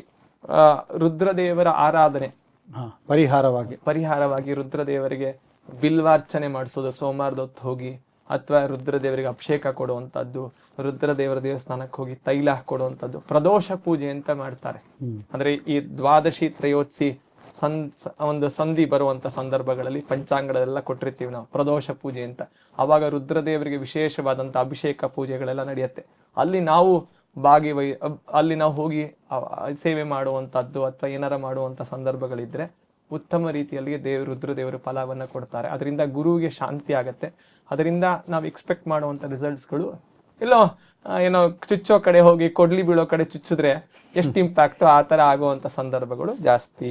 ವೃಷಭ ರಾಶಿಯವರಿಗೆ ಒಟ್ಟು ಇದು ರಾಜಕೀಯ ಮಟ್ಟದಲ್ಲಿ ಉತ್ತಮ ರೀತಿಯ ಪ್ರಗತಿಯನ್ನ ಕಾಣಬಹುದು. ವೃಷಭ ರಾಶಿಯ ರಾಜಕೀಯ ವ್ಯಕ್ತಿಗಳು ಉತ್ತಮ ರೀತಿಯ ಫಲಗಳನ್ನ ನಾವು ಈ ವರ್ಷ ನಿರೀಕ್ಷೆ ಮಾಡುವಂತ ಒಂದು ಸಂದರ್ಭಗಳು ಜಾಸ್ತಿ ಇದೆ. ಮುಂದೆ ಮಿಥುನ ರಾಶಿ. ಸಾಮಾನ್ಯವಾಗಿ ಗುರು 2ನೇ ಮನೆಯನ್ನು ಸಂಚಾರ ಮಾಡ್ತಾನೆ, 10ನೇ ಮನೆಯಲ್ಲಿ ಶನಿ ಇದ್ದಾನೆ. ರಾಹು ಕೇತುಗಳು ಒಂದು ಅಷ್ಟಮಕ್ಕೆ ಬರ್ತಾರೆ, ಪ್ಲಸ್ 2ನೇ ಮನೆಗೆ ಬರುವಂತ ಸಂದರ್ಭಗಳು. ಈ ಒಟ್ಟು ಗುರು ಅವರಿಂದಾನೇ ನಾವೆಲ್ಲ ನಿರೀಕ್ಷೆಯನ್ನ ಹೇಳುವಂತದ್ದು. ಸೊ ಮಿಥುನ ರಾಶಿಯವರಿಗೆ ಆರಂಭದಲ್ಲಿ ಸ್ವಲ್ಪ ಫ್ಲಕ್ಚುಯೇಷನ್ಸ್ ಜಾಸ್ತಿ ಇರುತ್ತೆ. ಆದ್ರೆ ಈ ಏನಂತಾರೆ ಜೂನ್ ನಂತರದಲ್ಲಿ 2ನೇ ಮನೆ ಬರೋ ಕುಟುಂಬದಲ್ಲಿ ಒಳ್ಳೆ ವಿದ್ಯಾರ್ಥಿಗಳಿಗೆ ಜೀವನ ಸ್ವಲ್ಪ ಸ್ಟೇಬಲ್ ಆಗತ್ತೆ. ಓದುವಂತದ್ದು ಗ್ರಹಣ ಶಕ್ತಿ ಜಾಸ್ತಿ ಆಗುತ್ತೆ. ಗ್ರಾಸ್ಪಿಂಗ್ ಪವರ್ ಅಂತ ಏನ್ ಹೇಳ್ತೀವಿ ಅದು ಜಾಸ್ತಿ ಆಗುತ್ತೆ. ಒಳ್ಳೆ ಪ್ರೆಸೆಂಟೇಶನ್ ಮಾಡುವಂತ ಸ್ಕಿಲ್ಸ್ ಅಲ್ಲಿ ಡೆವಲಪ್ ಆಗ್ಬೋದು. ಪೌರುಷ ಜಾಸ್ತಿ ಆಗುತ್ತೆ. ಮನೆಯಲ್ಲಿ ಜಗಳ ಆಡಕ್ಕೆ ಒಳ್ಳೆ ಪೌರುಷರಾಗ್ತಾರೆ. ಸೊ ಅದೇ ರೀತಿ ಒಳಗೆ ಮಧ್ಯ ವಯಸ್ಸಿನದವರಿಗೆ ಪ್ರಮೋಷನ್ ಆಗುವಂತ ಸಂದರ್ಭಗಳು, ಒಳ್ಳೆ ಪ್ರಮೋಷನ್ ಆಗಿ ಬಡತಿ ಆಗುವಂತ ಸಂದರ್ಭಗಳು. ಸಂತಾನ ಪ್ರಾಪ್ತಿ, ಯಾರಿಗೆ ತುಂಬಾ ದಿನದ ಸಂತಾನವನ್ನ ನಿರೀಕ್ಷಿಸ್ತಾ ಇರ್ತಾರೋ ಅವರಿಗೆ ಸಂತಾನ ಆಗುವಂತ ಸಂದರ್ಭಗಳು ಈ ವರ್ಷ ಮಿಥುನ ರಾಶಿಯವರಿಗೆ ನಾವು ಖಂಡಿತವಾಗಿ ಕಾಣ್ಬೋದು. ಆದ್ರೆ ಈ ವಯೋಮಾನದಲ್ಲಿ ಸ್ವಲ್ಪ ವೃದ್ಧಾಪ್ಯರು ಸ್ವಲ್ಪ ಆರೋಗ್ಯ ವಿಚಾರದಲ್ಲಿ ಸಾಕಷ್ಟು ಜಾಗೃತರಾಗಿರ್ಬೇಕು. ಯಾಕಂದ್ರೆ 3ನೇ ಮನೆಯಲ್ಲಿ ಗುರು ಬರ್ತಾನೆ. ಜಠರ ಸಮಸ್ಯೆಗಳು ಸ್ವಲ್ಪ ಬರುವಂತ ಸಂದರ್ಭಗಳು ಇರುತ್ತೆ. ಜಠರ ಸ್ವಲ್ಪ ಹೊಟ್ಟೆ ಡೈಜೆಷನ್ ರಿಲೇಟೆಡ್ ಅದೆಲ್ಲ ಸ್ವಲ್ಪ ಜಾಗರೂಕರ ವಹಿಸಿರ್ಬೇಕು. ಅಥವಾ ಗಂಟ್ಲ ಸಮಸ್ಯೆಗಳು, ಥೈರಾಯ್ಡ್, ಸೊ ಇದೆಲ್ಲ ಜಾಸ್ತಿ ಆಗುವಂತ ಸಂದರ್ಭಗಳು. ಅಥವಾ ಇನ್ಫೆಕ್ಷನ್ಸ್ ಆಗೋ ಸೋರ್ ಥ್ರೋಟ್ ಅಂತೆಲ್ಲ ಹೇಳ್ತೀವಲ್ಲ, ಅದೆಲ್ಲ ಆಗುವಂತ ಸಂದರ್ಭಗಳು ಸ್ವಲ್ಪ ಜಾಸ್ತಿ. ಅಂದ್ರೆ ಆರೋಗ್ಯದ ವಿಚಾರಕ್ಕೆ, ಅನಾರೋಗ್ಯದ ವಿಚಾರಕ್ಕೆ ಸ್ವಲ್ಪ ಹಣ ಖರ್ಚು ಜಾಸ್ತಿ ಆಗುವಂತ ಪ್ರಸಂಗಗಳು ಬರುವಂತ ಸಂದರ್ಭಗಳು ಜಾಸ್ತಿ ಇದೆ. ದೇವಿಯ ಆರಾಧನೆ ಅಂದ್ರೆ ಲಕ್ಷ್ಮೀ ದೇವಿಯ ಆರಾಧನೆ ಅಥವಾ ದುರ್ಗಾದೇವಿಯ ಆರಾಧನೆ ಅಥವಾ ಪಾರ್ವತಿ ದೇವಿಯ ಆರಾಧನೆಯಿಂದ ಅದು ಸ್ವಲ್ಪ ತಂಪಾಗುತ್ತೆ. ಅಂದ್ರೆ ತಾಪ ಕಮ್ಮಿ ಆಗುತ್ತೆ. ಅದರಿಂದ ಖರ್ಚು ಅಲ್ಲಾಗಲ್ಲ. ಇಲ್ಲಿ ನಮ್ಮ ಸಮಯವನ್ನ ದೇವರಿಗೆ ಕೊಟ್ರೆ ಫಲಗಳನ್ನ ನಾವು ಪಾಸಿಟಿವ್ ಆಗಿ ಎಕ್ಸ್ಪೆಕ್ಟ್ ಮಾಡ್ಬೋದು ಅಂತ ಹೇಳ್ಬೋದು. ಇದು ಮಿಥುನ ರಾಶಿಯ ಒಂದು ಫಲ. ವೈಯಕ್ತಿಕವಾಗಿ ಅವ್ರದ್ದೊಂದು ಸ್ವಲ್ಪ ಇದು ಸಾಮಾನ್ಯವಾಗಿ ಜನರಲ್ ಫಲಗಳು ಬೇಕು ಅಂತ ಹೋದ್ರೆ ಜ್ಯೋತಿಷ್ಯರನ್ನ ಅವರು ಸಂಪರ್ಕಿಸಿ ಅವ್ರ ವ್ಯಕ್ತಿಗತವಾದಂತ ಜಾತಕವನ್ನ ತೋರಿಸಿ ಅಲ್ಲಿ ಫಲಾಫಲಗಳಲ್ಲಿ ಅವರು ವಿಚಾರಣೆಯನ್ನ ಮಾಡಬಹುದು. ಮುಂದೆ ಕರ್ಕಾಟಕ ರಾಶಿಯವರಿಗೆ ಸ್ವಲ್ಪ ಮನೋವ್ಯಾಧಿ ಬರುವಂತ ಸಂದರ್ಭ. ವಿದ್ಯಾರ್ಥಿಗಳಿಗೂ ನಾನು ಕರೆಕ್ಟ್ ಆಗಿ ನಾನು ತಗೊಂಡಿದ್ದೀನ, ನಾನು ಸರಿಯಾದಂತ ನಿರ್ಧಾರ ಮಾಡಿದೀನ, ನಾನು ಹೋಗ್ತಾ ಇರುವಂತ ಮಾರ್ಗ ಸರಿಯಾಗಿದ್ಯಾ, ನಂಗೊಬ್ಬ ಮೆಂಟರ್ ಇದ್ರೆ ಚೆನ್ನಾಗಿರುತ್ತೆ ಅಂತ ಈ ತರ ಎಲ್ಲ ಒಂದು ಸಂದರ್ಭಗಳು ಕರ್ಕಾಟಕ ರಾಶಿಯವರ ವಿದ್ಯಾರ್ಥಿಗಳಿಗೆ ಇದು ಬರುವಂತ ಸಂದರ್ಭಗಳು ಜಾಸ್ತಿ. ಸೊ ಅವರು ಅದನ್ನ ಸ್ವಲ್ಪ ಜಾಗೃತರಾಗಿ ಅದನ್ನ ಮುಂಚಿತವಾಗಿ ಅದನ್ನ ಫೇಸ್ ಮಾಡೋದಕ್ಕೆ ರೆಡಿ ಇರಬೇಕು. ಅಧಿಕವಾದಂತ ಪ್ರಯತ್ನವೂ ಮಾಡ್ಬೇಕು. ಅಂದ್ರೆ ಸುಮ್ನೆ ನಂಗೆ ಗುರುಬಲ ಇದೆ ಅಂತ ಹೇಳಿ ಮನೇಲಿ ಕೂತ್ಕೊಂಡ್ರೆ ಯಾರು ಹಾಲ್ ಟಿಕೆಟ್ ಮನೆಗೆ ತಂದು ಕೊಡ್ತಾರ? ಯಾರು ತಂದು ಕೊಡಲ್ಲ. ನಾವು ಪ್ರಯತ್ನ ಮಾಡಿದ್ರೆ ಅಲ್ಲಿಂದ ಫಲಾಫಲಗಳು ನಮ್ಗೆ ಬರುತ್ತೆ. ಸೊ ಮತ್ತು ವಿವಾಹದಲ್ಲಿ ಸ್ವಲ್ಪ ವಿಘ್ನಗಳು, ಈ ಮಧ್ಯ ವಯಸ್ಕರಿಗೆ ವಿವಾಹ ನಿರ್ಧಾರ ಆಗುತ್ತೆ, ಸ್ವಲ್ಪ ಡ್ರಾಪ್ ಔಟ್ ಆಗುವಂತದ್ದು, ಆ ತರ ಎಲ್ಲ ಸಂದರ್ಭಗಳು ಕಾಣಿಸ್ತಾ ಇದೆ. ಸೊ ಆದ್ರೆ ನವೆಂಬರ್ ನಂತರ ಇದ್ರ ಬದಲಾವಣೆ ಆಗುತ್ತೆ. ಆದ್ರೆ ಸೆಪ್ಟೆಂಬರ್ ನಂತರ ಇದ್ರ ಬದಲಾವಣೆ ಆಗಿ ಅದೇ ವಿವಾಹ ಬೇರೆಯವ್ರಿಗೆ ನಿರ್ಧಾರ ಆಗುವಂತ ವಿಚಾರಗಳು ಕಾಣಿಸುತ್ತೆ. ಆರೋಗ್ಯದಲ್ಲಿ ಸಮಸ್ಯೆಗಳು ಇವರಿಗೆ ಕಮ್ಮಿ. ಮನೋವ್ಯಾಧಿಯೂ ಒಂದು ಸಮಸ್ಯೆ, ಆದ್ರೆ ದೇಹದ ಸಮಸ್ಯೆಗಳಲ್ಲಿ ಕಮ್ಮಿ ಇದೆ. ಆರೋಗ್ಯವನ್ನ ನೋಡ್ಕೋಬೇಕು. ಹಲ್ಲಿನ ಸಮಸ್ಯೆಗಳು ಬರಬಹುದು. ಕರ್ಕಾಟಕ ರಾಶಿಯರ ವೃದ್ಧಾಪ್ಯದವರಿಗೆ ಹಲ್ಲಿನ ಸಮಸ್ಯೆಗಳು ಸ್ವಲ್ಪ ಕಾಣಿಸುವಂತ ಸಂದರ್ಭಗಳಿದೆ. ಗುರು ಸ್ಮರಣೆ, ಗಣೇಶನ ಆರಾಧನೆಯಿಂದ, ಗುರುಗಳು ಅಂತ ಹೇಳಿದಾಗ ಎಲ್ಲ ಅಪರೋಕ್ಷ ಜ್ಞಾನಿಗಳೆಲ್ಲ ಗುರುಗಳು ಹಾಡು ಅವ್ರು ಹೇಳೋದು ಅಥವಾ ಸ್ತೋತ್ರ ಪಾರಾಯಣೆ ಮಾಡೋದು ಅಥವಾ ಹೋಗಿ ಒಂದಿಷ್ಟು ನಮಸ್ಕಾರ ಪ್ರದಕ್ಷಿಣೆಗಳು ಮಠಗಳಲ್ಲೋ ಎಲ್ಲ ಹೋಗಿ ನಮಸ್ಕಾರ ಪ್ರದಕ್ಷಿಣೆಗಳು ಹಾಕೋದ್ರಿಂದ ಅದರಿಂದ ಒಳ್ಳೆ ಫಲವನ್ನ ನಾವು ನಿರೀಕ್ಷಿಸಬಹುದು. ಗಣೇಶನ ಆರಾಧನೆ ವಿಘ್ನರಹಿತವಾಗಿ, ಯಾಕಂದ್ರೆ ಲಗ್ನಕ್ಕೆ ಕೇತು ಬರ್ತಾನೆ.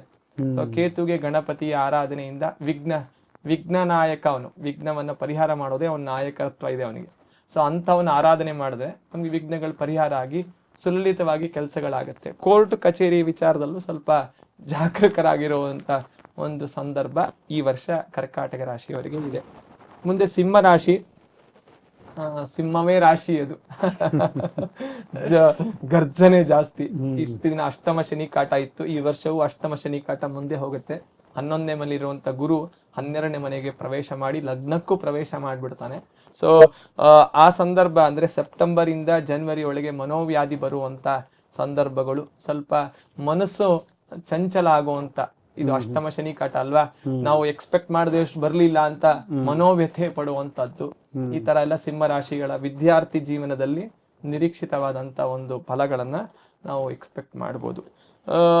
ಸಂಸಾರದಲ್ಲಿ ಭಿನ್ನಾಭಿಪ್ರಾಯ ಬರುವಂತ, ಅಂದ್ರೆ ಗಂಡ ಹೆಂಡರಲ್ಲಿ ಒಂಚೂರು ಭಿನ್ನಾಭಿಪ್ರಾಯ ಬರುವಂತದ್ದು, ವಾದ ಆಗುವಂತ ಸಂದರ್ಭಗಳು ಈ ಸಿಂಹ ರಾಶಿಯ ಮಧ್ಯ ವಯಸ್ಸರಿಗೆ ಆಗುವಂತ ಸಂದರ್ಭಗಳು. ಅದರಿಂದ ವಿವಾಹದಲ್ಲಿ ವಿಚ್ಛೇದನ ಅಲ್ಲ, ಭಿನ್ನಾಭಿಪ್ರಾಯ, ಏನು ಒಂಥರ ಕೋಲ್ಡ್ ವಾರ್ ಅಂತ ನಾವು ಕರಿತೀವಲ್ಲ, ಆಗುವಂತ ಸಂದರ್ಭಗಳು ಜಾಸ್ತಿ ಇದೆ. ಸ್ವಲ್ಪ ಮನಸ್ಥಿತಿ ಇಟ್ಟು ನಾವೇ ಸರಿ ಮಾಡ್ಕೊಂಡು ಹೋಗುವಂತ ಇದು ಇದ್ರೆ ಒಳ್ಳೆಯದು. ಆರೋಗ್ಯದಲ್ಲಿ ಒಂಚೂರು ಅನಾರೋಗ್ಯ ಸಂದರ್ಭಗಳು, ಯಾಕೆಂದ್ರೆ 6ನೇ ಮನೆಯಲ್ಲಿರುವಂತ ರಾಹು, 8ರಲ್ಲಿರುವಂತ ಶನಿ, 8ರಲ್ಲಿರುವಂತ ಶನಿ ಸ್ವಲ್ಪ ಮೂಳೆ ಸಂಬಂಧವಾದಂತ ವಿಚಾರಗಳಿಗೆ ಅಥವಾ ಮೂಲ ವ್ಯಾಧಿ ನಾವೆಲ್ಲ ಕರಿತೀವಲ್ಲ, ಅದೆಲ್ಲ ಪೈಲ್ಸ್ ಆ ತರದ್ದೆಲ್ಲ, ಅದೆಲ್ಲ ಸ್ವಲ್ಪ ಹುಷಾರಾಗಿರುವಂತದ್ದು, ಅಥವಾ ಲಂಗ್ಸ್ ಇನ್ಫೆಕ್ಷನ್ ಆಗುವಂತದ್ದು. ಅಷ್ಟಮ ಶನಿ ಕಾಟ ಇದ್ದವರಿಗೆ ಸ್ವಲ್ಪ ಹುಷಾರಾಗಿರ್ಬೇಕು ಅವರು. ಸೊ ಅದು ವಯೋಮಾನ ಇದ್ದಾಗ ಈ ಬ್ಯಾಕ್ಟೀರಿಯಲ್ ಇನ್ಫೆಕ್ಷನ್ಸ್ ಎಲ್ಲ ಸ್ವಲ್ಪ ಅದಕ್ಕೆ ಅಟ್ಯಾಚ್ ಆಗುವಂತ ಸಂದರ್ಭಗಳು ಜಾಸ್ತಿ ಇರುತ್ತೆ. ಜಾಗರೂಕರಾಗಿದ್ರೆ ಒಳ್ಳೆಯದು. ಅಶ್ವತ್ಥ ನಾರಾಯಣ ದೇವರ ಸೇವೆ, ಅಂದ್ರೆ ಅಶ್ವತ್ಥ ವೃಕ್ಷಕ್ಕೆ ಪ್ರದಕ್ಷಿಣೆ ಸ್ವಲ್ಪ ಸೂರ್ಯೋದಯ ಸಂದರ್ಭದಲ್ಲಿ ಹಾಕೊಂಡು ಹೋದ್ರೆ ಆರೋಗ್ಯ ಕೊಡುತ್ತೆ. ಆರೋಗ್ಯವನ್ನ ಕೊಡೋದು ಸೂರ್ಯ. ಸೂರ್ಯನೇ ಅದಕ್ಕೆ ಅಧಿಪತಿ, ಆ ರಾಶಿಗೆ ಅಧಿಪತಿನೇ ಸೂರ್ಯ. ಆ ರೀತಿ ಒಳಗೆ ಸ್ವಲ್ಪ ಬೇಗ ವಯೋಮಾನ ಇದ್ರೂ ಪರವಾಗಿಲ್ಲ, ಒಂಚೂರು ಹುಷಾರಾಗಿ ಹೋಗಿ ಅಶ್ವತ್ಥ ನಾರಾಯಣ ದೇವ್ರನ್ನ 7 ಪ್ರದಕ್ಷಿಣೆ 7 ನಮಸ್ಕಾರ ಹಾಕಿ ಮೂಲತೋ ಬ್ರಹ್ಮರೂಪಾಯ ಅಂತ ಆ ಶ್ಲೋಕ ಹೇಳ್ಕೊಂಡು ಹೋದ್ರೆ ಒಳ್ಳೆ ಆರೋಗ್ಯವನ್ನ ದೇವರು ದಯಪಾಲಿಸ್ತಾನೆ ಅಂತ ನಿರೀಕ್ಷಿತವಾದ ಫಲಗಳನ್ನು ನಾವು ಹೇಳ್ಬೋದು. ಮುಂದೆ ಕನ್ಯಾ ರಾಶಿಯವರಿಗೆ ಈ ವರ್ಷ ಒಳ್ಳೆ ಸಂದರ್ಭ, ಒಳ್ಳೆ ಅತ್ಯುತ್ತಮವಾದಂತ ಫಲ. ಅಂದ್ರೆ ಮುಟ್ಟಿದ್ದೆಲ್ಲ ಬಂಗಾರ ಅಂತ ನಾವೆಲ್ಲ ಕೇಳ್ತಾ ಇರ್ತೀವಲ್ಲ, ಕನ್ಯಾ ರಾಶಿಯವರಿಗೆ ಒಳ್ಳೆ ಸಂದರ್ಭ ಇದೆ ಈ ವರ್ಷ. 11ರಲ್ಲಿ ಗುರು, 7ರಲ್ಲಿ ಶನಿ, ಆಮೇಲೆ 5ರಲ್ಲಿ ರಾಹು, 11ರಲ್ಲಿ ಕೇತು ಇರ್ತಾನೆ. ಸೊ ಸಾಮಾನ್ಯವಾಗಿ ಎಲ್ಲಾ ವಿಚಾರಗಳು ಅವರು ಪರವಾಗಿ ನಡೆಯುತ್ತೆ. 12ರಲ್ಲಿ ಗುರು ಬಂದ್ರು ತಿರ್ಗಾ ಹಿಂದೆ ಹೋಗುವಂತ ಸಂದರ್ಭ ಬರುತ್ತೆ. ಸೊ ಏನು ಒಳ್ಳೆ ಮಟ್ಟದಲ್ಲಿ ವಿದ್ಯಾರ್ಥಿಗಳಿಗೂ ಒಳ್ಳೆ ಶುಭ ಫಲ ಬರುತ್ತೆ. ಮತ್ತು ಮಧ್ಯ ವಯಸ್ಸಿಗರಿಗೆ ಸಂತಾನ, ಅದರ ಮೇಲೆ ತುಂಬಾ ನಿರೀಕ್ಷಿತವಾದ ತುಂಬಾ ವರ್ಷಗಳಿಂದ ಕಾದಂತ ವಿವಾಹದಲ್ಲಿ ಒಳ್ಳೆ ಫಲಗಳನ್ನ, ಅದು ಸಂತಾನದ ಒಂದು ಫಲ ಇರ್ಬೋದು. ಅಂದ್ರೆ ಇಟ್ಟಿರುವಂತ ಮ್ಯೂಚುವಲ್ ಫಂಡ್ಸ್ ಎಲ್ಲ ಒಳ್ಳೆ ಫಲ ಕೊಡುತ್ತೆ. ಸೊ ಯಾಕೆ 11ರಲ್ಲಿ ಗುರು ಬಂದಾಗ ನಾ ಹೇಳ್ದಂಗ ಅವನೇ ಫೈನಾನ್ಷಿಯಲ್ ಅಧಿಪತಿ. ಯಾವ್ದೋ ಒಂದು ಸೈಟ್ ಮಾರಾಟ ಆದ್ರೆ ದುಡ್ಡು ಬರುವಂತದ್ದು, ಇದೆಲ್ಲ ಒಳ್ಳೆ ಲಾಭ ಕೊಡುತ್ತ ಒಂದು ಸಂದರ್ಭ ಇದೆ. ಅದೇ ರೀತಿಯೊಳಗೆ ಸಮಾಜದಲ್ಲಿ ಒಳ್ಳೆ ಉನ್ನತ ಸ್ಥಾನ. ಕನ್ಯಾ ರಾಶಿಯವರು ಯಾರ ಪಾಲಿಟಿಕ್ಸ್ ಅಲ್ಲೆಲ್ಲ ಇರೋರು ಅಥವಾ ಸಮಾಜದಲ್ಲಿ ಇರ್ತಾರಲ್ಲ ಅಂತವ್ರಿಗೆ ಮನೆಗಳಲ್ಲಿ ಕೀರ್ತಿ, ಒಂದೇ ಅವ್ರಿಗೆ ಪ್ರೆಸ್ಟೀಜಿಯಸ್ ಒಂದು ಇದು ಕರೀತಾರ, ಸಿಗುವಂತದ್ದು, ಯಾವ್ದೋ ಒಂದ್ರಲ್ಲಿ ಡೈರೆಕ್ಟರ್ ಆಗುವಂತದ್ದು ಅಥವಾ ಇನ್ನೇನು ಮೆಂಬರ್ ಆಗುವಂತ ಒಂದು ಸಂದರ್ಭಗಳು ತುಂಬಾ ಜಾಸ್ತಿ ಕನ್ಯಾ ರಾಶಿಯವರಿಗೆ ಈ ವರ್ಷ ಖಂಡಿತವಾಗಿ ಅದಾಗತ್ತೆ. ಈ ಕೋರ್ಟ್ ಅಲ್ಲಿ ಜಯ ಆಗುವಂತ ಈ ವೃದ್ಧಾಪ್ಯರಿಗೆ, ಅದರ ವೃದ್ಧಾಪ್ಯರಿಗೆ ಕೋರ್ಟ್ ಕೇಸ್ಗಳು ಎಷ್ಟೋ ವರ್ಷದಿಂದ ನಡೀತಾ ಇರುತ್ತಲ್ಲ ಅಂತವ್ರಿಗೆ ಈ ವರ್ಷ ಜಯ, ಆಸ್ತಿ ಲಾಭ ಆಗುವಂತದ್ದು, ಇವ್ರ ಪರವಾಗಿ ತೀರ್ಮಾನ ಆಗುವಂತದ್ದು ಭಾರಿ ಬರುವಂತ ಸಂದರ್ಭ. ಅದು ಈ ಜೂನ್ ಆ ಸಂದರ್ಭದಲ್ಲೂ ಆಗ್ಬೋದು. ಇಲ್ಲ ಅಂತಂದ್ರೆ ಜನವರಿ ಆದ್ಮೇಲೆ 2027 ಜನವರಿ ಆದ್ಮೇಲೆ ಗುರು ತಿರ್ಗ 11ಕ್ಕೆ ಬರ್ತಾನೆ. ಅವಾಗ ರೆಟ್ರೋಗ್ರೇಡ್ ಆಗಿ ಬರೋ ಕಾರಣಕ್ಕೋಸ್ಕರ ಒಳ್ಳೆ ಫಲಗಳನ್ನ ನಿರೀಕ್ಷಿತವಾಗಿ ಕೊಡುವಂತ ಸಂದರ್ಭಗಳು ತುಂಬಾ ಜಾಸ್ತಿ ಇದೆ. ಇವರು ಇದಾದ್ಮೇಲೆ ಬೇಕಾದ್ರೆ ಈ 12ನೇ ಮಲ್ಕರಿ ಇದ್ದಾಗ ಒಂದು ಗುರು ಸೇವೆ ಮಾಡುವಂತಹದ್ದು, ಪ್ರದಕ್ಷಿಣ ನಮಸ್ಕಾರ ಹಾಕುವಂತಹದ್ದು, ಆಮೇಲೆ ಗೋ ಸೇವೆ ಒಳ್ಳೆ ಫಲ ಕೊಡುತ್ತೆ.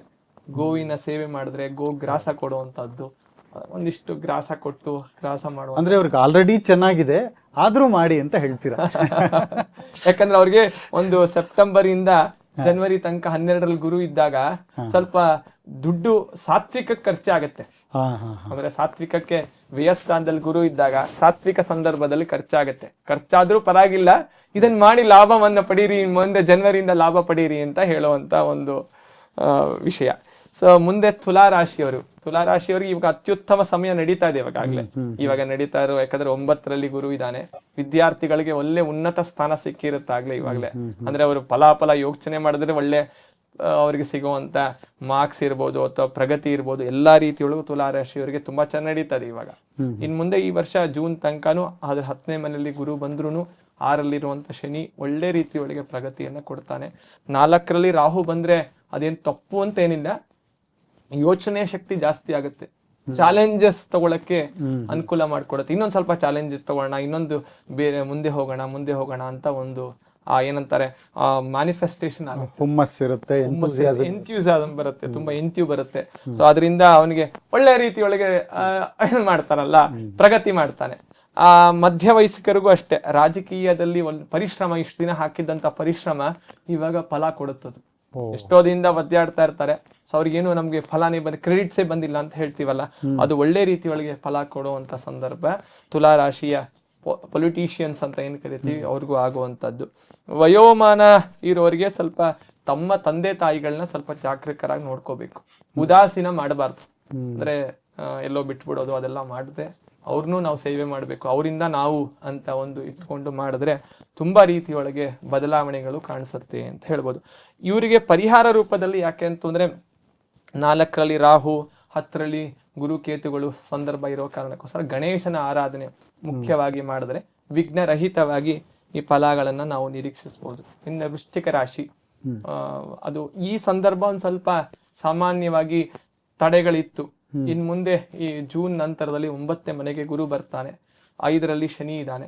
ಸೊ ಪ್ರಗತಿ, ಒಳ್ಳೆ ಪ್ರಗತಿಯನ್ನ 9ರಲ್ಲಿ ಗುರು ಒಳ್ಳೆ ಪ್ರಗತಿಯನ್ನ ಕೊಡ್ತಾನೆ. ಭಾಗ್ಯೋದಯ ಉಚ್ಚಂಗತ್ತಲ್ಲಿರೋ ಕಾರಣಕ್ಕೋಸ್ಕರ ಎಷ್ಟೋ ಒಂದೂವರೆ ವರ್ಷದಿಂದ ನಿಂತಂತ ಪ್ರಮೋಷನ್ ಇರ್ಬೋದು ಅಥವಾ ಕೆಲಸದಲ್ಲಿ ಇರ್ಬೋದು ಅಥವಾ ವಿದ್ಯಾರ್ಥಿಗಳ ಜೀವನ ಇರ್ಬೋದು, ಎಲ್ಲಾ ರೀತಿಯೊಳಗೂ ಒಂದು ಚಾನಲೈಸೇಷನ್ ಆಗುತ್ತೆ. ಅಂದ್ರೆ ಒಂದ್ ಹಂತಕ್ಕೆ ಅದು ಫಲ ಕೊಡುವಂತ ಒಂದು ಆ ಸ್ಟೇಜಿಗೆ ಬಂದು ನಿಂತ್ಕೊಳ್ಳುತ್ತೆ. ಅದರಿಂದ ನೀವು ಸಾಕಷ್ಟು ಫಲಗಳನ್ನ ನಿರೀಕ್ಷಿಸಬಹುದು. ಈ ವರ್ಷ ಒಳ್ಳೆ ರೀತಿಯೊಳಗೆ ವೃಶ್ಚಿಕ ರಾಶಿಯವರಿಗೆ ವಿವಾಹ ಆಗುವಂತ ಸಂದರ್ಭಗಳು ಮನೆಯಲ್ಲಿ ವೃಶ್ಚಿಕ ರಾಶಿಯವರು. ಸೊ ಅದೆಲ್ಲ ನಾವು ತೀರ್ಥಯಾತ್ರೆ, ದೊಡ್ಡವರೆಲ್ಲ ತೀರ್ಥಯಾತ್ರೆ ಮಾಡ್ತಾರೆ 9ನೇ ಮನೆಯಲ್ಲಿ ಗುರು ಬಂದಾಗ. ದೊಡ್ಡ ತೀರ್ಥಯಾತ್ರೆ ನಾವೆಲ್ಲ ಸಾಮಾನ್ಯವಾಗಿ ದಕ್ಷಿಣ ದಿಕ್ಕಲ್ಲಿದ್ದೀವಿ, ಉತ್ತರಕ್ಕೆ ಹೋಗ್ಬೇಕು ಅಂತಂದ್ರೆ ಹಿಂದಿನ ಕಾಲದಲ್ಲಿ ನಡ್ಕೊಂಡೆಲ್ಲ ಹೋಗ್ತಾ ಇದ್ರು. ಈಗಿನ ಕಾಲದಲ್ಲಿ ಫ್ಲೈಟ್ ಎಲ್ಲ ಇದೆ, ಆಧುನಿಕ ತಂತ್ರಜ್ಞಾನ ಜಾಸ್ತಿ ಇದೆ. ಅವರು ತೀರ್ಥಯಾತ್ರೆ ಮಾಡುವಂತ ಸಂದರ್ಭಗಳು ಇದೆ ಅಂತ. ಒಳ್ಳೆ ತೀರ್ಥಯಾತ್ರೆ ಆಗುತ್ತೆ, ಭಗವಂತನ ಅನುಗ್ರಹ ಸಂಪಾದನೆ ಮಾಡಕ್ಕೆ ಒಳ್ಳೆ. ಅಯೋಧ್ಯ, ಕಾಶಿ, ವಾರಣಾಸಿ ಎಲ್ಲ ಒಳ್ಳೆ, ಬದ್ರಿ ಎಲ್ಲ ಕಡೆ ನೋಡಿ ಬರಬಹುದು. ಕಡೆ ಉತ್ತರ ದೇಶವನ್ನ ಸಂಪೂರ್ಣವಾಗಿ ದಕ್ಷಿಣಿಕರು ಹೋಗಿ ನೋಡ್ಕೊಂಡು ಬರುವಂತ ಸಂದರ್ಭ. ಆದ್ರೂ ಮುಖ್ಯ ಪ್ರಾಣದೇವರ ವಿಶೇಷ ಅನುಗ್ರಹವನ್ನ ಸಂಪಾದನೆ ಮಾಡೋದು, ವಾಯುಸ್ತುತಿ ಅಥವಾ ಹನುಮಾನ್ ಚಾಲೀಸು ಇದನ್ನೆಲ್ಲ ಹೇಳೋದ್ರಿಂದ ದೇವರು ಇನ್ನ ಸುಂದರಕಾಂಡ, ಮೂಲ ಸುಂದರಕಾಂಡ ಇರ್ಬೋದು ಅಥವಾ ಆಚಾರ್ಯ ಮಾಡಿರುವಂತ ಸುಂದರಕಾಂಡವನ್ನ ಹೇಳೋದ್ರಿಂದ ವಿಶೇಷವಾದಂತ ಫಲಗಳನ್ನ ನಾವು ನಿರೀಕ್ಷಿಸಬಹುದು. ಇನ್ನ ಧನುರ್ ರಾಶಿ, ಅದು 9ನೇ ರಾಶಿ ಚಕ್ರದಲ್ಲಿ. ಸೊ ಅವರಿಗೆ ಇವಾಗ ಒಳ್ಳೆ ರೀತಿಯೊಳಗೆ ಫಲ ನಡೀತಾ ಇದೆ. ವಿದ್ಯಾರ್ಥಿಗಳಿಗೆ ಶುಭ ಆಗ್ಲೇ ನಾವು ನಿರೀಕ್ಷಿಸ್ತಾ ಇದ್ದೀವಿ. ಸೊ ಮುಂದೆ ಈ ವರ್ಷ ಅಷ್ಟಮದಲ್ಲಿ ಗುರು ಬಂದು ತಿರ್ಗಾ 9ನೇ ಮನೆ ಗುರುವನ್ನು ಪ್ರವೇಶ ಮಾಡ್ತಾನೆ. ಸೊ ಅವರು ವಿದ್ಯಾರ್ಥಿಗಳಿಗೆ ಒಳ್ಳೆ ಫಲಿತಾಂಶವನ್ನ ಕೊಡುವಂತ ಜುಲೈಯಿಂದ ಸೆಪ್ಟೆಂಬರ್ ಇಂದ ಜನವರಿ ಒಳಗೆ ಆಗುವಂತ ಸಂದರ್ಭಗಳು ಜಾಸ್ತಿ. ಆದ್ರೆ ನಂತರದ ತಿರ್ಗಾ ಅಷ್ಟಮ ಗುರು ಬರ್ತಾನೆ, ಪ್ರಯತ್ನ ಜಾಸ್ತಿ ಮಾಡ್ಬೇಕಾಗತ್ತೆ. ಅಂದ್ರೆ ಇವಾಗ ಓದಿರೋದನ್ನೇ ದಿನ ಆವರ್ತನೆ ಮಾಡಿ ಅದನ್ನ ಗಟ್ಟಿ ಮಾಡ್ಕೊಂಡ್ರೆ ಅವ್ರ ಫಲಿತಾಂಶವನ್ನ ಮುಂದಿನ ವರ್ಷ 2027 ಒಳ್ಳೆ ಫಲಿತಾಂಶವನ್ನ ಅವರು ಪಡಿಬಹುದು ಅಂತ ಹೇಳ್ಬೋಗತ್ತೆ. ಮಧ್ಯ ವಯಸ್ಸಿಕರು ಸಾಮಾನ್ಯವಾಗಿ ಉದ್ಯೋಗದಲ್ಲಿ ಒಳ್ಳೆ ಉನ್ನತ ಸ್ಥಾನ ಮತ್ತು ಕಂಕಣ ಭಾಗ್ಯ ಅಂದ್ರೆ ವಿವಾಹ ಆಗುವಂತ ಭಾಗ್ಯಗಳನ್ನ ನಾವು ನಿರೀಕ್ಷಿಸಬಹುದು. ಈ ಕೋರ್ಟು ಕಚೇರಿಗಳಿದ್ದಂತ ವಿಚಾರ ಇತ್ತು ಅಂದ್ರೆ ಧನುರಾಶಿಯವರು ಸ್ವಲ್ಪ ಹಂಗೆ ನಡೆಯತ್ತೆ, ಅದು ಸೆಟ್ಲ್ ಆಗುವಂತ ಸಂದರ್ಭಗಳು ಈ ವರ್ಷ ತುಂಬಾ ಕಮ್ಮಿ. ಅವರು ಗುರುಗಳ ಆರಾಧನೆ, ನಮಸ್ಕಾರ, ಪ್ರದಕ್ಷಿಣೆ ಹಾಕೋದು, ಮುಖ್ಯವಾಗಿ ಕಾಯ ವಾಚ ಮನಸ ಮಾಡ್ಬೇಕಂತೆ. ಬರೀ ನಾವು ಮನಸ ಮಾಡ್ತೀವಿ ಅಂದ್ರೂ ಒಪ್ಪಲ್ಲ ದೇವರು, ಬರೀ ಕಾಯಿಕವಾಗಿ ಮಾಡ್ತೀವಿ ಅಂದ್ರೂ ಒಪ್ಪಲ್ಲ. ಕಾಯ ವಾಚ ಮನಸ ಮೂರಲ್ಲೂ ಮಾಡಿದ್ರೆ ನಮ್ಗೆ ಒಳ್ಳೆ ಫಲವನ್ನ ದೇವ್ರು ಕೊಡ್ತಾನೆ ಅಂತ ನಾವು ಕೇಳಿದೀವಲ್ಲ. ಕಾಯ ವಾಚ ಮನಸ ಇಂದ್ರಿಯದಿಂದ ಮಾಡಿ, ಅಂದ್ರೆ ಇಂದ್ರಿಯಗಳಿಂದ ಮಾಡಿರೋದು ಎಲ್ಲಾ ದೇವರಿಗೆ ಸಮರ್ಪಣೆ ಅಂತ ಹೇಳುವಂತ ಆ ಭಾವದಲ್ಲಿ ಮಾಡದೆ ಧನುರಾಶಿಯವರಿಗೆ ಎಲ್ಲರೂ ಮಾಡಬೇಕು. ವಿಶೇಷವಾಗಿ ಇವರು ಮಾಡಿದಾಗ ಅದರ ಫಲಗಳನ್ನ ನಾವು ಖಂಡಿತವಾಗಿ ನಿರೀಕ್ಷಿಸಬಹುದು. ಇನ್ನು ಮಕರ ರಾಶಿಯವರಿಗೆ ಸಾಮಾನ್ಯವಾಗಿ ಮಿಶ್ರ ಒಂಥರ ಫಲ.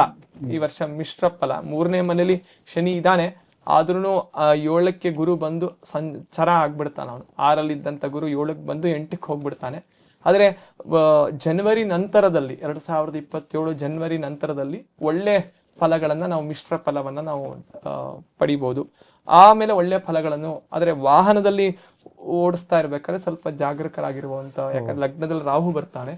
ಸೊ ಹುಷಾರಾಗಿ ಸಡನ್ ಆಗಿ ಮೆಟ್ಲು ಇಳಿಬಾರದು, ಸ್ವಲ್ಪ ಕಾಶಿಯಸ್ ಆಗಿದ್ದು ಆಕ್ಸಿಡೆಂಟ್ಸ್ ಮಾಡ್ಕೊಳ್ಳದೆ ಇರೋ ತರ ಒಂದು ಇರ್ಬೇಕು. ಯಾಕಂದ್ರೆ ಲಗ್ನದಲ್ಲಿ ರಾಹು, ಸಪ್ತಮದಲ್ಲಿ ಕೇತು ಇದ್ದಾಗ ಅಪಘಾತಗಳು ಅಂತ ಹೇಳುವಂತ ಒಂದು ಸಂದರ್ಭ. ಅವ್ರಿಗೆ ಅಪಘಾತ ಅಂತ ಹೇಳಬಾರ್ದು ಅಂತ ಹೇಳಿ ಈ ರೀತಿಯೊಳಗೆ ಒಂದ್ ಸ್ವಲ್ಪ ಪ್ರಿವೆನ್ಷನ್ ಆಗಿರುವಂತ ಒಂದು ಸಂದರ್ಭ ಇರ್ಬೋದು. ಆರೋಗ್ಯ ವಿಷಯದಲ್ಲೂ ಮಕರ ರಾಶಿಯವರು ಸ್ವಲ್ಪ ಹುಷಾರಾಗಿರುವಂತ ಸಂದರ್ಭ ಇರಬೇಕು. ಇನ್ನು ಕುಂಭರಾಶಿಯವರಿಗೆ ಸಾಮಾನ್ಯವಾಗಿ 2ನೇ ಮನೆ ಶನಿ ಕಾಟ ಇನ್ನ ಇದೆ, ಉಳಿದಿದೆ. ಇನ್ನ 2 ವರ್ಷದ ಶನಿ ಇದೆ. ಸೊ ಶನಿಯ ಇಂಪ್ಯಾಕ್ಟ್ ಇದ್ದೇ ಇರುತ್ತೆ. ರಾಷ್ಟ್ರಾಧಿಪತಿಯಾಗಿ ಪಂಚಮಲ್ಲಿದ್ದಂಥ ಗುರು 6ಷ್ಟದಲ್ಲಿರುವಂಥ ಗುರು ಹೋಗ್ತಾನೆ. ಸೊ ಆ ರೀತಿಯೊಳಗೆ ಫಲಗಳಲ್ಲಿ ಮಿಶ್ರ ಫಲಗಳನ್ನೇ ನಾವು ಈ ವರ್ಷವು ನಿರೀಕ್ಷಿಸಬೇಕು. ಸೊ ಕುಟುಂಬದಲ್ಲಿ ಸಮಸ್ಯೆಗಳಿಗೆ ಸ್ವಲ್ಪ ಪರಿಹಾರ, ತಾತ್ಕಾಲಿಕವಾದಂಥ ಪರಿಹಾರಗಳು ಸಿಗತ್ತೆ. ಸೊ ಆದ್ರೂ ಸಿಕ್ತು ಅಂತ ತಿರ್ಗಾ ಬ್ಯಾಕ್ ಟು ಸ್ಕ್ವೇರ್ ಒನ್ ಅಂತ ಮಾಡಬಾರ್ದು. ಸ್ವಲ್ಪ ಇನ್ನ ಪೇಷನ್ಸ್ ಆಗಿ ಮೇಂಟೈನ್ ಮಾಡೋದೇ ಒಳ್ಳೇದು. ಕಲಹ ಇದನ್ನ ಸ್ವಲ್ಪ ಕಮ್ಮಿ ಮಾಡಬೇಕು. ಅಂದ್ರೆ ವಾದ ಮಾಡೋದು, ನೀವು ಅಂದ್ರೆ ನಾವು ಆ ತರ ಎಲ್ಲ ಬಿಟ್ಟು ಈ ಜೀವೋ ಸ್ವಲ್ಪ ಬಿಟ್ರೆ ಈಗೋ ಕಡಿಮೆ ಮಾಡ್ಕೊಳ್ಬೇಕು ಆದಷ್ಟು. ಹೌದು, ಆತರ ಸಾಮಾನ್ಯವಾಗಿ ಆರೋಗ್ಯ ಸ್ಥಿತಿಯಲ್ಲೂ ಸ್ವಲ್ಪ ಈ ಕಾಲ್ ನೋವು ಆ ತರ ಎಲ್ಲ ಇರೋರು ಸ್ವಲ್ಪ ಎಕ್ಸರ್ಸೈಸ್ ಎಲ್ಲ ಮಾಡ್ಕೊಂಡು ಒಳ್ಳೆ ರೀತಿಯೊಳಗೆ ಮಾಡ್ಕೊಂಡ್ರೆ ತಿರ್ಗಾ ಇವರು ಅಷ್ಟೇ ಮುಖ್ಯ ಪ್ರಾಣದೇವರ ಆರಾಧನೆಯಿಂದ ಸಾಕಷ್ಟು ಬದಲಾವಣೆಗಳನ್ನ ಇದು ಮಾಡ್ಬೋದು. ಕೊನೆಯ ರಾಶಿ ಮೀನರಾಶಿ. ಮೀನರಾಶಿಯಲ್ಲಿ ಶನಿಯ ಸಂಚಾರ ಇದೆ. ಚತುರ್ಥ ಪಂಚಮದಲ್ಲಿ ಗುರು ಸಂಚಾರ ಮಾಡ್ತಾ ಇದ್ದಾನೆ. ಸೊ ಅವರಿಗೆ ಮಿಶ್ರ ಫಲಕ್ಕಿಂತ ಒಳ್ಳೆ ಶುಭ ಫಲವೇ ಇದೆ. ಯಾಕಂದ್ರೆ 11ನೇ ಮನೆ ಅಧಿಪತಿ 12ನೇ ಅಧಿಪತಿ ಲಗ್ನದಲ್ಲಿ ಇದ್ದಾಗ ಸ್ವಲ್ಪ ಒಳ್ಳೆ ಫಲಗಳು ಬರುತ್ತೆ. ಆಮೇಲೆ ಕೆಲವು ಕಳ್ಕೊಳ್ಳುವಂತ ಸಂದರ್ಭಗಳು ಇರುತ್ತೆ. ಸೊ ಅದು ಏನಂತ ಹೇಳ್ಬೋದು ಅಂತಂದ್ರೆ ಒಂದಿಷ್ಟು 60 to 70% ಮಿಶ್ರ, ಇನ್ 40% ಸ್ಥಿರ ಅಂತ ಹೇಳಿದ್ರೆ ತಪ್ಪಾಗಲ್ಲ. ಮುಂದೆ ಆದ್ರೆ 5ನೇ ಮನೆ ಗುರು ಬಂದಾಗ ಜನವರಿ ನಂತರದಲ್ಲಿ ಒಳ್ಳೆ ಫಲಗಳನ್ನ ಮಕ್ಕಳ ವಿಚಾರದಲ್ಲಿ, ಮಕ್ಕಳ ವಿಚಾರದಲ್ಲಿ ಪಡೆಯುವಂತದ್ದು ಅಥವಾ ಮಕ್ಕಳಾಗುವಂತದ್ದು, ಒಳ್ಳೆ ಪ್ರತಿಭೆಯನ್ನ ಪಡೆಯುವಂತದ್ದು, ಒಳ್ಳೆ ಸಂದರ್ಭಗಳು ಪಡೆಯುವಂತ ಸಂದರ್ಭಗಳು ಜಾಸ್ತಿ ಇದೆ. ಕೋರ್ಟ್ ಕಚೇರಿ ವಿಚಾರದಲ್ಲಿ ಸ್ವಲ್ಪ ಜಯ ಇಲ್ಲ, ಸ್ವಲ್ಪ ಇದೆ, ಆ ರೀತಿಯೊಳಗಿದೆ. ಪರಿಹಾರ ವಿಚಾರಕ್ಕೆ ದೇವಿ ಆರಾಧನೆ ಮಾಡುವಂತದ್ದು ಅಥವಾ ಪ್ರಾಣದೇವರ ಆರಾಧನೆ ಮಾಡೋದು, ಈಶ್ವರನ ಆರಾಧನೆ ಮಾಡಿದ್ರೆ ಫಲಾಫಲಗಳು ನಿರೀಕ್ಷಿತವಾಗಿ ಒಳ್ಳೇದಾಗ್ಬೋದು ಅಂತ ಹೇಳಿ. ಒಂದು ಟೋಟಲ್ ಸಮ್ಮರಿ ಮಾಡೋದಾದ್ರೆ ಇದ್ರದ್ದು ಎಷ್ಟು ರಾಶಿಗಳಿಗೆ ಶುಭ ಇದೆ, ಎಷ್ಟು ಸ್ವಲ್ಪ ಕೇರ್ಫುಲ್ ಆಗಿರ್ಬೇಕು, ಯಾರಿಗೆ ಒಂದು ಮಿಶ್ರ ಫಲ ಇದೆ ಅಂತ. ಕರೆಕ್ಟ್. ಆತರ ನೋಡೋಂಗಿತ್ತು ಅಂದ್ರೆ ಈ ವರ್ಷದಲ್ಲಿ ಯಾರ್ಯಾರಿಗೆ ಗುರುಬಲ ಅಂದ್ರೆ ಅತಿಚಾರವಾಗ್ತಾ ಇದ್ದಾನೆ ಅದನ್ನೊಂದು ನಾವು ಡ್ರಾ ಮಾಡೋಕ್ಕೂ ಸ್ವಲ್ಪ ಚಾಲೆಂಜಿಂಗ್ ಆಗಿದೆ. ಯಾಕಂದ್ರೆ 3 ಮನೆಗಳನ್ನ ಅವನು ಪ್ರವೇಶ ಮಾಡ್ತಾ ಇರೋ ಕಾರಣಕ್ಕೋಸ್ಕರ ಈ ತಿಂಗಳಲ್ಲಿ, ಜೂನ್ ತಿಂಗಳಲ್ಲಿ ಒಂದು ಕಡೆ ಇರ್ತಾನೆ, ಜೂನ್ ಇಂದ ಸೆಪ್ಟೆಂಬರ್ ತನಕ ಒಂದ್ ಕಡೆ ಇರ್ತಾನೆ, ಸೆಪ್ಟೆಂಬರ್ ಇಂದ ಜನವರಿ ಒಂದ್ ಕಡೆ ಇರ್ತಾನೆ. ಸೊ ತಿರ್ಗಾ ವಾಪಸ್ಸು ಬರ್ತಾನೆ. ಸೊ ಅದರೊಳಗೆ ಇದಮಿತ್ತಂ ಅಂತ ಹೇಳಿ ಇದೇ ತರಾನೇ ಆಗತ್ತೆ ಅಂತ ಒಂದು ಸಂಬರಿಯನ್ನ ಡ್ರಾ ಮಾಡಕ್ಕೆ ಸ್ವಲ್ಪ ಚಾಲೆಂಜಿಂಗ್ ಆಗಿದೆ. ಆದ್ರೂ ಪ್ರಯತ್ನ ರೂಪದಲ್ಲಿ ಮೇಷರಾಶಿಯವರಿಗೆ ಮತ್ತು ಏನಂತ ಹೇಳ್ಬೋದು ಅಂತಂದ್ರೆ ಸಾಮಾನ್ಯವಾಗಿ ಈ ಸಿಂಹ ರಾಶಿಯವರಿಗೆ, ಮೇಷ ಸಿಂಹ ರಾಶಿಯವರಿಗೆ ಮತ್ತು ವೃಶ್ಚಿಕ ರಾಶಿಯವರಿಗೆ ಅಂದ್ರೆ ಈ ವರ್ಷದಲ್ಲಿ ಸಾಮಾನ್ಯ ಫಲ ಇದ್ರೂ ಮುಂದೆ ಬರುವಂತ ಸಂದರ್ಭಗಳಲ್ಲಿ ಒಳ್ಳೆ ಫಲಗಳ, ಸಿಂಹ ರಾಶಿಯವರಿಗೆ 12ರಲ್ಲಿ ಬಂದ್ರು 11ಕ್ಕೆ ಹೋಗುವಂತ ಫಲಗಳಲ್ಲಿ ನಿರೀಕ್ಷಿತವಾದಂತ ಒಳ್ಳೆ ಫಲಗಳನ್ನ ನಾವು ಪಡಿಬಹುದು. ವೃಷಭ ರಾಶಿಯವರಿಗೆ ಈ ವರ್ಷ ಫಲ ಚೆನ್ನಾಗಿ ನಡೀತಾ ಇದೆ ಇವಾಗ. ಸೊ ಅದೇ ರೀತಿಯೊಳಗೆ ನಮ್ಗೆ ಯಾರಿಗೆ ಕನ್ಯಾ ರಾಶಿಯವರೆಗೂ ನಡೀತಾ ಇದೆ. ಅದೇ ರೀತಿಯೊಳಗೆ ಕುಂಭ ರಾಶಿಯವರೆಗೂ ನಡೀತಾ ಇರುವಂತ ಫಲ ಚೆನ್ನಾಗಿದೆ. ಅದ್ ಹಂಗೆ ಕಂಟಿನ್ಯೂ ಆಗುವಂತ ಒಂದು ಸಂದರ್ಭ ಕಾಣಿಸುವಂತ ಸ್ಥಿತಿ ಇದೆ. ಅಂದ್ರೆ ಮಧ್ಯಮ ಫಲಗಳನ್ನ ನಾವು ಅವ್ರಿಗೂ ನಿರೀಕ್ಷಿಸಬಹುದು. ಆದ್ರೆ ತುಂಬಾ ಜಾಗರೂಕರಾಗಿರ್ಬೇಕು ಅಂತ ಹೇಳಿದಾಗ ಒಂದು ಮಕರ ರಾಶಿಯವರು, ನಾ ಹೇಳಿದಂಗೆ ಅಪಘಾತಗಳಿಗೆ ಅದೊಂದು ಪ್ಲಸ್, ಅದಕ್ಕೆ ಅದೇ ರೀತಿಯೊಳಗೆ ಒಂದು ಮೀನ ರಾಶಿಯವರು ಒಂದ್ ಸ್ವಲ್ಪ ಜಾಗರೂಕರಾಗಿರ್ಬೇಕು. 6ರಲ್ಲಿ ಗುರು ಬರ್ತಾನೆ. ಸೊ ಮೀನ ಮತ್ತು ಮಕರ ರಾಶಿಯವರು ಎಲ್ಲಾ ರೀತಿಯೊಳಗೂ ಸ್ವಲ್ಪ ಜಾಗರೂಕರಾದ್ರೆ ಒಟ್ಟು ಅದು ಸಾರಾಂಶ ಅಂತ ಹೇಳ್ಬೋದು. ಪೂರ್ಣ ಸಾರಾಂಶ ಅಲ್ಲ, ಇದು ಸಾಮಾನ್ಯವಾದ ಸಾರಾಂಶ. ಯಾಕಂದ್ರೆ ವ್ಯಕ್ತಿಗತವಾಗೂ ಅವ್ರದ್ದಿರುತ್ತಲ್ಲ, ಇದು ಗೋಚಾರ ಅನ್ನೋದು ನಮ್ಮ ಒಂದಿಷ್ಟು ಪರ್ಸೆಂಟೇಜ್ ಮಾತ್ರ. ಮಿಕ್ಕಿದ್ದೆಲ್ಲ ವ್ಯಕ್ತಿಗತವಾದಂತ ಜಾತಕ ಅವ್ರ ದಶಾಭುಕ್ತಿ ಎಲ್ಲ ಪರಿಗಣಿಸ್ಬೇಕಾಗತ್ತೆ. ತುಂಬಾ ಅದ್ಭುತವಾಗಿ ತಿಳಿಸ್ಕೊಟ್ರಿ ಆಚಾರ್ಯ. ಈ ಕೊನೆಯದಾಗಿ ಒಂದು ನಾವು ಸಾಮಾನ್ಯ ಪಾಡ್ಕಾಸ್ಟ್ ಮಾಡಿದಾಗ ಒಂದು ಸಂದೇಶ ಅಂತ ತಗೊಳ್ತೀವಿ, ಟೇಕ್ ಅವೇ ಏನು ಅಂತ. ಈ ಒಂದು ಯುಗಾದಿ ನಾವು ಹೊಸ ವರ್ಷ ಬರ್ತಾ ಇದೆ, ಅದು ಏನೇ ಇರಲಿ ಸಂಬಂಧ, ಅದರದ್ದು ಫಲ ಯಾವುದೇ ಇರಲಿ ನಮಗೆ, ಯಾಕೆಂದರೆ ಇದು ಒಂದು ಹೊಸ ಕಾಲಮಾನ, ಒಂದು ಪರ್ವಕಾಲದಲ್ಲಿ ನಾವಿದ್ದೀವಿ. ಆ ಭಗವಂತನ ಕರುಣೆಯಿಂದ ಎಲ್ಲರಿಗೂ ಯಾರು ಆ ಮಾರ್ಗದಲ್ಲಿ ಇರ್ತಾರೆ, ಒಂದು ಆ ಭಗವಂತನ ಹಾದಿಲಿರ್ತಾರೆ, ಅವರಿಗೆ ಒಂದು ಜಯ ಆಗಬೇಕು ಅಂದರೆ ಕಷ್ಟಗಳು ಕಡಿಮೆ ಆಗಿ, ನಮ್ಗೆ ಕಷ್ಟಗಳು ಬರಬೇಡ ಅಂತ ನಾವು ಕೇಳಲ್ಲ, ಆ ಸಹಿಸೋ ಶಕ್ತಿ ಕೊಡು ಅಂತ ನಾವು ಕೇಳಬೇಕು. ಅಂದರೆ ಏನನ್ನು ತಾವು ಸಂದೇಶವಾಗಿ ಕೊಡ್ತೀರಾ ಈ ವರ್ಷ, ಪರ್ಟಿಕ್ಯುಲರ್ಲಿ ಈ ದೈಹಿಕವಾದ ಒಂದು ಆರೋಗ್ಯದ ವಿಷಯ ಇರಲಿ, ಸಾಮಾಜಿಕವಾಗಿರಲಿ, ಎಲ್ಲ ಥರದಲ್ಲೂ ನಮಗೆ ಏನು ಇಲ್ಲದೆ ಇದ್ರೂ ಚಾಲೆಂಜಸ್ ತುಂಬ ಇದೆ ನಮಗೆ ಇವತ್ತಿನ ಸ್ಟ್ರೆಸ್ ಲೈಫಲ್ಲಿ ತುಂಬ ಚಾಲೆಂಜಸ್ ಇದೆ. ಹಾಗಾಗಿ ಸಾಮಾನ್ಯವಾಗಿ ಹೇಳೋದಾದರೆ ನಾವು ಏನನ್ನು ಪಾಲಿಸಬೇಕು, ಏನು ಸಂದೇಶ ಕೊಡೋದಕ್ಕೆ ತಾವು ಇಷ್ಟಪಡ್ತೀರಿ? ನಾವು ಭಾಗವತದೆಲ್ಲ ಕೇಳಿದ್ದೀವಿ, ಕುಂತಿದೇವಿ ಆ ಕೃಷ್ಣನ್ನ ಸ್ಮರಣೆ ಮಾಡಿದಾಗ ನಮಗೆ ಕಷ್ಟ ಕೊಡ್ತಾನೆ ಇರು ಅಂತ ಕುಂತಿದೇವಿ ಪ್ರಾರ್ಥನಿಸ್ತಾಳೆ. ಯಾಕೆ ಅಂತಂದ್ರೆ ದೇವ್ರನ್ನ ನಾವು ಯಾವಾಗಲೂ ನೆನೀತಾ ಇರ್ತೀವಿ ಅಂತ, ಸ್ಮರಣೆ ಮಾಡ್ತಾ ಇರ್ತೀವಿ. ಅಂದ್ರೆ ದೇವ್ರನ್ನ ನಾವು ಎಷ್ಟು ಸ್ಮರಿಸ್ತೀವೋ ನಮಗೆ ಕಷ್ಟ ಕಾರ್ಪಣ್ಯಗಳು ಅಷ್ಟು ದೂರ ಆಗತ್ತೆ. ನಮಗೆ ಗ್ರಹಗಳೆಲ್ಲವೂ ಇವರಿಗೆ ಸಹಾಯ ಮಾಡುತ್ತಾ ಅಹೋರಾತ್ರಿಲಿ ನೀವು ಕೊಡುವರು ಅಂತ ವಿಜಯರಾಯರಲ್ಲಿ ಕವಚದಲ್ಲಿ ನಾವು ಕೇಳ್ತೀವಲ್ಲ, ಅದೇ ರೀತಿಯಲ್ಲಿ ನಾವು ಗ್ರಹಗಳು ನಮಗೆ ತಪ್ಪನ್ನ ಕೊಡಲ್ಲ ಯಾವತ್ತು. ಗ್ರಹಗಳು ನಮ್ಮ ಪಾಪಕರ್ಮ ಅಥವಾ ಪುಣ್ಯಕರ್ಮವನ್ನ ಅವ್ರು ಬಂದು ನಮ್ಗೆ ತೋರಿಸ್ಕೊಡ್ತಾರೆ. ನಮ್ಮ ಏನಂತ ಹೇಳ್ತಾರೆ, ಪ್ರಾರಬ್ಧ ಯಾವ ರೀತಿಯೊಳಗಿದೆ ಅಂತ just they are only transmitters ಅಷ್ಟೇ. ಅವ್ರು ಟ್ರಾನ್ಸ್ಮಿಟ್ ಮಾಡಿ ನಮ್ಗೆ ಕೊಡ್ತಾರೆ. ನಾವು ಅದನ್ನ ಎಚ್ಚೆತ್ಕೊಂಡು ನಾವು ಅದನ್ನ ಬೇರೆ ರೀತಿಯೊಳಗೆ ಅದನ್ನ ತಗೊಂಡು ನಾವು ಅದನ್ನ ಮಾಡ್ತಾ ಹೋಯ್ತು ಅಂದ್ರೆ ಅವರು ನಮ್ಗೆ ಸಹಾಯ ಮಾಡ್ತಾ ಹೋಗ್ತಾರೆ ಅಲ್ವಾ? ಅದೇ ಅಲ್ವಾ ಅದ್ರ ಸಾರಾಂಶ. ಹಾಗಾದ್ರೆ ಏನು ಒಟ್ಟು ಸಾರಾಂಶದ ಫಲ ಏನಪ್ಪಾ ಅಂತಂದ್ರೆ ಹರಿಸಂಕೀರ್ತನೆ ಮಾಡಬೇಕು. ನಾಮ ಸಂಕೀರ್ತನೆಗೆ ಸಮಾನವಾದಂಥದ್ದು ಯಾವುದೂ ಇಲ್ಲ. ಅದು ಕಲಿಯುಗದಲ್ಲಿ ಇದೀವಿ ನಾವು ಅಲ್ವಾ? ದ್ವಾಪರದಲ್ಲೋ ತ್ರೇತಾಲೋ ಇದು ಯಾವ್ದಾರ ಬೇರೆ ಯುಗದಲ್ಲಿ ಇದ್ರೆ ಅದರದೇ ಆದಂತ ಒಂದು ತಪಸ್ಸು ಅದೆಲ್ಲ ಇತ್ತು. ಕಲಿಯುಗದಲ್ಲಿ ನಾಮ ಸಂಕೀರ್ತನೆಗೆ ತುಂಬಾ ಮಹತ್ವವನ್ನ ದಾಸರ ಪದಗಳಲ್ಲೂ ಅದನ್ನು ಹೇಳಿದ್ದಾರೆ, ಶಾಸ್ತ್ರದಲ್ಲೂ ಅದು ಸವಿಸ್ತಾರವಾಗಿ ಹೇಳಿರುವಂತ ಒಂದು ನಾವು ಸಂಗತಿಗಳನ್ನ ನಾವು ನೋಡ್ತೀವಿ. ಏನು ನಾಮ ಸಂಕೀರ್ತನೆ? ಕೃಷ್ಣ ಅಂತ 3 ಬಾರಿ ಹೇಳಿದ್ರೇನೆ ನಮ್ಮ ಪಾಪ ಹೋಗುತ್ತೆ ಅಂತ ಪುರಂದಾಸರು ಅವ್ರು ಹಾಡಲ್ಲಿ ಹೇಳ್ತಾರೆ.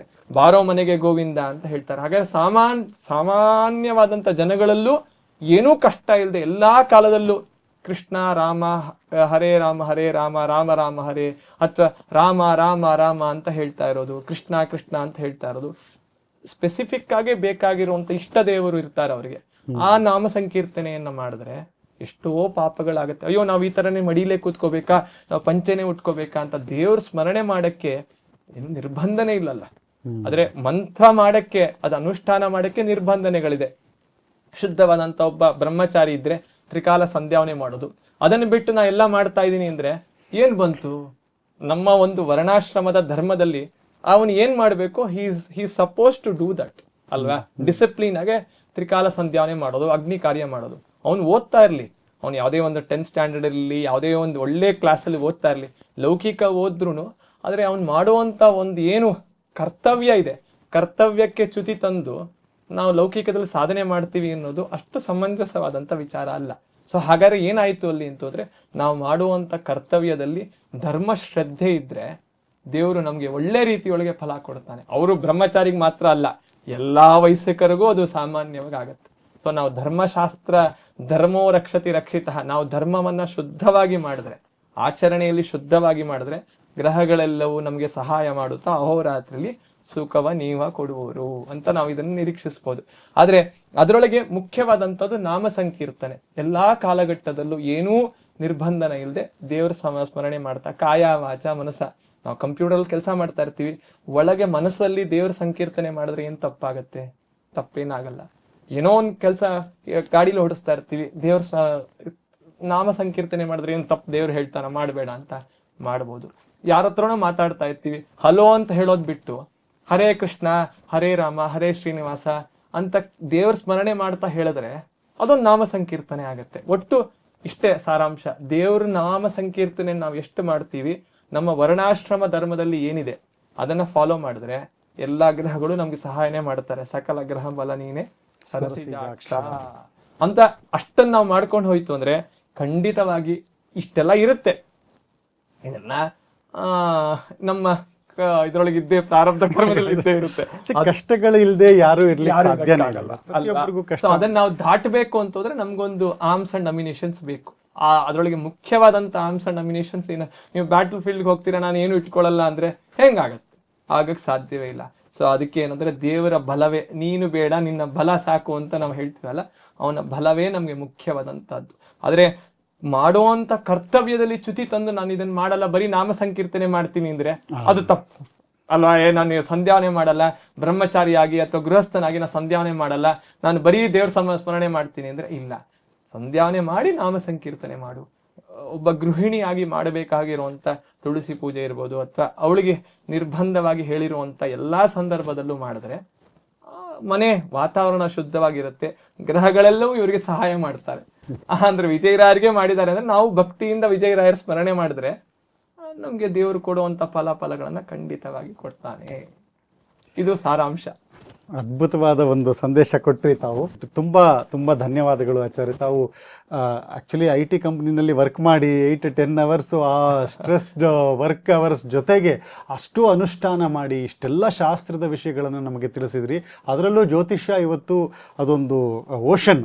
ಯಾಕೆಂದರೆ ತುಂಬ ವಿವಾದಾತ್ಮಕವಾದಂತಹ ಒಂದು ಸಬ್ಜೆಕ್ಟು. ಯಾಕೆಂದರೆ ತುಂಬ ಜನಕ್ಕೆ ಇಂಟ್ರೆಸ್ಟ್ ಇದೆ, ಅಲ್ಲಿ ಜಾಸ್ತಿ ಜನಕ್ಕೆ ಇಂಟ್ರೆಸ್ಟ್ ಇದೆ, ಅದು ಹೆಚ್ಚು ಹಾಳಾಗುತ್ತೆ. ಕರೆಕ್ಟ್. ಅಂದರೆ ಹೆಚ್ಚು ಅದು ವಿಮರ್ಶೆಗೊಳಗಾಗುತ್ತೆ, ಹೆಚ್ಚು ಅದು ಮಿಸ್ಯೂಸ್ ಆಗುತ್ತೆ, ಯೂಸ್ಗಿಂತ ಜಾಸ್ತಿ ಮಿಸ್ಯೂಸ್ ಆಗುತ್ತೆ.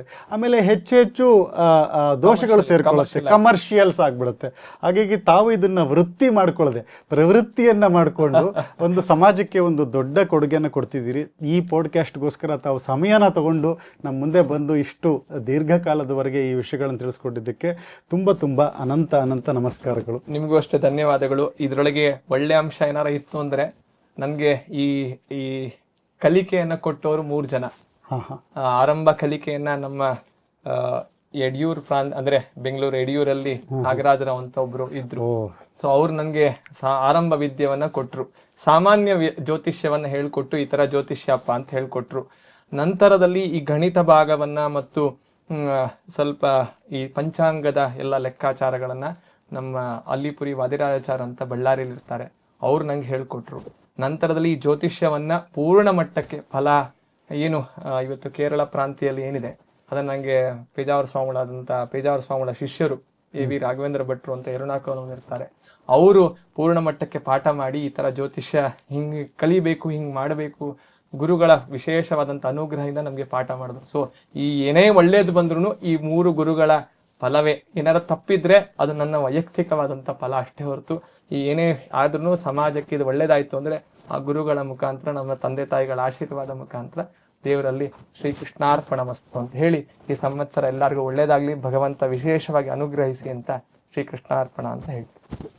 ವೀಕ್ಷಕರೇ, ನಾವು ನೋಡಿದ್ವಿ ಈ ಸಂವತ್ಸರ ಫಲಗಳೇನು, ಪಂಚಾಂಗ ಶ್ರವಣ ಮತ್ತು ಡೀಟೇಲ್ ಆಗಿ ಪಂಚಾಂಗ ಯಾಕೆ ನಾವು ಅದನ್ನು ಅನುಸಂಧಾನ ಮಾಡಬೇಕು, ಯಾಕೆ ಅದನ್ನು ನಾವು ಒಂದು ಟೈಮ್ ಟೇಬಲ್ ಆಗಿ ಅನುಸರಿಸಬೇಕು ಅಂತ ನೋಡಿದ್ವಿ. ಇದೆಲ್ಲ ವಿಷಯಗಳನ್ನು ತಿಳ್ಕೊಂಡು ತಾವು ಮರೆಯದೇ ಇದ್ದಂಗೆ ಮಕ್ಕಳಲ್ಲಿ ಅಥವಾ ಮನೆಯಲ್ಲಿರುವಂತಹ ಎಲ್ಲರಲ್ಲಿ ಅದೊಂದು ಪ್ರಜ್ಞೆ ಮೂಡಬೇಕು ಅನ್ನೋದು ನಮ್ಮ ಒಂದು ಕೋರಿಕೆ. ಯಾಕೆಂದರೆ ಪ್ರತಿದಿನ ಇವತ್ತು ಯಾವ ದಿನ ಅಂತ ತಿಳ್ಕೊಬೇಕು ನಾವು, ಯಾವ ಮಾಸದಲ್ಲಿದ್ದೀವಿ, ಯಾವ ಒಂದು ಸಂವತ್ಸರದಲ್ಲಿದ್ದೀವಿ, ಯಾವ ಅಯನದಲ್ಲಿದ್ದೀವಿ, ಯಾವ ಋತುವಿನಲ್ಲಿದ್ದೀವಿ. ಆವಾಗ ನಾವು ನೇಚರ್ ಜೊತೆಗೆ ನಮ್ಮ ಮಕ್ಕಳು, ನಾವು ಇಡೀ ಸಂಸಾರ ನಾವು ಕನೆಕ್ಟ್ ಆಗ್ತೀವಿ ಅಂತ ನನಗನ್ಸುತ್ತೆ. ಹಾಗಾಗಿ ಈ ಎಲ್ಲ ವಿಷಯಗಳನ್ನು ತಿಳಿಸಿ ಇದನ್ನು ಈ ವಿಡಿಯೋನ ಪೂರ್ತಿ ನೋಡಿದ್ದೀರಾ. ಇದನ್ನು ಹೆಚ್ಚು ಜನರಿಗೆ ತಲುಪಿಸೋ ಥರ ಮಾಡಿ, ಮತ್ತು ಈ ವೇದಿಕ್ ವೆಲ್ನೆಸ್ ಚಾನಲ್ನ ಇದೇ ಥರ ಸಪೋರ್ಟ್ ಮಾಡ್ತಾ ಇರಿ ಅಂತ ಹೇಳ್ತಾ ಎಲ್ಲರಿಗೂ ಒಳ್ಳೆಯದಾಗಲಿ. ಈ ಯುಗಾದಿಯ ವಿಶೇಷ ಶುಭಾಶಯಗಳೊಂದಿಗೆ ಈ ಪಾಡ್ಕಾಸ್ಟ್ನ ಮುಗಿಸ್ತಾ ಇದ್ದೀನಿ. ನಮಸ್ಕಾರ. ಹರಿ ಓಂ.